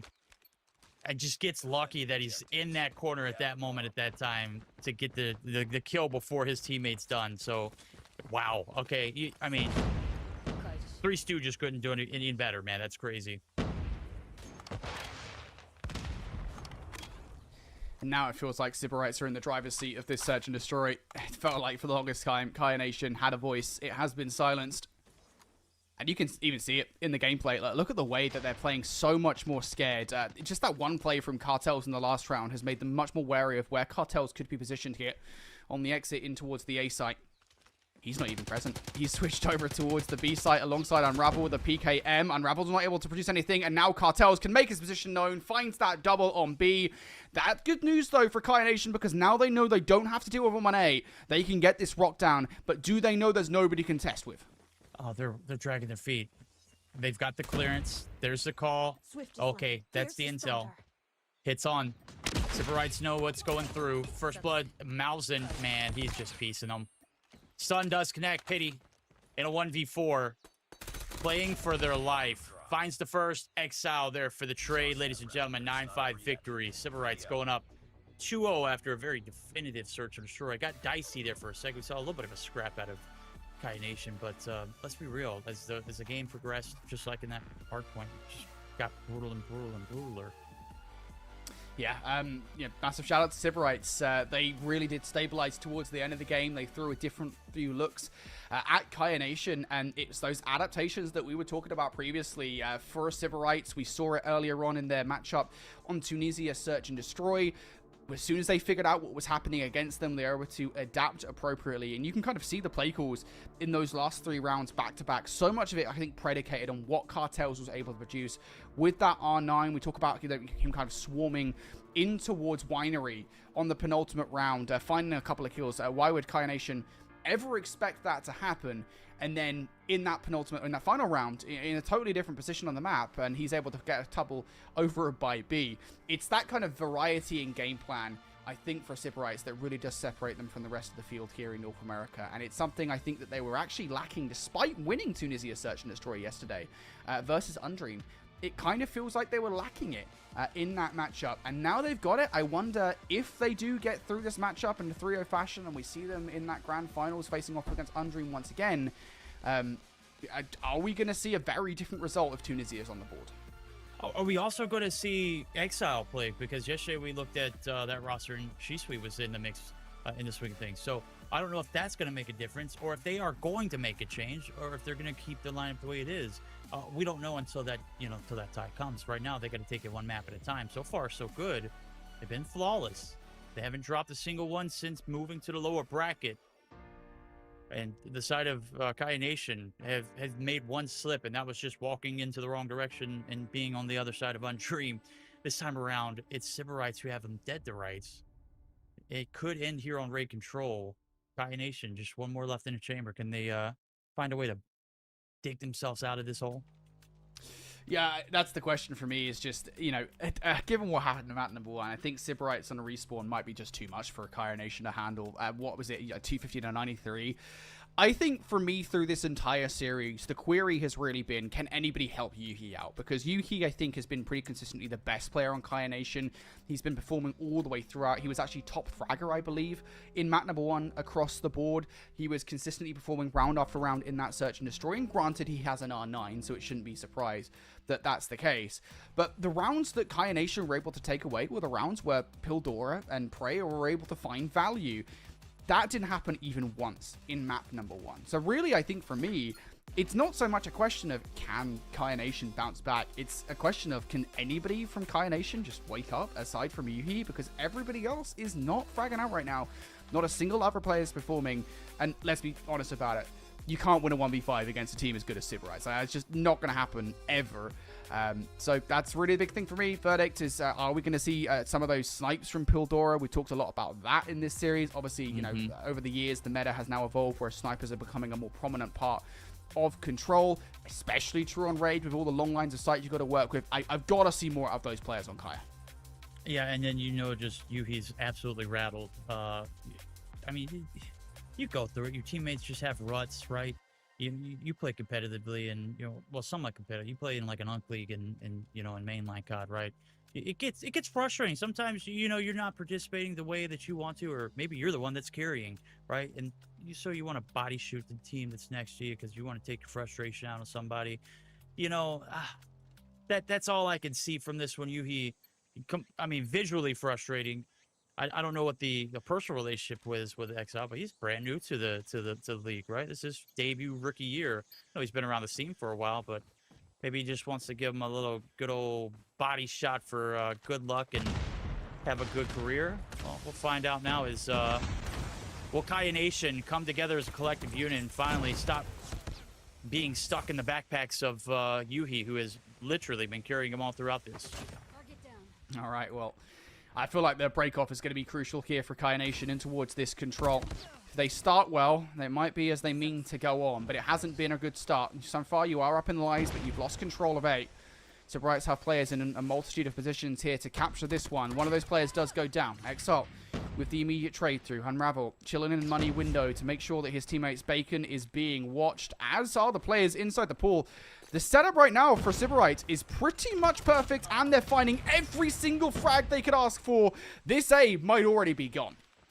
Yeah, and they don't even hold this one through. This is just quick hit off the gate. Cartel's got backlines covered through. Threat's been dealt with on the objective. King's now in the position to capitalize on a little bit of map control. Cartel's has been taken care of. Only a few moments here before A gets captured. Pildora not in a spot to go ahead and get that shot. King's going to be able to get the job done. but he's going to get roasted off the rip. So back to the spawn he goes. Minute 50 on the clock. Got to be offensive oriented here in control because those rounds and that time will disappear. Now, I'll say the one positive here for Kai Nation is there's not a massive life disadvantage, especially as those 3 kills come through. Now there's actually no life disadvantage. So something to be happy about here is that Kai Nation will have to be broken if Sybarites want to get on towards B. And they're starting to do so here, trying to get through Artside, trying to get through the middle of the map. It is going to be the latter push, it feels like, that Sybarites might find success with. Amprayer has hit the middle of the map, but does not spot out Kings and Unravel that have already gotten past that 50-yard line. If you can start to poke and prod at the defense, really split Kaya up, there might be some danger. Ooh, Malzahn clears one. Can't hit the shot there on towards the laundry side of things. Cartel's kind of lacking here, man. 1 kills to his name, but Exile, he's not. He's got 8. 7v7 now as things starting to progress. Map has been flipped on its head. You see that line in the middle of it. It's Prayer who said, cross if you dare. And we're down the 4 on the right. First ticks of progress went through rather seamlessly. Now they're kind of struggling to gather a hit. They have a little bit of time, Brody. We'll see what they do now as they approach that backcourt side. Big plays coming out from Pildora. Backs away. Just preserve your life. You're in a 5v4. You can waste some time, but no, he gets shut down. And now this is a reversal. They were in a 5v4. Now they're in a 3v4. Kaya Nation have to hold strong. Time is technically speaking on their side. Everyone going down. Prayer finds one through the middle of the map, but gets immediately traded out. And Fabuloso is stuck between a rock and a hard place. The rock being the defensive B, the hard place being Malzahn, who has just taken 2 of your teammates down through the middle of the map. Fabuloso chooses the former of the 2. Hunter Killer drone in the air, though. He's forced inside while Sybarites are going to jump on the point. 8 seconds. The clock will stop. Fabuloso now repositioning here through the middle of the map. Can he find Kings? Yes, he does. Backing away. He's got time to play with. It will be an eon before this B point is progressing because technically one player is off. And he should know that as well with how quickly the point is progressing. That one player isn't on this point. He will be positioned somewhere else. Can he play around that point? Yes, he can. Ooh. Brings us down to a 1v1. Does he check the left-hand corner? Goes to the switchblade for it and gets the content, but not the kill. Malzahn clutches up a 1 versus 1. Sybarites take the dub in round 1. I don't think he knew that the player wasn't there. You saw it. He rushed the hill like, hey, both of you have got to be here. But in that instance, if you're a teammate of him in that moment, you got to be, backline. Hey, dude, that thing's going slow. There's probably just going to be one on it, right? You got to be able to realize that as the operators come out here in this next round. Fabuloso got his. And it looks like he's going to be able to find 3 off of that. So they're looking for the floodgates onto this B site. Malzahn does pop the pred, finds one to go along with it. This push towards the ring side has been dead in the water so far. Second wave up. Let's see what they can get done. King's investment coming out. I mean, this is a total investment coming out from Sybarites at the start of this round. Question becomes, how much value can they get out of it? If you can find at least 2 kills, I think it's pretty much worth it. Per operator, everything is being thrown at Kaya Nation right now. This is something we saw previously in their last matchup. Sybarites going in a round number 2, just investing everything they've got to make it an insurmountable advantage. And let's be honest, Verdicts, you and I have seen many line life advantages before. Not very often do the team on the receiving end come back from it. It's all about, are they going to invest too? I know we saw early. There it is. It's Pity. He's going to try and make something shake there as he's going to be able to clear out one. Topside control is now going to come through for the sniper perch. And they're just trying to play for the catch-up. And with only 39 seconds left to go, they got to be practically flawless on the objective as well as in their life count. And, I mean, to be fair, what they've invested is not worth showing for anything. One tick of progress, yeah, but you're being gouged by 10. It's really difficult when you're getting steamrolled off the bat to try to find your footing later on in the round, and it's basically over. Yeah, last remaining player at this point. If I'm Pildora, you've got nothing to play for. Like, just go and get yourself out of the round, because the longer you play in the round, the more time you give Sybarites to get in towards their operator. You've already got your operator for yourself, so no real reason to extend that round. Kaya Nation in a terrible spot at the moment. I think the more stressful thing here for Kaya Nation is the fact that they don't actually have that much to talk about utility for themselves, right? Generally speaking, the back and forth of these games is that Sybarites use their operators and their util, and then towards the next round, Kaya Nation should be ready to go with some util of their own. They've only got 2 operators, though. And honestly, the longer they stay in the back pocket for Kaya Nation, the the more likely it is that Sybarites will kind of transition back in towards operators of their own. So, Kai Nation here, we want to be careful about preserving those ops moving forward. They don't really need them, though, at the start of this round. Different towards what happened in round number 1, Verdict, they actually managed to hold A. So, no progression just yet, but Sybarite, they're going to hit B here to try and trade things back out. Yeah, there it is. One ain't working, hit the other. King's Pred down.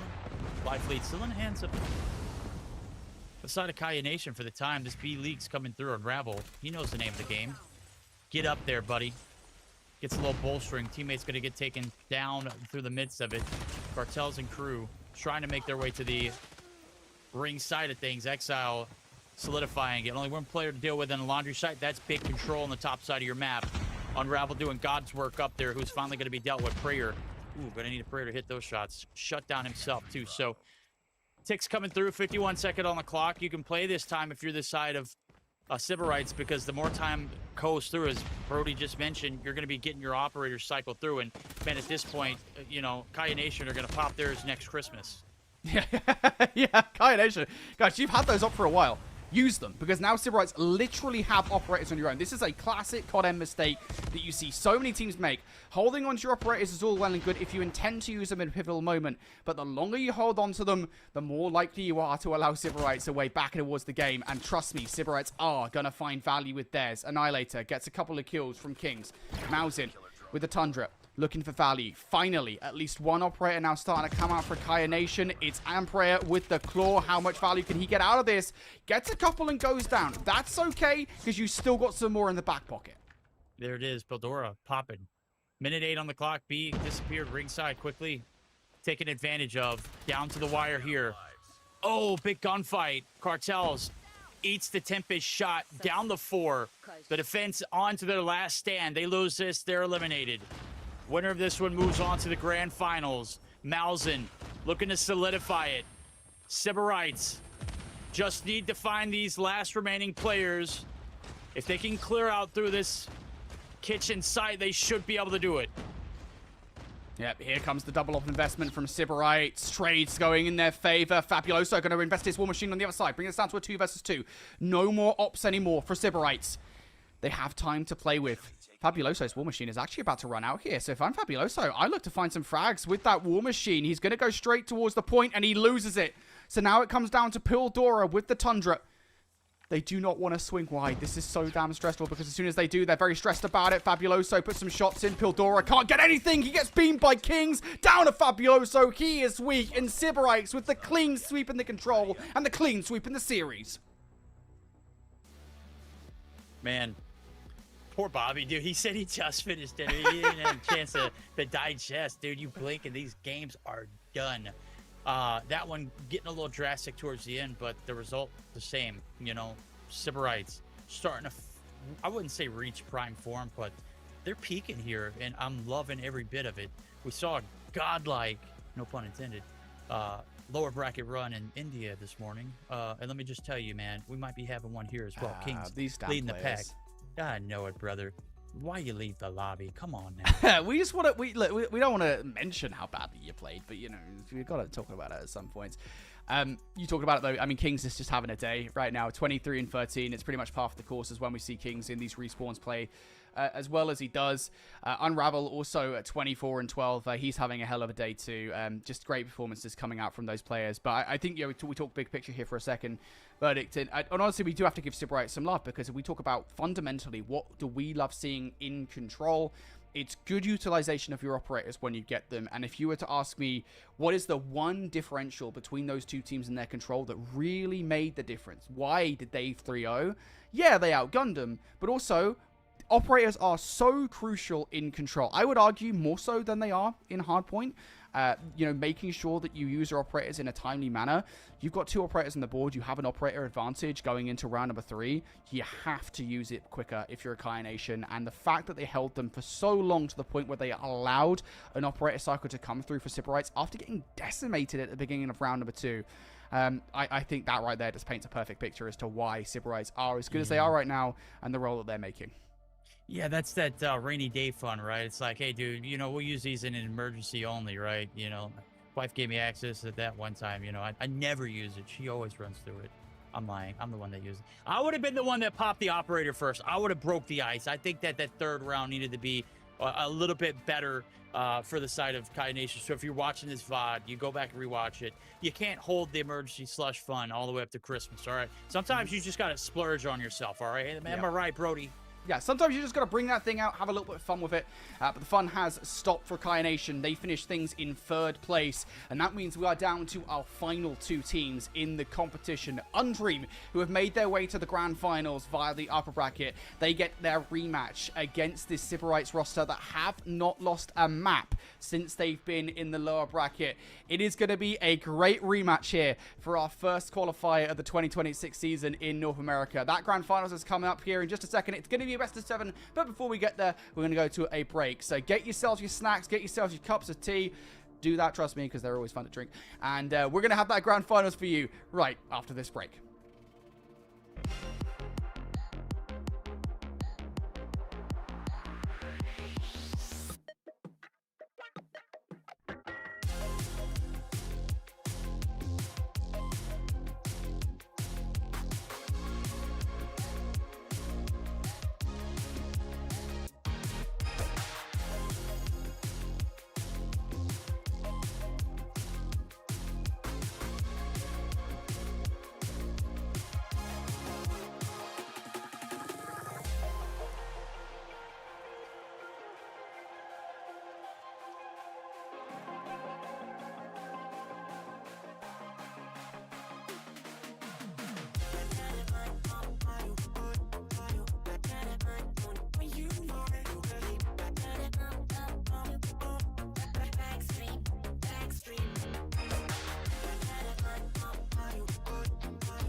Ladies and gentlemen, we have been breaking it down all weekend for the moment that matters most. The grand finals are upon us, and we've got a rematch from earlier in the tournament. Sybarites going all the way through that lower bracket run, 4 or 5 matches without dropping a map.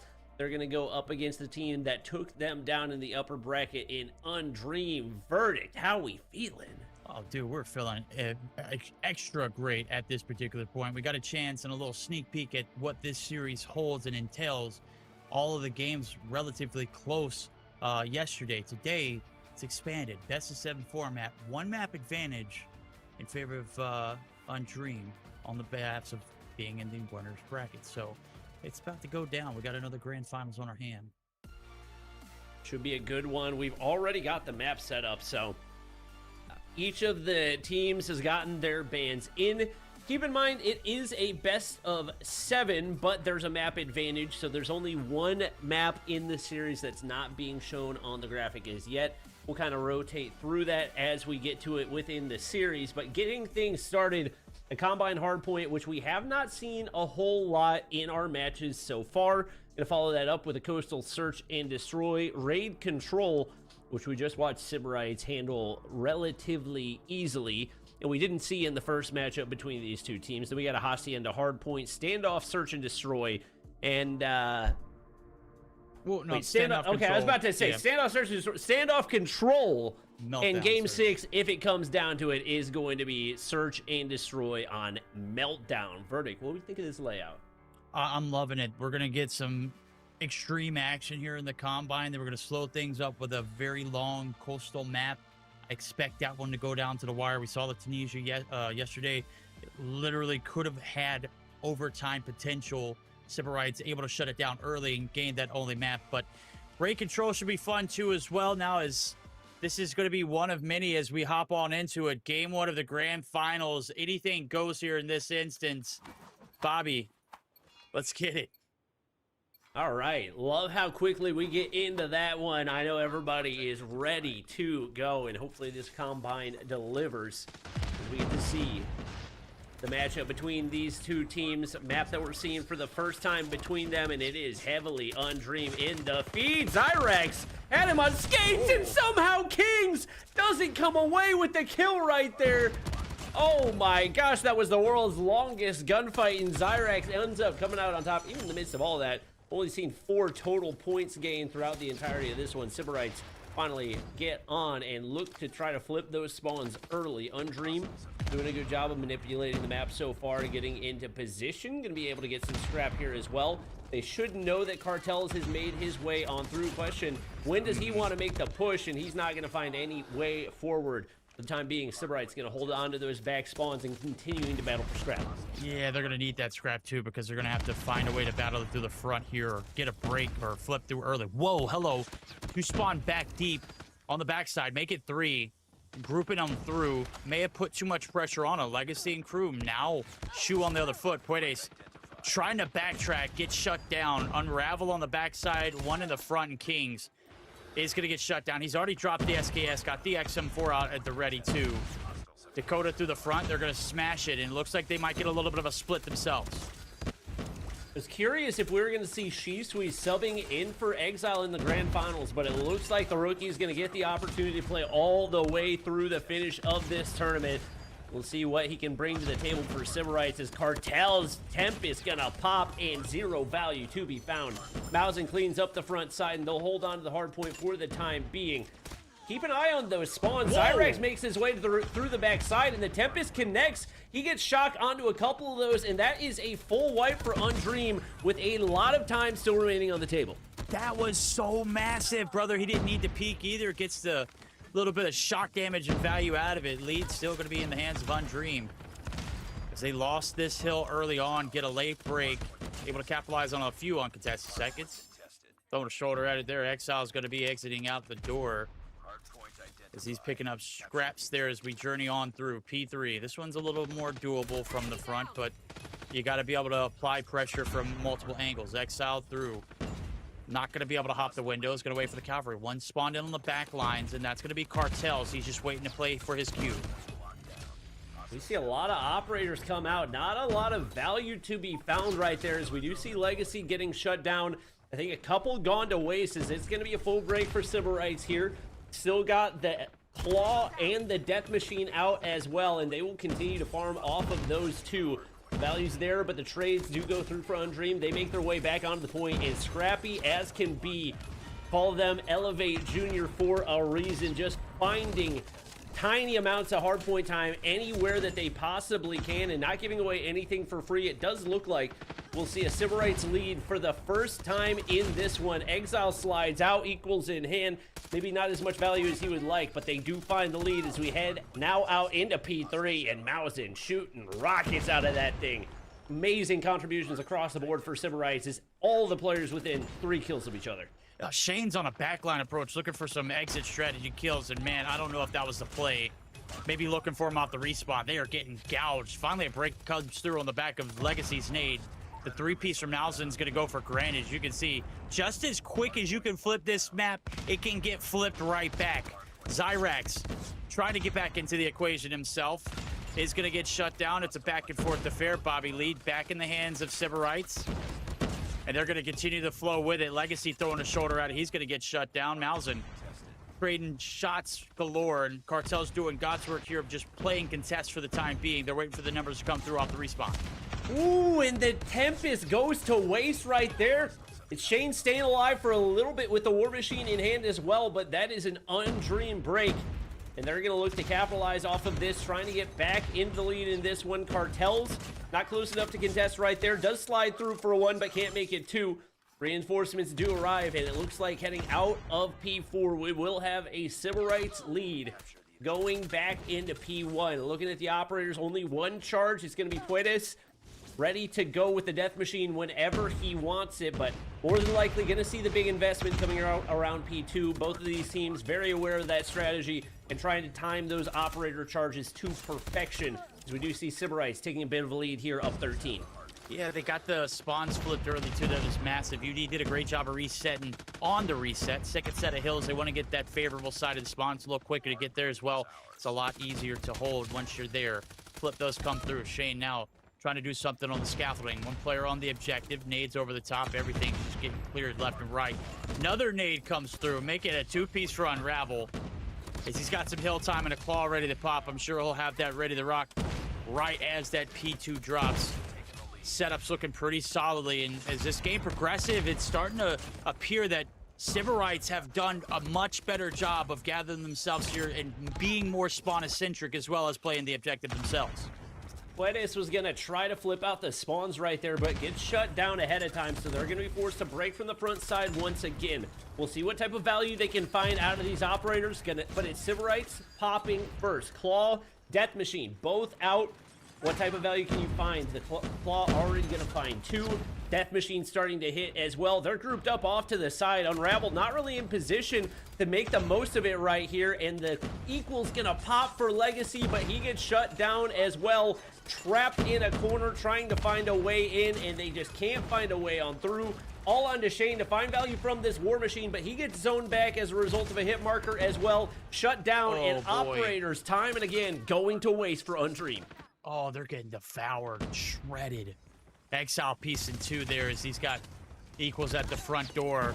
Shut down as soon as he exits out. Cartel's able to find 1 before he's done. A little bit of a smooth break there, but with only 15 seconds left to go, you can't really capitalize on it, and you don't really have the numbers to reinforce. Dakota was a 1-man wrecking crew. Does have a little bit of time there from Puedes, who picks up the slack, so they are able to capitalize on the time much more than you anticipate.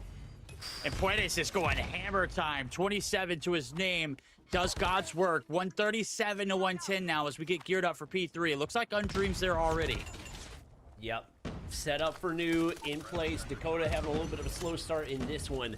Only 16 kills on the board for him. Pretty much the entire rest of the lobby pacing with each other, mid-20s so far. And even with that lack of kills for 1 player, Undream once again doing a phenomenal job of controlling spawns and not giving away any scrap time for free.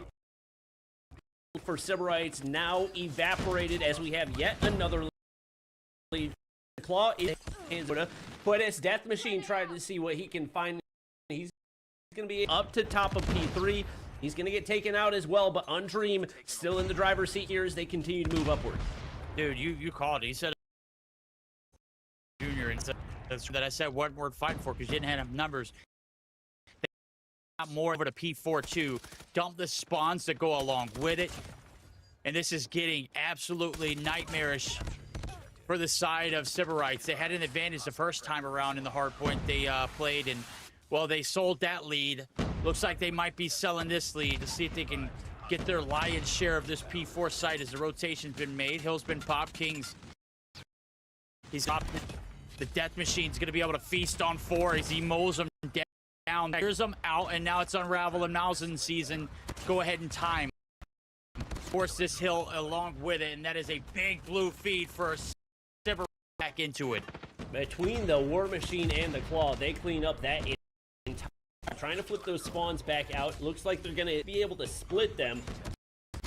And Undream not really paying any attention right here. They're just going to go ahead and full send it into the hard point. Shane, he's going to be able to lock in. What type of value can you find?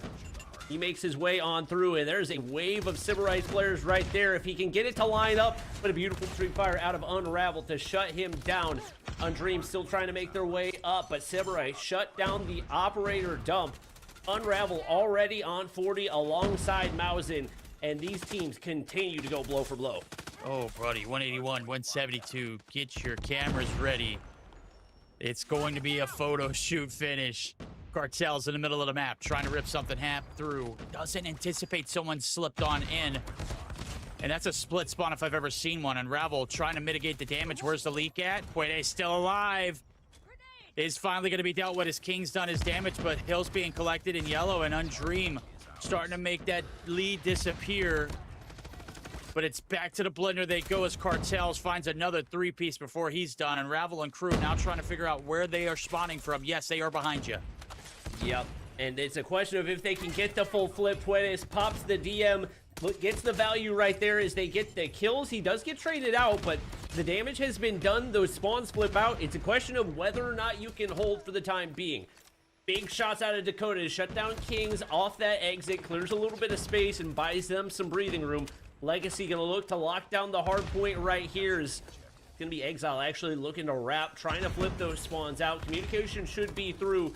The players in the back line to shut things down. Is nothing coming easy for this Sybarite squad.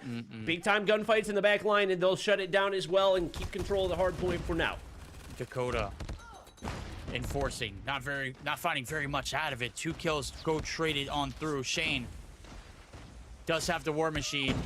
Oh God, spicy look kill there as the Cartel's trophy system comes through. He's doing it with the gunny too, does find another, but the cavalry's not there. They're slightly closer than anticipated, and off the respawns, all teams are gonna go ahead and throttle through this side door. Unravel through the front, shut down, everybody getting denied. Now's in the last man up. Cartel's through the front door, able to get the pints on through. They found 2, but they are instantly eliminated, but the cavalry's there. Wow, Zyrax Tempest shut down every single operator dump for Sybarites, and really nothing to show for it. Maybe a couple of seconds of scrap right there, but it's all gone to waste, and now an opportunity for Undream to try to dump these spawns as they hit rotation right here. Dakota not finding anything off those initial gunnies, but the slide on through, that's a big-time gunfight, and he can be first to touch on the point right here. Only down 12 seconds, he's taken out. Where do those spawns lie? It looks like they should be in control for Sybarites. It should be. Okay, they've got it locked in, but this one you can play easily through the front. We'll see if the respawns we go through, capitalizing on the time for the is Zyrax, who's cleared a path. Is gunned down, but he's allowed the pressure to come through, and now the operators come in as well, but they're shut down. Mausen able to get into the equation. He's getting some kills. Shane finds 2. Only 15 needed here to close this one out. Can Sybarites hold on? Undream needed that death machine to find value, and it ends up being nothing. They've got to touch the point. Not a whole lot of time left for them to contest. They're trying to get there, but there's nothing to work with. No firepower, and Sybarites strike first here in the grand finals. They equalize the series at 1-1 and get their revenge from yesterday's takeoff. What a way to start this series out. We're evened up, Bobby. 1 map advantage in favor of that winner bracket finals winner. Undream coming up short I think tooth and nail clawed it. And it was close all the way through. You thought, with the momentum, the way it was swinging, everything just seemed to be going in favor of Undream. But man, Cartels and Mausen was an absolute dog. Don't forget Unravel, brother. He was finding them 1, 2, 3 at a time. Just crazy starts. And even with all that OBJ being played, man, can't have anything to show for it. 55 for Unravel. What a game.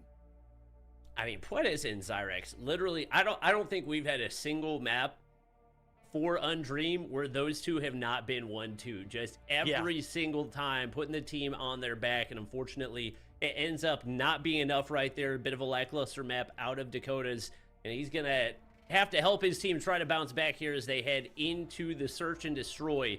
Got to keep in mind, that was the one mode that we actually saw Sybarites take up against Undream last time, but it was also on a different map. Tunisia not in the mix this time around. We're going to be heading to Coastal Search and Destroy, and Sybarites are going to look to take the lead in this series up against Undream for the first time this weekend. That's right. Okay. They haven't lost a single map today, Bobby. Is it going to change here? All right. It's bound to happen. Undream, we saw them yesterday. They look damn good, but one of the things that Learn mentioned on the broadcast, we got a chance to interview him after winning. First thing I said was, congratulations, brother. And he's like, dude, the lower bracket runs it. It's just golden. We've talked about it time in and time out. And there are tournaments out there that don't give you an advantage for being in the winner bracket. I'm glad we get that one map, but sometimes it's just not enough.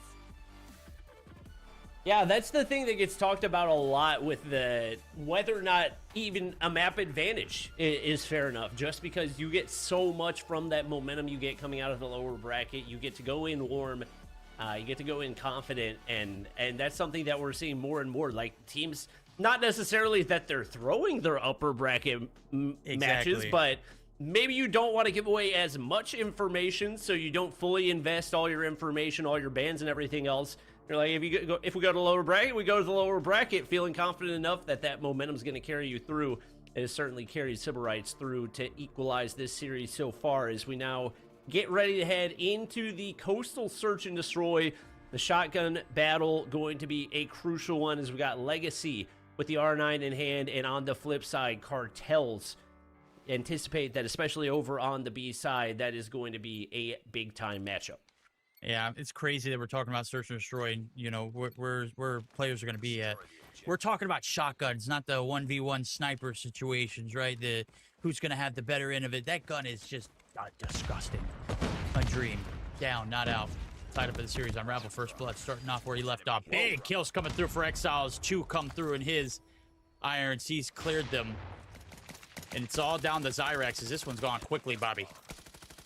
Don't see a whole lot of search and destroy XM4s anymore. Usually shotgun, sniper, and 3 SMGs. Zyrex doing what he can to try to clutch up, but they're not giving anything away for free. It is going to be Sybarites striking first here in the Coastal Search and Destroy. Guessing we're probably going to see a very different approach right here, as the aggressive A-side hit backfires quickly. Oh, yeah. We'll see if they can get away with that moving forward, too, in the rounds. You pushing that unbarred on that A side is mighty risky. You can see they're back to a reserve approach. 3-2 split, or 2-1-2 with a floater in the middle. Puedes, I don't know if he was able to spot that one there, kind of assuming they are. On the other side of things, we're itching for an A-side hit, but they do not want to make the same mistakes from rounds past. Yeah, this time not necessarily full committing, but throwing some shoulders, get some information before you push on through. Definitely an unusual hold position out of Sybarites. Nobody on an aggressive angle, and really banking on Undream getting overly aggressive here. And they're wasting a lot of time just kind of staring at one angle. Nobody really patrolling the map outside of that Puedes, who's locking down that mid angle. And once again, at some point, you got to commit to something and make a move. Like, first point of contact is probably going to be Exile here for Sybarites, and he's going to look to see what type of damage he can do. Is once again, these are incredibly unusual angles, but looking to use that to their advantage. Ooh, nades over the top. No trophies there on A long side. You got to roll. Here comes the first hit. Exile, tip the spear, finds 2. Legacy there for the trade. Damage is done. Unravel. adding fuel to the fire. Legacy's one shot. He's going to have to retreat. Kings. Yellow is going to get credit for the assist. Clean. Little drag of the feet there. Smooth hit over towards the A side. Absolutely denied. 2 rounds up, 2 rounds down. Sipperite's looking pretty firm here on the fence. Yeah, Undream absolutely get read like a book right there. The massive adjustment off the back of that one where they even slowed things down, but the off angles were just too difficult for Undream to get a read on, and now they're kind of stalled out in the mid-map once again. One player peeking across mid, Jimmy Mausen with the sniper in hand, trying to find first blood, and your kind of emergency backup being that R9 over top of the box. About all that you can possibly ask for right here is they once again have the A site completely on lock. Lots of real estate across to B. Question of the timing and what type of value you find for the utility to soften up the defense. That'd just tell you how lethal that shotgun is. They're assuming Cartels is there.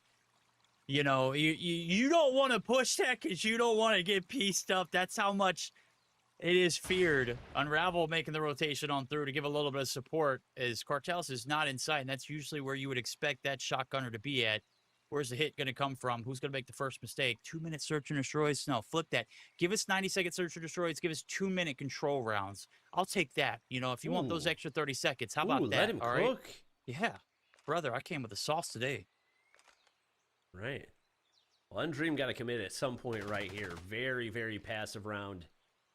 The longer you take, the more that helps out Sybarites and gives them the information that they need to be able to close this one out. They full commit over to the A side. Cartel strikes, finds one, nothing more. Zyrax shuts him down right there. Kings not connecting over top of the heady with the SKS, and they get on through. Shane doing his best, but can't quite connect. 1 HP, and they let him out alive. Fortunately, they all get through. Should be able to get the bomb down. Shane finds one onto Kings, trying to connect for the wall bang right there. But the bomb plant is through, and now on for the retake. Cool, calm and collected. Do finally get the strike. It's through the middle of the map. Cartels found one before his job was done. Nobody on the trades. Kings get caught on the exit. Exile. Finding one through the wall. Mausen able to take one down. Unravel and Exile fall in the midst of it. It's down to a 1v2. Mausen. XM4 round in the corner. Got to make something happen here. 22 seconds on the clock. As he slows things down, the jump up should give them some indications. Legacy's peeled back. It's just doable. Big shots out of Puedes right there. I honestly can't believe he got through for a single kill right there. Beautiful shot out of him, but Puedes closes things out when he's needed.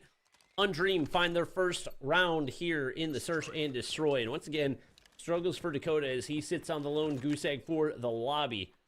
Mausen looking for first blood across the mid-map. Timing doesn't quite go his way. Still going to sit back and see if he can find an angle that works to his advantage.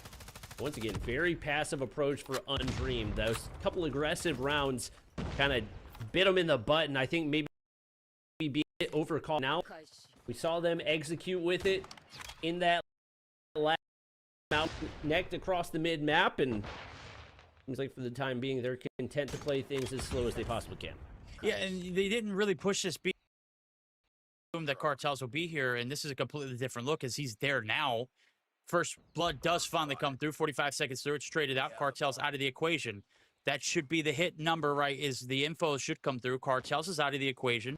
You don't really have anything to deal with on B that is pressing. Kings in the midst of all that transition is going to be able to find one. But you get this site, you get this rock down, you have all the advantage in the world, and they've got the green light. Mausen absolutely has to hit that shot. That's what you're playing for, and kind of gets served up on a silver platter, ends up whiffing, and the bomb goes down at the hands of Legacy, who picked up that kill. Playing for the retake. SKS and an AR looking to push through the backside. Probably got to be on to Unravel to try to make the push right here. The SMG has got to be that first point of contact, especially when you're trying to play on the inside of this B site. Only 25 seconds to work with. You got to go. Who's going to be first to peek? It's Unravel pushing on in, but Shane's there to shut him down. Legacy peeks out. Puedes finds the last one, and back-to-back rounds go the way of Undream. That's perfectly executed, man. You clear out the shotgunner that you are very threatened by, and you could tell because they hadn't made a stroke towards me. They didn't even wink an eye at it. at that point, and they get that guy down. That's the green light. You get over to B. Even if you didn't have the player advantage, or even if it was tied at that point, it didn't matter. Once you get retreated back behind those walls, you saw it. They stack up, dude. Those are free kills.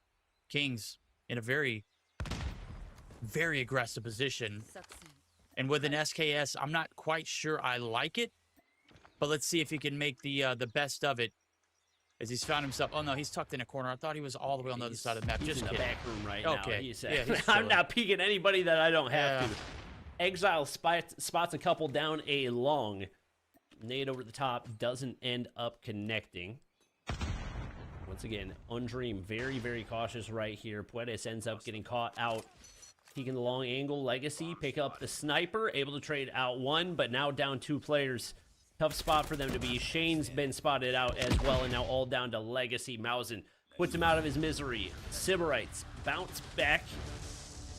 3 here in this one has been worth of fair. His team very well. That have been great with the adaptations based on the strategy that we've seen so far. Once again, for Undream, if you're Dakota, you've got to find some way to provide value. Something, dude. Come on, brother. Give us a hand. Quick smash right through the middle of the map. And the one round that we don't have a full investment. Kings nowhere in sight. Nobody really watching that lane. A capitalization at its finest. Puedes! Whoa! Kings, where you? Oh, No, man, he's not beating those allegations. 1v5. 5v0. No trades in sight. What happened? It was a meltdown. You know, I saw some Legacy slander in chat. I just want to point out. What? 6 rounds in, that man is on 9 kills. He is putting in work. He is versatile. He and Puedes leading Undream to a tie game right here as we get to within 2 rounds of the flip. Puedes getting aggressive across the mid-map right here, trying to find anything and gets Cartels out of position. Maybe a ghost touch right there as he gets taken down. Unravel finds 2, but Legacy's there for the trade. Brings us into a 3v3, and that sniper I thought might get picked up, but they actually wrap back for the SMG. And it looks like it is indeed going to be a B hit. That is now wide open. Oh, it's completely red. They got the numbers. This is a replication of a few rounds back where you saw these guys just tucked in the corner. Get this rock down. Get your positions. Capitalize. You got the man advantage. Don't sell it. Get a little extension on the back line. Gets red. Kings. Hold the phones. Might be able to do something crazy here. Was 3. It's now 2. Mausen looking for anything he can. But with 25 seconds left to go, they've got to clear all this out and get this defused. Not a lot of time to work with. And if you're Sybarites, you just don't peek anything that you don't have to, especially with a SKS and a Tundra still alive. They know that they've been spotted out. Legacy praying for an over-aggression right there. Doesn't get the kill on the Kings, but shuts down Mausen, and Shane cleans up the rest. We see Undream taking the lead in the series for the first time. Sorry to break character, Brett, with the 20 gifted members. I don't usually shout that out on an official broadcast, but thank you for supporting the live stream. You the Oh best, my Larissa. gosh, what a match on our hands. Oh, buddy. W. Larissa. We can break character for her. She's goated. Just like this matchup. Grand finals on our hand. Characters back in play. Mausen finally getting back into the mixture and swing of things too. Desperately needed to find one of those opening bloods, and well, he didn't find one of the head honchos in Puedes or Legacy, but he will settle for Shane. Cartels. I mean, now you're starting to think we're 8 rounds in. Maybe you do bully him off of this site. I know he's not one to be easily bullied, but he's not really having a good game off the rip. And, well, maybe that B side might be freer than you think. R9, surprisingly ineffective so far in this one, as Legacy's been rocking the Switchblade, I believe, all the way through. I do anticipate that we'll see a switch to that whenever he moves to the defensive side, but Cartels with only 1 kill through 7 rounds is not something that you see very often. Obviously, we've talked about Dakota, pretty much 0 impact so far with Goose Egg to his name, but I think maybe this is the more surprising result right now. Fortunately for Sybarites, they've managed to make Undream waste as much time as humanly possible.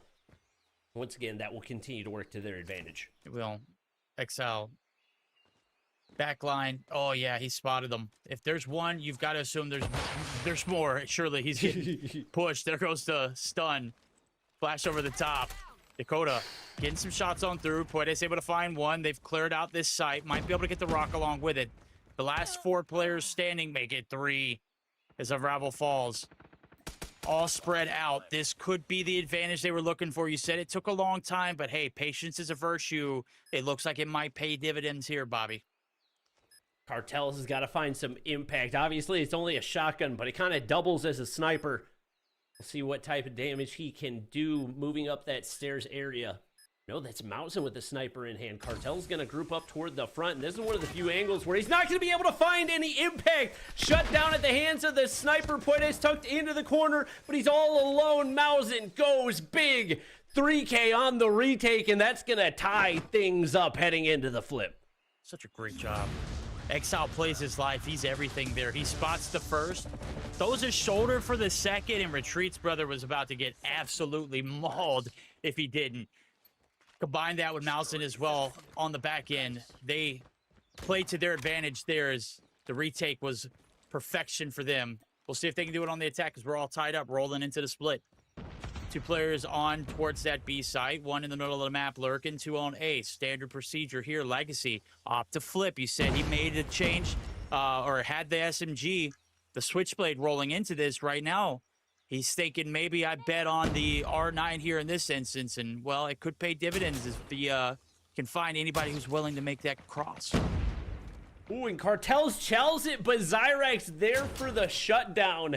Sticking with the strat, and it pays off. One player does get traded out. That's going to be Puedes dropping. That's not a player you want to lose. His sniper has been crucial for them so far in this one. You go 1 for 1, and once again, Dakota has got to find a way to bring some value to the table for Undream. I feel like if they want to have a chance at winning this one. Undream still locking things down over on the A side from the back of sight. And only 1 left to lurk over on the B side for Sybarites. They finally commit to the wrap right here, and that's going to be King shutting down Dakota once again, taking off the board. You said add value. Maybe he's giving call-outs because, brother, I mean, we're 9 rounds through. Someone text brother and tell him, game started, man. We need you to start shooting your gun at some point. Mousen doing everything due diligent wise to clear this side out, and he's hitting shots to go along with it. Shane never stood a chance. 4v2 now left standing. Zyrax, they're clearing him out. He's on top of the bar. He's dead. All down the Legacy, who's made the change and has swapped over to a sniper as his secondary. Yeah, not going to happen, bud. Exile didn't even check the right corner on the entry right there. I don't know how Zyrax doesn't even manage to get 1 kill, but it would have been a tough round to win regardless. Sybarites retake the lead. I don't even know how many lead changes we've had so far in this one, but it certainly has not disappointed.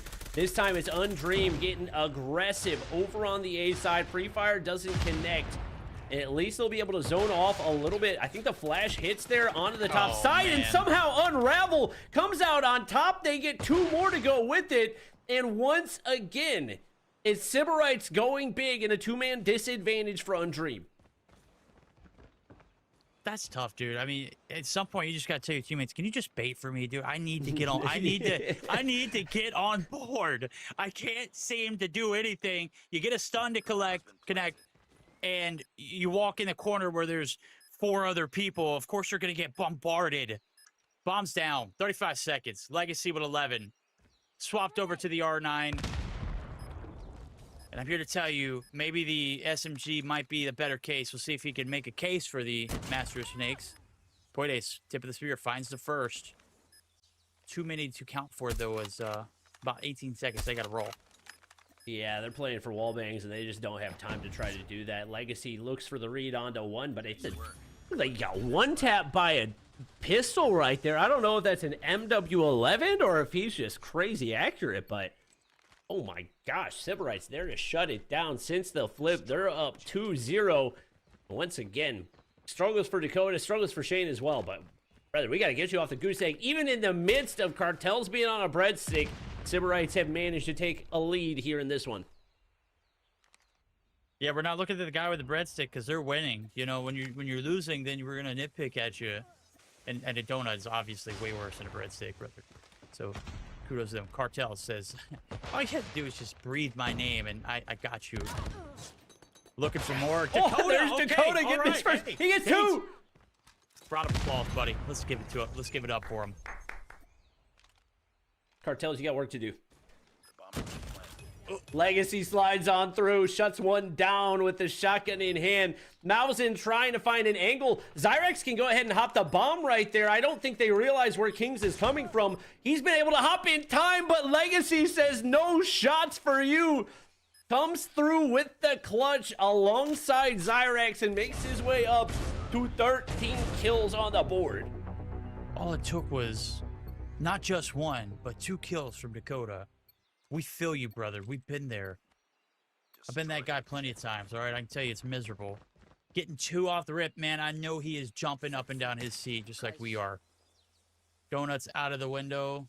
Both players that we were mentioning got kills last round. Everyone's a winner here in this one. Wrong. We're only going to have 1 winner after today. Smokes through the middle of the map. Shane going to be forced to back on through. Trophy's right there in front of him. We are itching for a little bit of a mid-hit. Dakota. Okay. There we go. Get some shots in. Throw that tack. Go ahead and bounce back. Malzahn finding the first blood's not a good sign. Let's see if the defense can retreat here on this one. Ooh, and plays the off angle for a second. Cartels, that's the power of the R9 as he strikes right there. Shane has to unpeak, doesn't get out in time. Legacy's there to try to trade, but now he's in a 1v4, which is about as unmanageable as it gets, especially in this bottom side position. You got to pray for an opportunity to reposition. He doesn't take it, and Civilites now 2 rounds away from closing out the map right here. Once again, those opening gunfights, if Dakota finds literally anything, totally different story, but just straight whiffs off the opening gunfights, and as a result, they give up sight completely. Suns over the top. They're not stopping. Let's go ahead and push the agenda. Big kills for Cartels. Legacy and Shane. Victims. Dakota. All by himself here on an island. About to get ran through. No, he's going to do the running. Gets 1. Gets shots on the 3rd as well. The flicks are there. Providing excellent value. Zyrex coming through as well. We're tied up 2-2. This is huge. Very manageable round. The nade's going to go over top. I'm not sure they quite get the hit markers. Unravel slides away in time. And hold hands and look to wrap through the backside. And with Puedes, sniper in hand, that's going to be the entry opportunity that you're looking for. Both players on site. It's a question of what angles they want to give up. And now Puedes going to look for this opening angle. Might be Zyrex that has to go first here, and both players tucked into the corners. They should know exactly what the play is. I don't think any utility for them to work with. And they got to peek the corner right there. Puedes finds 1. Zyrex botches the slide, but Puedes is there to clean up, and just in time. Undream take the 6th round as Civilites with 7, only up 1. Well played. Good execution. You slide through, you get shots. You initially get shots through the wall. You know he's there. And if you're getting 1, you know the other is exactly on site. That's the flaw of being in a 2v2 and both being on. It's difficult to split up. But when you're paired up like that, it's, I mean, absolutely predictable. You're not like on this B site where you're tucked around in the corner. It's, you know, a little bit more maneuvering that you got to do to get both. They're literally right there. It's not going to stop the side of Civilites who are going to buckle up for a B side hit. Here it comes. Malzahn on the outskirts. Quickly trades coming through. Exile finds 2. Dakota finding 1 in the midst of it. They got the B side control. Only got to deal with 1 player. But Malzahn in the middle of the map is going to try to navigate on through as the bomb goes down. He knows his life is more valuable than trying to peek and get anything that is not there. Shane looking for the wall bang right here, trying to get some information. Zyrex might get timing, but doesn't peek quite quickly enough. Oh my god, obliterates Malzahn off the slide peek there. And that's man advantage for Undream, but they got to execute quickly. 20 seconds remain. Unravel doing his best. He's able to make 1, but Zyrex is there for another. It's got to be a 1v3 if he can make it happen. Shane slides all the way through onto site. He's got no idea where Unravel is, but connects for the first shot, slides the corner, and just in time hops the bomb. Ladies and gentlemen, we're tied up at 7 rounds apiece. Oh, brother, in that moment, maybe just hold out one more second. I know it's longer than it seems. Don't let anybody tell you. That 1 second extra difference in search and destroy is everything, all right? Felt like you were underwater for a minute, though, and he had to take a peek and see what's going on. Tucked away nice and tightly into that corner until he wasn't. Gets the kill, gets the trades, but clutch is denied. Sybarites tied up here in this one. And here we go over to the A site. Legacy, first point of command, does find one, gets shots on Exile, but not enough to get the second. Dakota looking for the trade. Wait, hello, Unravel? Oh man, his gun's rolling, Bobby. He finally broke the seal and broke through it completely. Is now up a man is Undream. Bomb in hand as the hit marker connects there as well. Zyrax has been an absolute beam with that Type 25 in hand. I don't think we're going to see Sybarites try to commit on a plant right here. Looking at the wrap back toward the B side, but it looks like Undream have read this. It's a question of if they're going to peek across mid right there. It's actually going to be Kings picking up the kill onto Zyrax. Shane not wanting to over-aggress, going to actually hit the wrap here on into the B site. And now King's looking to push on forward. No gun out, at least not initially, but he catches Shane off guard. And just like that, it's all down to Puedes. You just had to say something, Bobby. As soon as you said that, he whips it out, and Buddy lets him have it. Wallbang's not connecting. Puedes, 1v2 scenario, sniper in hand. Both players on site. A little different when you're trying to do this solo. And these guys know it. Exile in one corner, Kings lined up nearly in the middle of sight. Ugh. This is going to be mission impossible. Let's see what he does. 15 seconds. He's got to start rolling. It's just such a tough read, especially with that off angle that Kings is playing right there. He has got to be perfect. If he gets timing right here, might be able to make something out of it, but Exile is there on the cover. And now Sybarites 1 round away from closing this out and taking their first lead in the series. Dakota's bounced back to provide a lot of value in these later rounds, but Undream, couple missed opportunities on converting those man advantages. And now on the brink of going down here in the series. B has been left completely open by Undream. It is going to be Puedes finding first blood right here. Might be able to find one on rotation, but I don't think is provided with the angle. Now he's going to have to look for the planter. Oh, man, they've already gone in. He is assuming that they are not there. And look, he is very tunnel visioned. Eats a few bullets, forced to back down, and yeah, that hits on. They're going to play for the retake. 5v4 here, is it? Even with the man disadvantage, you think you've got this site locked down. You should be able to capitalize on it. Nades thrown, everything, and the kitchen sink. Everything's being tossed. Nothing hitting as they toss their trophies down along with it. All three right here stacking the site, looking for anybody to entry on through. It's on, Bobby. Exile's blind, not going to be able to connect for the shots right there. You can't keep going 1 for 1, but they get every single kill. Sybarites clean up in under a second, and they take the lead here in the grand finals. I called it, dude. You don't have to have the plant man advantage. You get that site, you force down that one player. Once you've already got sight, just get the rock down and just let them fall into your lap. That's what happened. Unravel capitalized on a 3-piece at the end. I said it's mission impossible for a reason, man. It's just so dang difficult. Even when you do have the numbers. We'll take a look at the post-action report. Something's got to give, man. I know these SKS players want to continue to rock and roll with it.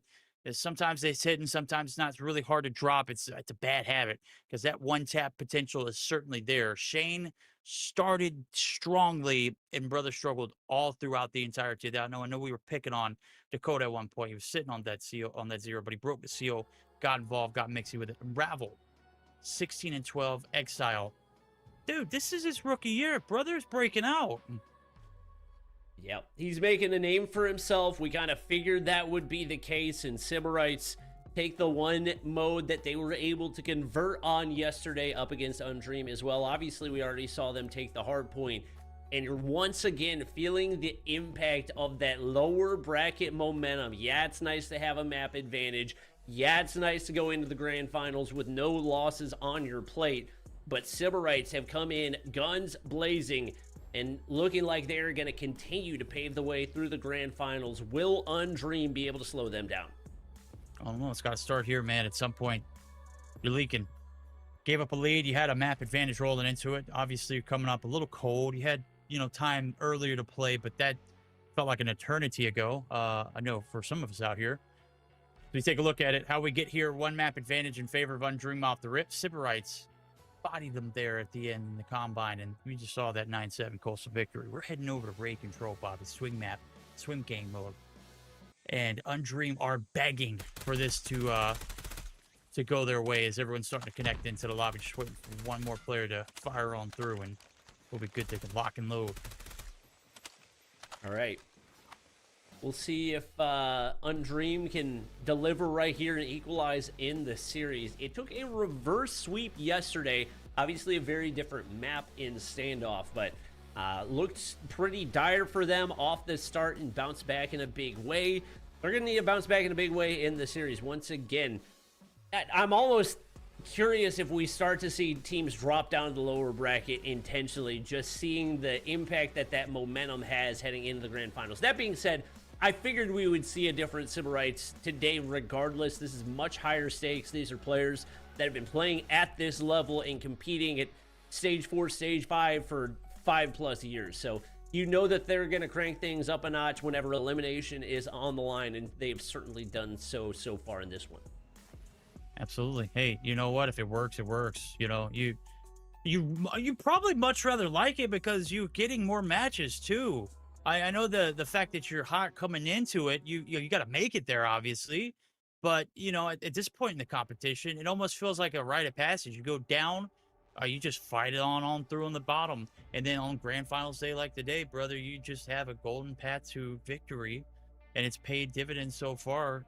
At some points, something's got to change, right? And flawless so far through it. We'll see if things change as we get it geared up for this raid control. Should be an interesting one, as we've mentioned too. It's the lower bracket run, a godlike so far here for the Sybarites.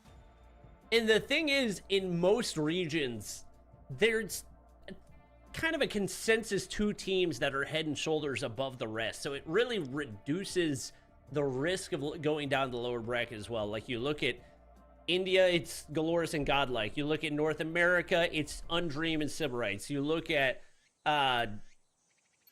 even at Europe, I feel like there's always a top 2, whether it's Animus and Exclusive or somebody else. But it feels like most of the time those top 2 are a good bit separated from the rest of the competition. Even in Garena, you got Elevate and Alula, and so you see Elevate go down to the lower bracket. They make that run, and just that much momentum plays such a big impact. And when you have that level of confidence that you can run the lower bracket without any issue, it just adds that much more incentive for you to try to take that route and use it to your advantage. And China, you forgot to mention, there's only 2 teams there too to worry about too. It's Q9 and Wolves. Yeah. That's a shot at Tectonic. I hope he's still watching. I know he's still up, brother. Get some rest, he is. man. He's coming. Yeah, he's probably hearing this right now. He's like, dude, come on now. Come on. Why you got to take shots at me? Green is very similar as well. I know we talked about them, wanting that 3rd spot. TSM's great and all, but let's be real. It's Alula and it's Elevate. And there's, a very, very far step down to where TSM will compete. And it is competitive at times. They've taken maps. But when's the last time you see them win a series against either of these guys, right? It's always Alula, it's always Elevate. So you make a very valid point. Yep. One region that I think you could make a counter argument for, although maybe less so now because of Galorus moving, is LATAM. But I do feel like there's always at least 3 teams in LATAM that are very competitive with each other. And I'm anticipating that playing field's kind of going to be evened out even more so now that we've got Galorus moving out, because that talent pool is going to kind of spread out. The LATAM viewers are diehard. That probably the most committed audience in Call of Duty Mobile Esports. It doesn't matter how their team's performing in the World Championships. They're always watching the community events. They're always supporting. And I know there's a bunch of them watching Brian T's stream right now and showing love to the Latin American players that are competing in North America as well. So we're underway here in the raid control to get things started. Shane, First Blood, make it 2. Looking to bounce back from the rough map that we saw from him there on the Coastal Search and Destroy. Oh, buddy, they're trying to make waves here in raid. It's very difficult to make an approach here off the rip on the offense, but if you can get the ball rolling early, it could be lethal. They've got sight on towards the B. Collecting it as it goes through. 1:16 on the clock, 2 tickets locked in. Your map control for the top side of Laundry still there presently, but is forced to play the objective, and well, in transition is going to get killed. Legacy trying to get it back in blood, does fine too. Fortunately, he drops, and now that clock continuing the roll. Ooh, it's Shane. Just beaming left and right, making 5 kills on the board for him, looking to build some streaks, and that is a very early B capture for this Undream squad. They do it with a life advantage as well. Util over the top. They're trying to hunt down Kings. He's doing his best to stay alive, but not going to be able to do anything. That's now full top Laundry control. Mausen doing his best to ward off that A push. Right now, priority for Undream has to be trying to get some of that mid-map control inside Kitchen. Yep, they got that extra minute of the clock to work with. They got plenty of lives to rock. Now the hard part here is trying to get the map control. Playing for trades is key. And Unravel's taking them by 2s. That's not a good sign. 5 life lead still in their favor. 0 map control for the time being. You got an extension towards that money side of things, or kitchen side rather, but Unravel is letting you have it. Zyrex and Shane back in the mix and swing of things too, as kitchen push has been halted. 5 lives separating these 2 still. Gotta find a way to take out Unravel. He's been a thorn in your side. Yeah, they know exactly where he is. Finally able to hunt him down. Cartels and Mausen return fire, but Shane is there. He has had a monster of a round 1. 8 kills on the board. Now 7-3. Should be manageable for Undream. No respawns remaining, but Mausen continues to pick them off one by one. If you're Undream, you gotta hit a different route right here. You cannot continue to serve up these kills from bottom modern. Puedes has got to find an avenue on into Kitchen. Exile has a lot of angles to check. He gets out with his life, but gives up a lot of map control in the process. He does. They're about to get bombarded. Oh, Kings! Able to find one, but I said you can live off trades. Only 2 to deal with. Make it 1. Mausen? Oh my. This is ballsy. Oh. Finds the first, and yeah, like I said, you would have loved to have that rolling into this next round versus wasting it and not having anything to show for it. And that might have been a panic pop. I don't know when exactly he pulled out that War Machine, but I'm assuming it was around the same time it was a 3v6 or a 2v6. That's a no-go. That's illegal, brother. Yeah, just very, very unideal. And like you said, you don't know exactly when that came out, but there's not a lot of situations where they were in an advantageous position to have that. Cartel's going to be able to connect for the first one out of the Tempest. Waits for the regen right here, and once again, he's got a lot of angles to watch. There are Undream players all across the map right now, searching for Zyrax, and completely whiffs on the shots right there. They are going to be able to lock in a couple ticks of progress, get a couple more kills here as well, and they've got that man advantage. Undream really not investing anything right here to try to stop that capture. Finally, they get 1 player cleared off of A, but still a lot of work to do with how much they've given up for free. Yeah, Cartels didn't really do a good job of managing those spawns and getting the call-outs. They're literally up the top side of that staircase, and he is in Kitchen, not really being able to provide much value out of it. The 2 ticks of progress did go through. Cartels did finish a job, and it is done. A minute added to the clock. 5 life lead on the left-hand side of your screen. Here comes Unravel. Ooh. Would have liked to see more out of that claw, but he thought he was in a power position, paid the price. And all of a sudden now it's difficult trying to get that map control on towards the ring. They need to do it if they want to even this up. This is 3 ops popped instantaneously right here for Undream. Don't love the spacing of those, as the odds that every single one of those finds value, not particularly high. Puedes going to be able to find 1 with the Annie. He's still trying to find somebody looking for flank presence right here. He's going to be able to spot out yet another. Those lives getting closer and closer as Unravel shut down as well. And now only a 3 life difference between the 2. But like I said, 3 ops invested right there, and only 1 of them finds value. See what the 2 remaining ones can do. Is the game now going to slow down? Yeah, and that's the question. Do you pop or do you hold? Hey, you know, smoke them if you got them at times, and, you know, there are times of need where it's reasonable. We'll see what happens. Puedes streaking up here. Does pop the plane. Does find an insta-kill. Cartels on the hunt for trail for 1. Does clear out a little bit of red. Still has one more to deal with, and Legacy does opt to pop there as the equals. Forces them to back on through. And, well, it's a battle of attrition here for map control, and Legacy is absolutely the man with the plan here. This was a big-time pop. It was only a matter of time, and surely enough, this is exactly when you needed it. Honestly, I wasn't initially a huge fan of that play, but he slows down, doesn't try to get too aggressive off the back of it, and instead repositions to be able to find value right there. Very well played out of him. Now it's a 2-life advantage, and the big issue for Sybarites, can you find a way to capture this objective? We got Kings with the Annihilator coming out. I want to say this skin does need to be banned because it literally highlights enemies in red. It is the most pay-to-win thing in the game right now, so if anybody in power is watching this, probably should be banned, but that's the operators finding value as Kings finds 2, and now an opportunity for Sybarites to get onto the objective. They stop the clock. Oh, Dakota's still laying here, brother. You were saved by, you know, bad shots out of Kings, and he's just stuck on his tummy. Zyrax gonna try and pinch on through. Time is going quickly. Second tick, 4 seconds on the clock. They die, they lose the round. If they find the kills or capture this objective, they'll be able to snag it. Puedes gets aggressive with it, pays the price. Rather see them win it by kills than by ticks of progress alone. They're, I guess, looking for that offensive victory for that round 5 if it goes the distance. Another slow map for Dakota. 6 kills on the board. One of the few in single digits. I guess the same for Kings right here. He's actually going to make the switch over to the Odin. Kind of SKS adjacent, so I'm curious to see what type of impact this change is able to have. Exile going to be able to find first blood right there. Cartel's playing passive with the Tempest, banking on that aggressive push on into the A zone, and he hits the flick onto Shane right there. That's 5 straight kills for Sybarites off the start. Looking for more. Gets shut down there in the Tiki Bar. Exile putting him in the blender, buddy. Welcome to the show. He's got his pass there as he does fall. Damage is done. 55 seconds left to go on the clock. No transition towards this A site. Rather hop for a ringside approach, and they got the green light. The flood's on. Cartel's looking to mitigate the damage. Legacy, yet again, pulling out the gloves and giving them a 1-2 punch. They've got ringside locked down for the time being.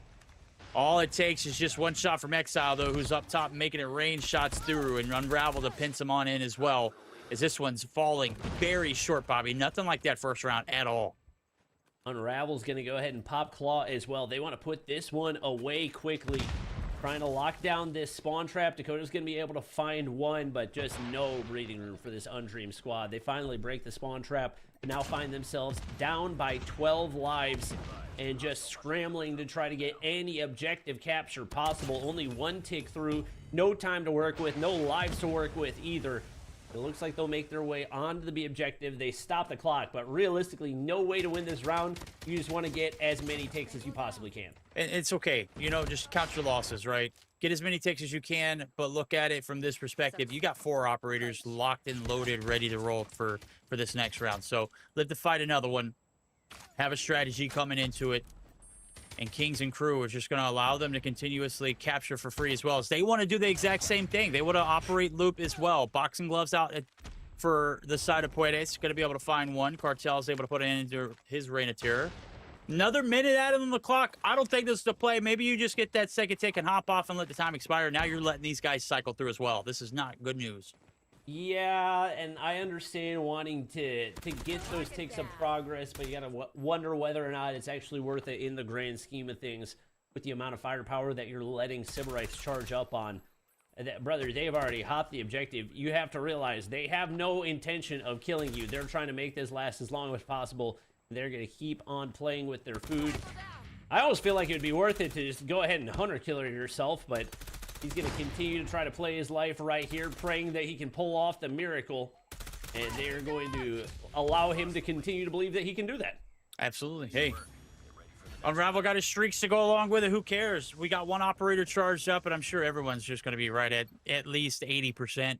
Kings right there, cycled through, plan executed to perfection. Unravel popped his a little later in the round, so he's about midway through. That just tell you how long it took for them to get taken out. And of course, here in Champs Rules, you can't nade yourself, so that's very unfortunate.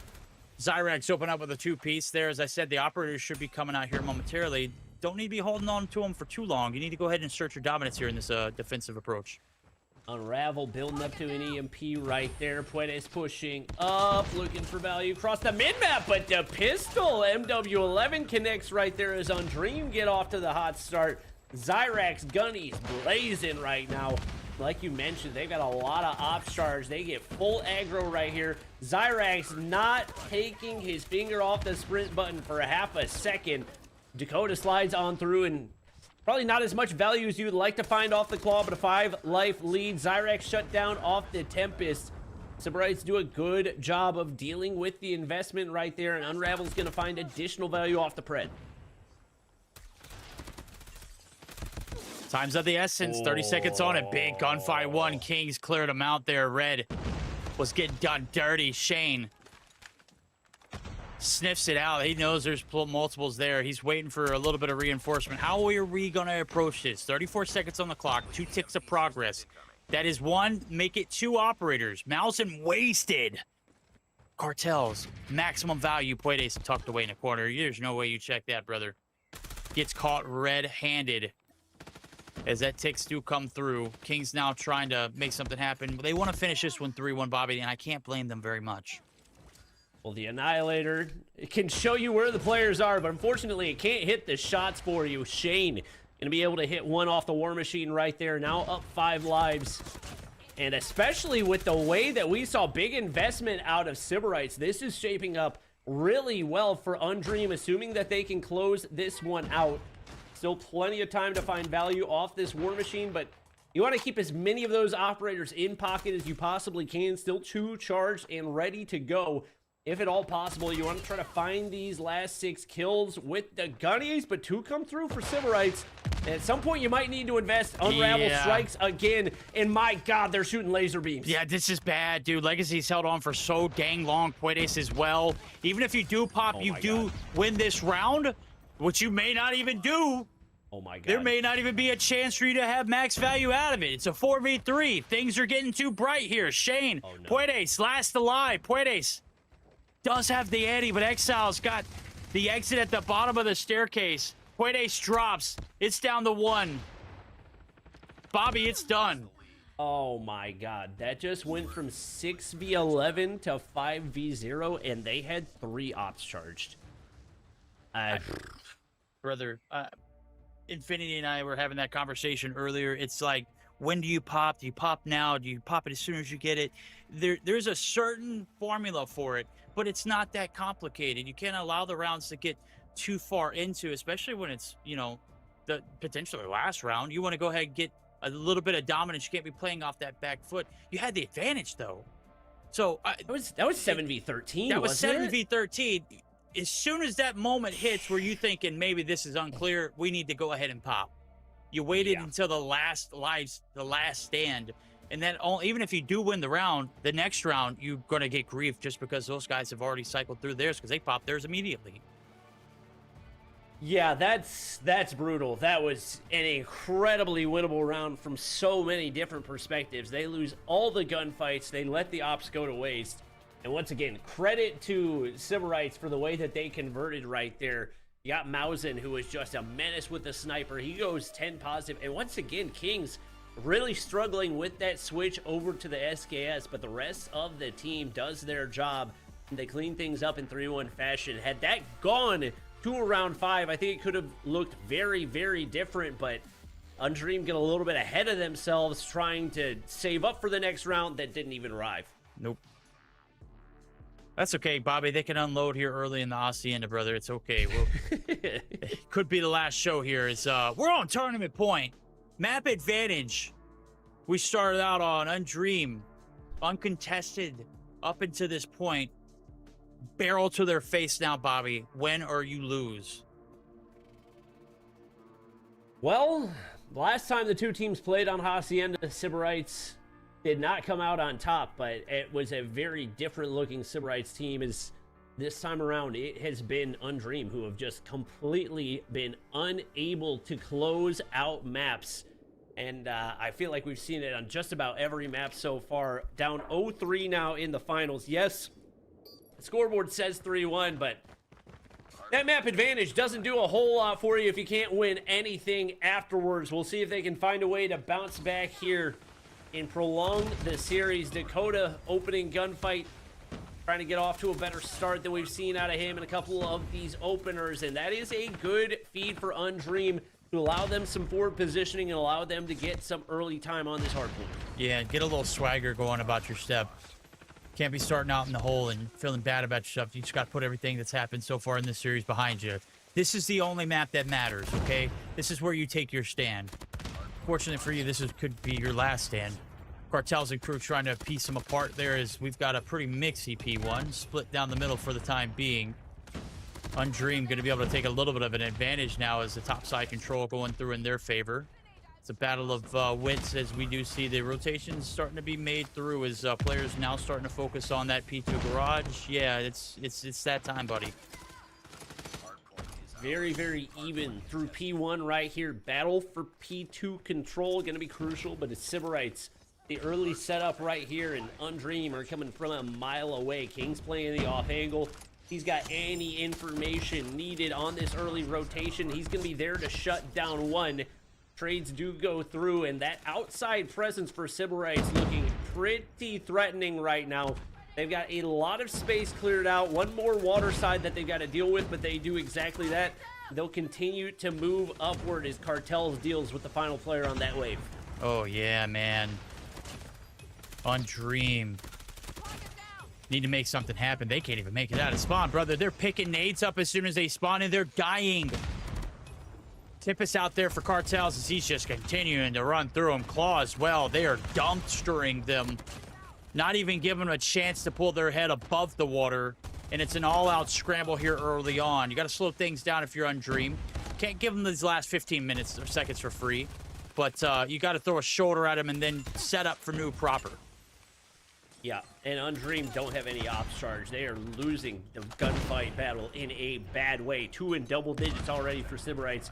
Most of the Undream players haven't even cracked past 5 kills.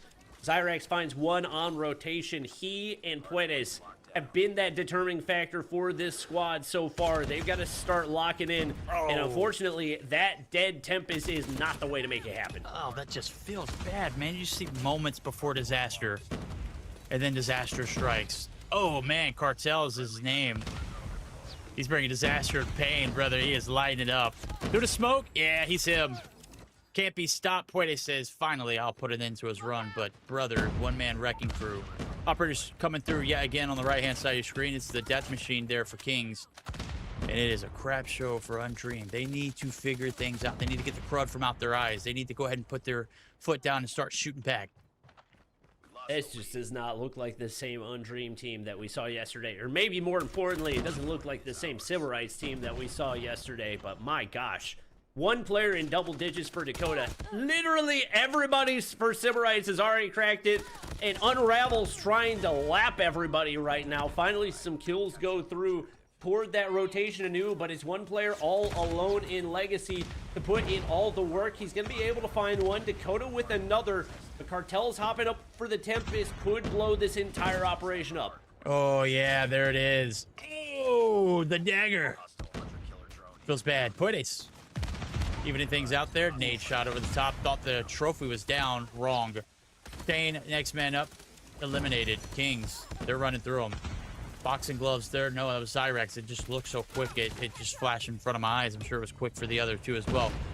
Dominance here in the first set of hills. Claws out there for Dakota as he's done everything he can here early on, Bobby. All right.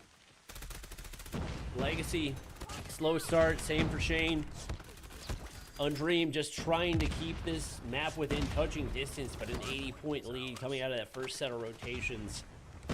Definitely not what you were hoping for, especially with the way this series has gone. And it definitely feels like the momentum has continued to grow and grow as Sybarites just now sprinting at this Undream squad. 3 players at 20+ right now, and no signs of slowing down. Mausen op charged if he wants it, and they can just kind of do whatever they want at this point. With the way that this one's going, they have completely dictated the pace of the game.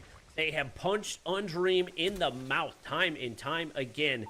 and just relentless on the point. Those mistakes that we saw yesterday where Sybarites were not converting kills into hardpoint time, don't think we've seen it happen on a single hardpoint so far. Yeah, not at all, dude. I mean, not at all.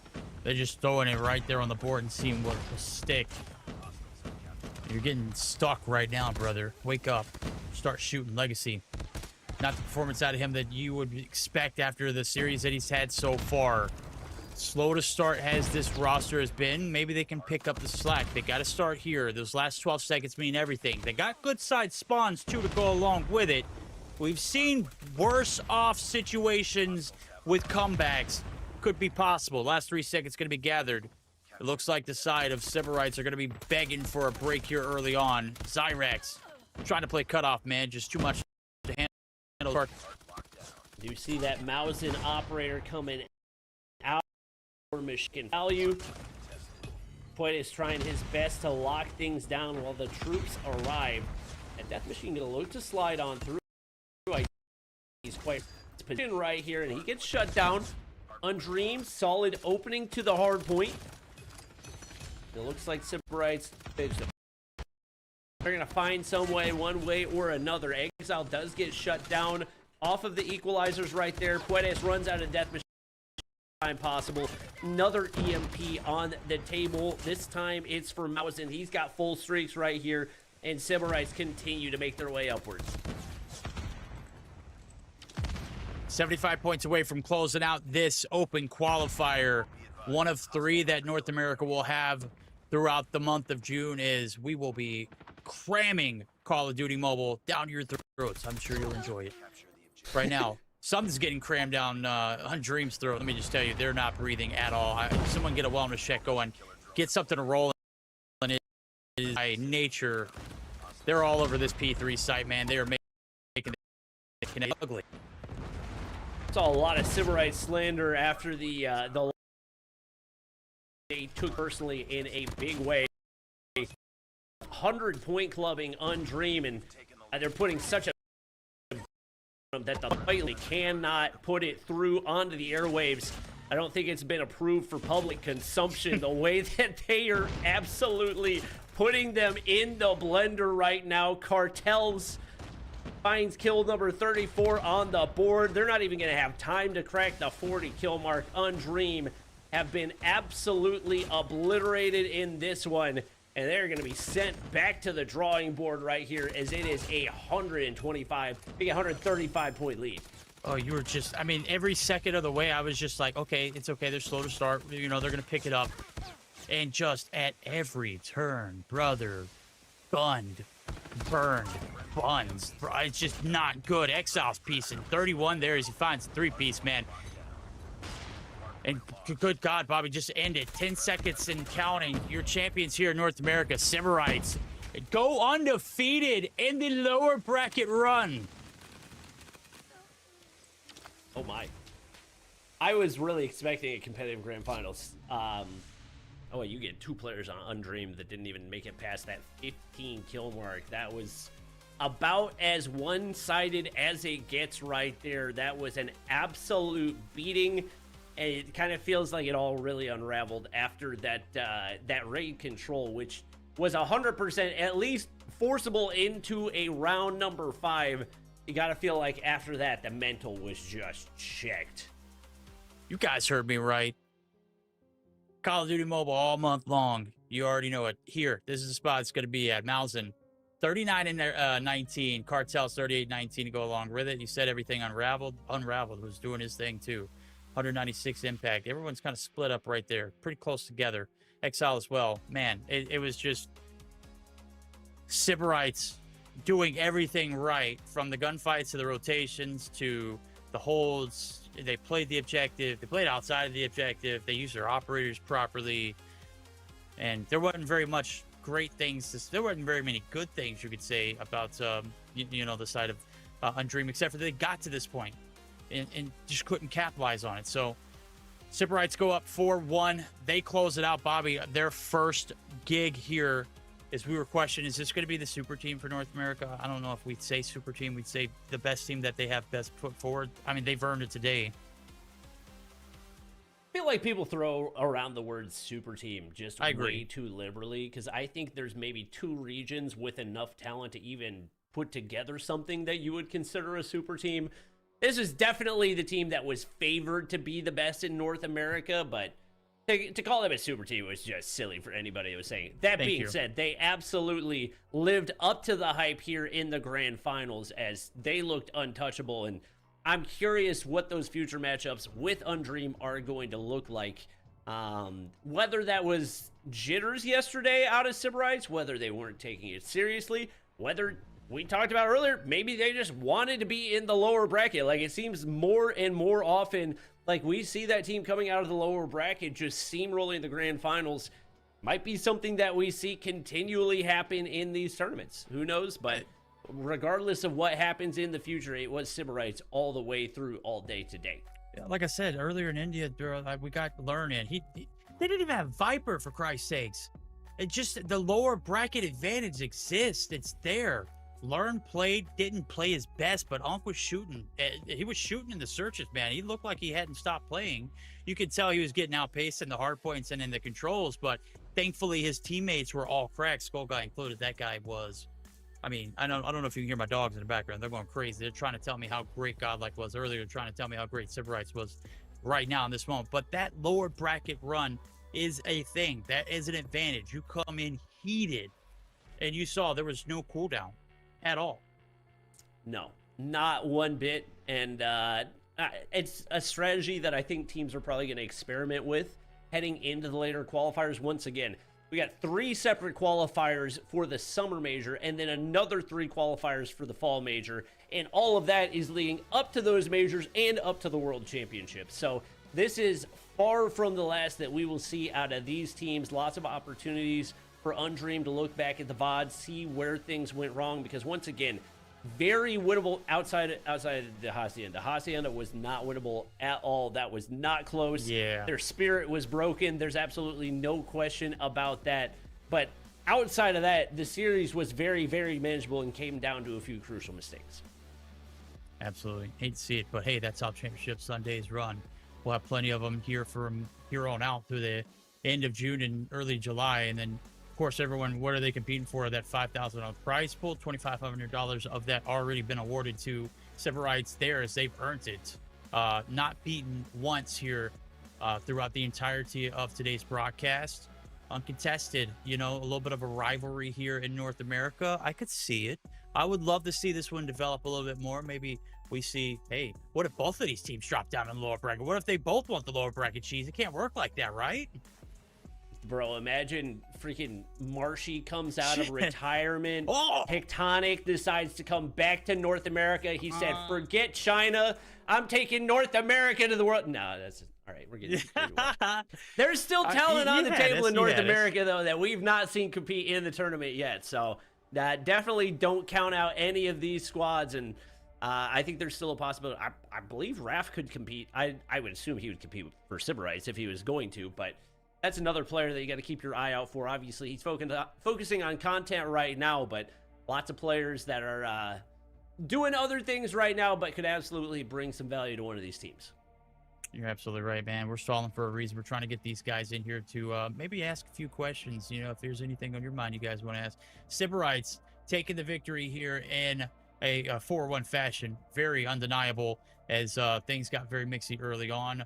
Like I said, we got many more weeks of this event going through, and what the ultimate goal is to qualify for the next step, which you said it's the points qualifier. The top 16 teams move on into a was it 25 or is it $35,000 prize pool? That, I mean, it's astronomically higher than what we got here, but 5,000 every weekend they play here is just no chump change either.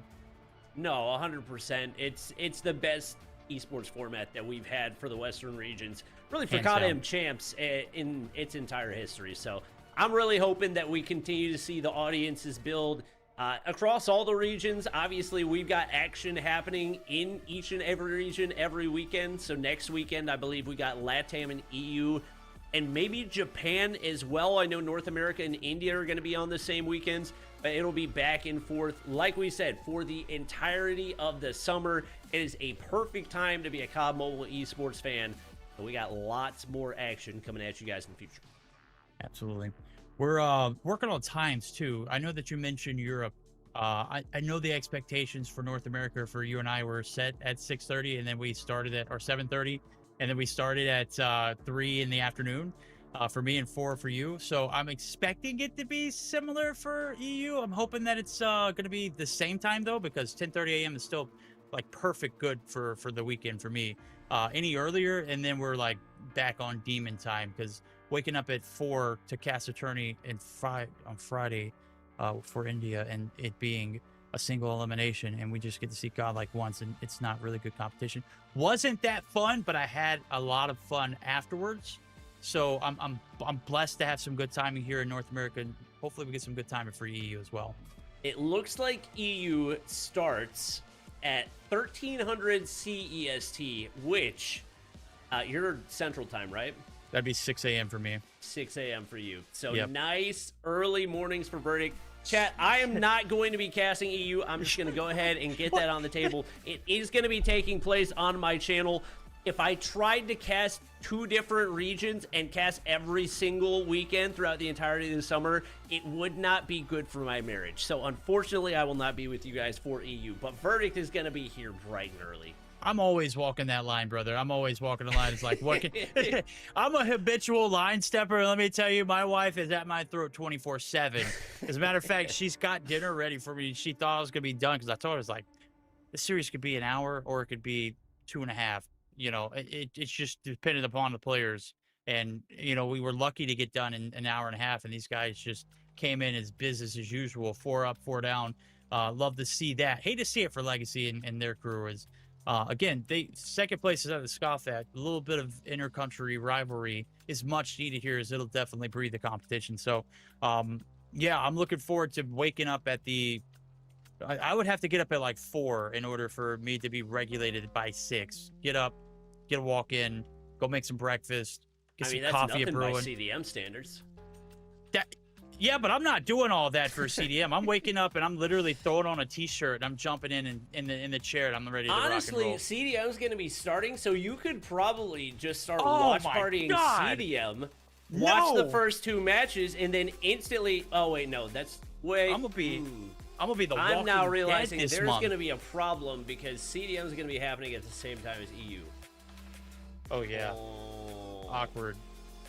All right, double action here on the Bobby Play channel. I'll hit the broadcast with some raids. We're gonna hit crazy numbers. Yo, you said it's gonna be the month of Call of Duty Mobile. I mean, this is the most action-packed we've ever had, best format we've ever had. Granted, we haven't gotten to the peak of the competition just yet. We got a glimpse of it today. We're gonna get glimpses of it in the future. Not all matches are gonna be absolute bangers, but we're gonna make the most of it while we can, and it's the best format for a reason. So, I mean, honestly, I don't think it could have gone in any better direction than what we've seen here.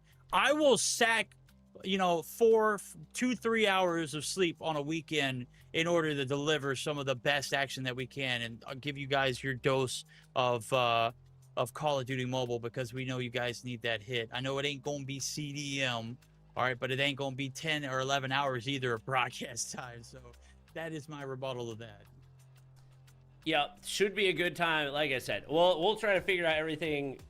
Maybe we run like a double broadcast, and some of the EU stuff can be on your channel, and then we can raid, and the raid will balance out the viewership difference. That means I gotta turn my PP bot off. Okay, I'll figure that out. Gee. I got yelled at for having my bot on, and then the chat was dead. I didn't turn the bot back on to make everything look more active. Listen, man. guys, you all need to be more active whenever we're watching, because we don't have any sponsors this week, but we got sponsors in the coming weeks, and you guys need to make the sponsors happy. So even if there's not a ton of you, just be active in chat, and everybody's happy. Once again, we are working our hardest on getting everybody here, and I believe we've got our interview lined up, so we're going to be heading on down, and I believe it's Exile that's going to be joining us.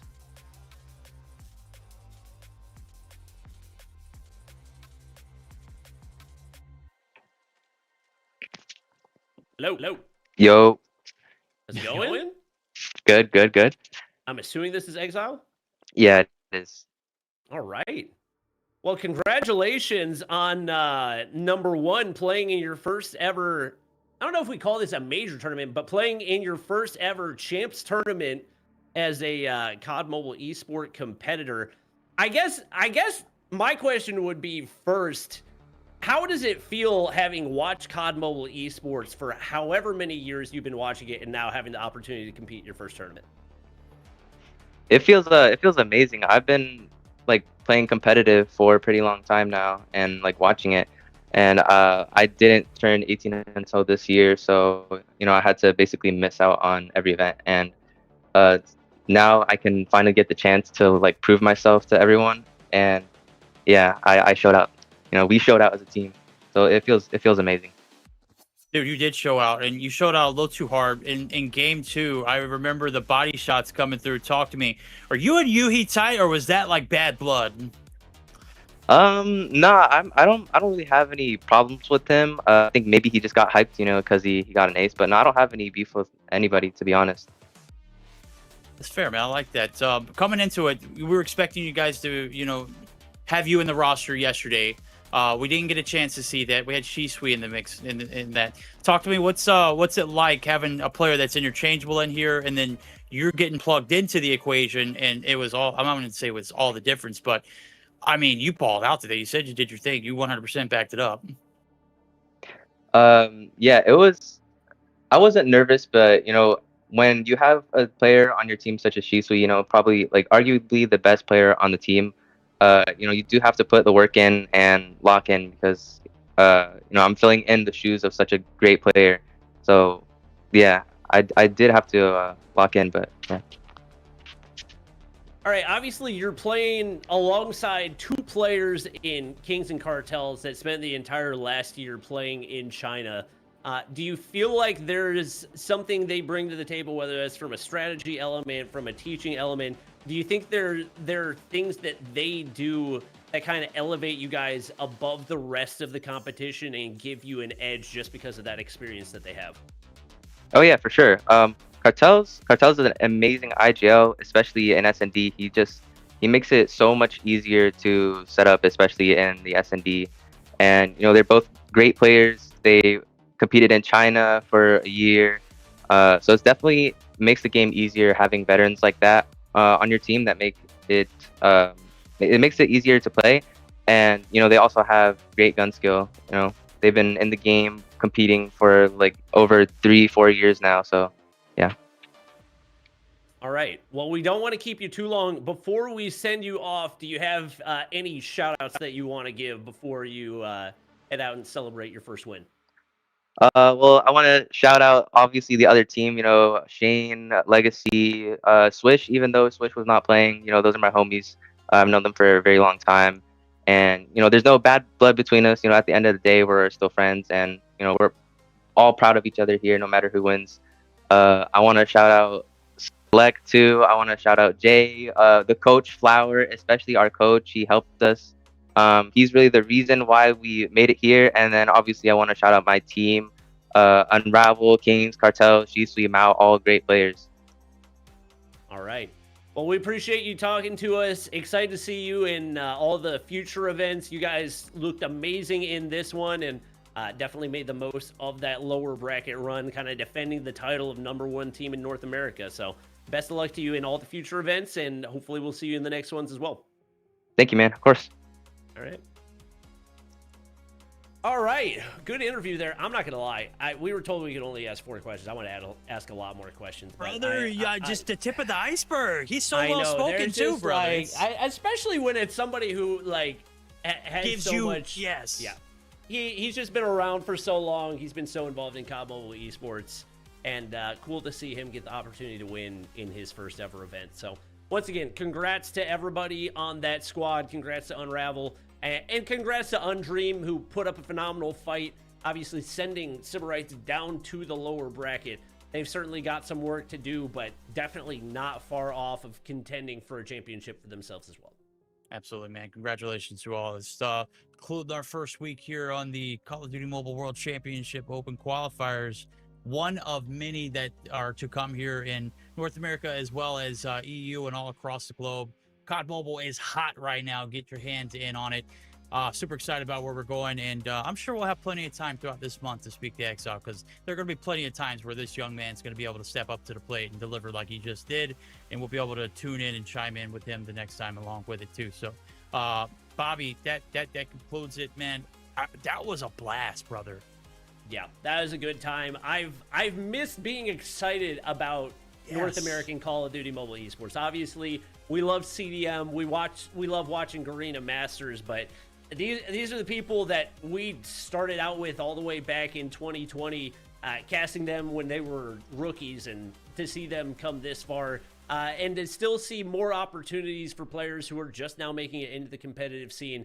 I think it is the perfect time to get in on Call of Duty Mobile Esports. So that's going to wrap things up. Big shout out to Activision for making Call of Duty Mobile Esports possible. Shout out to Mobile Mayhem for everything that's happening for us. Shout out to Atlas for running production. And shout out to everybody who helped make this broadcast possible. Cannot wait to be back with you guys in 2 weeks.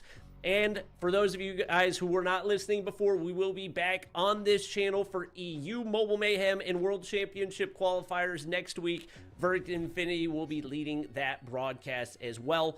That's going to wrap things up for us. Thank you guys for watching. Hope you enjoyed. Make sure to subscribe so you guys don't miss out on any of the action. And we'll catch you guys in the next one.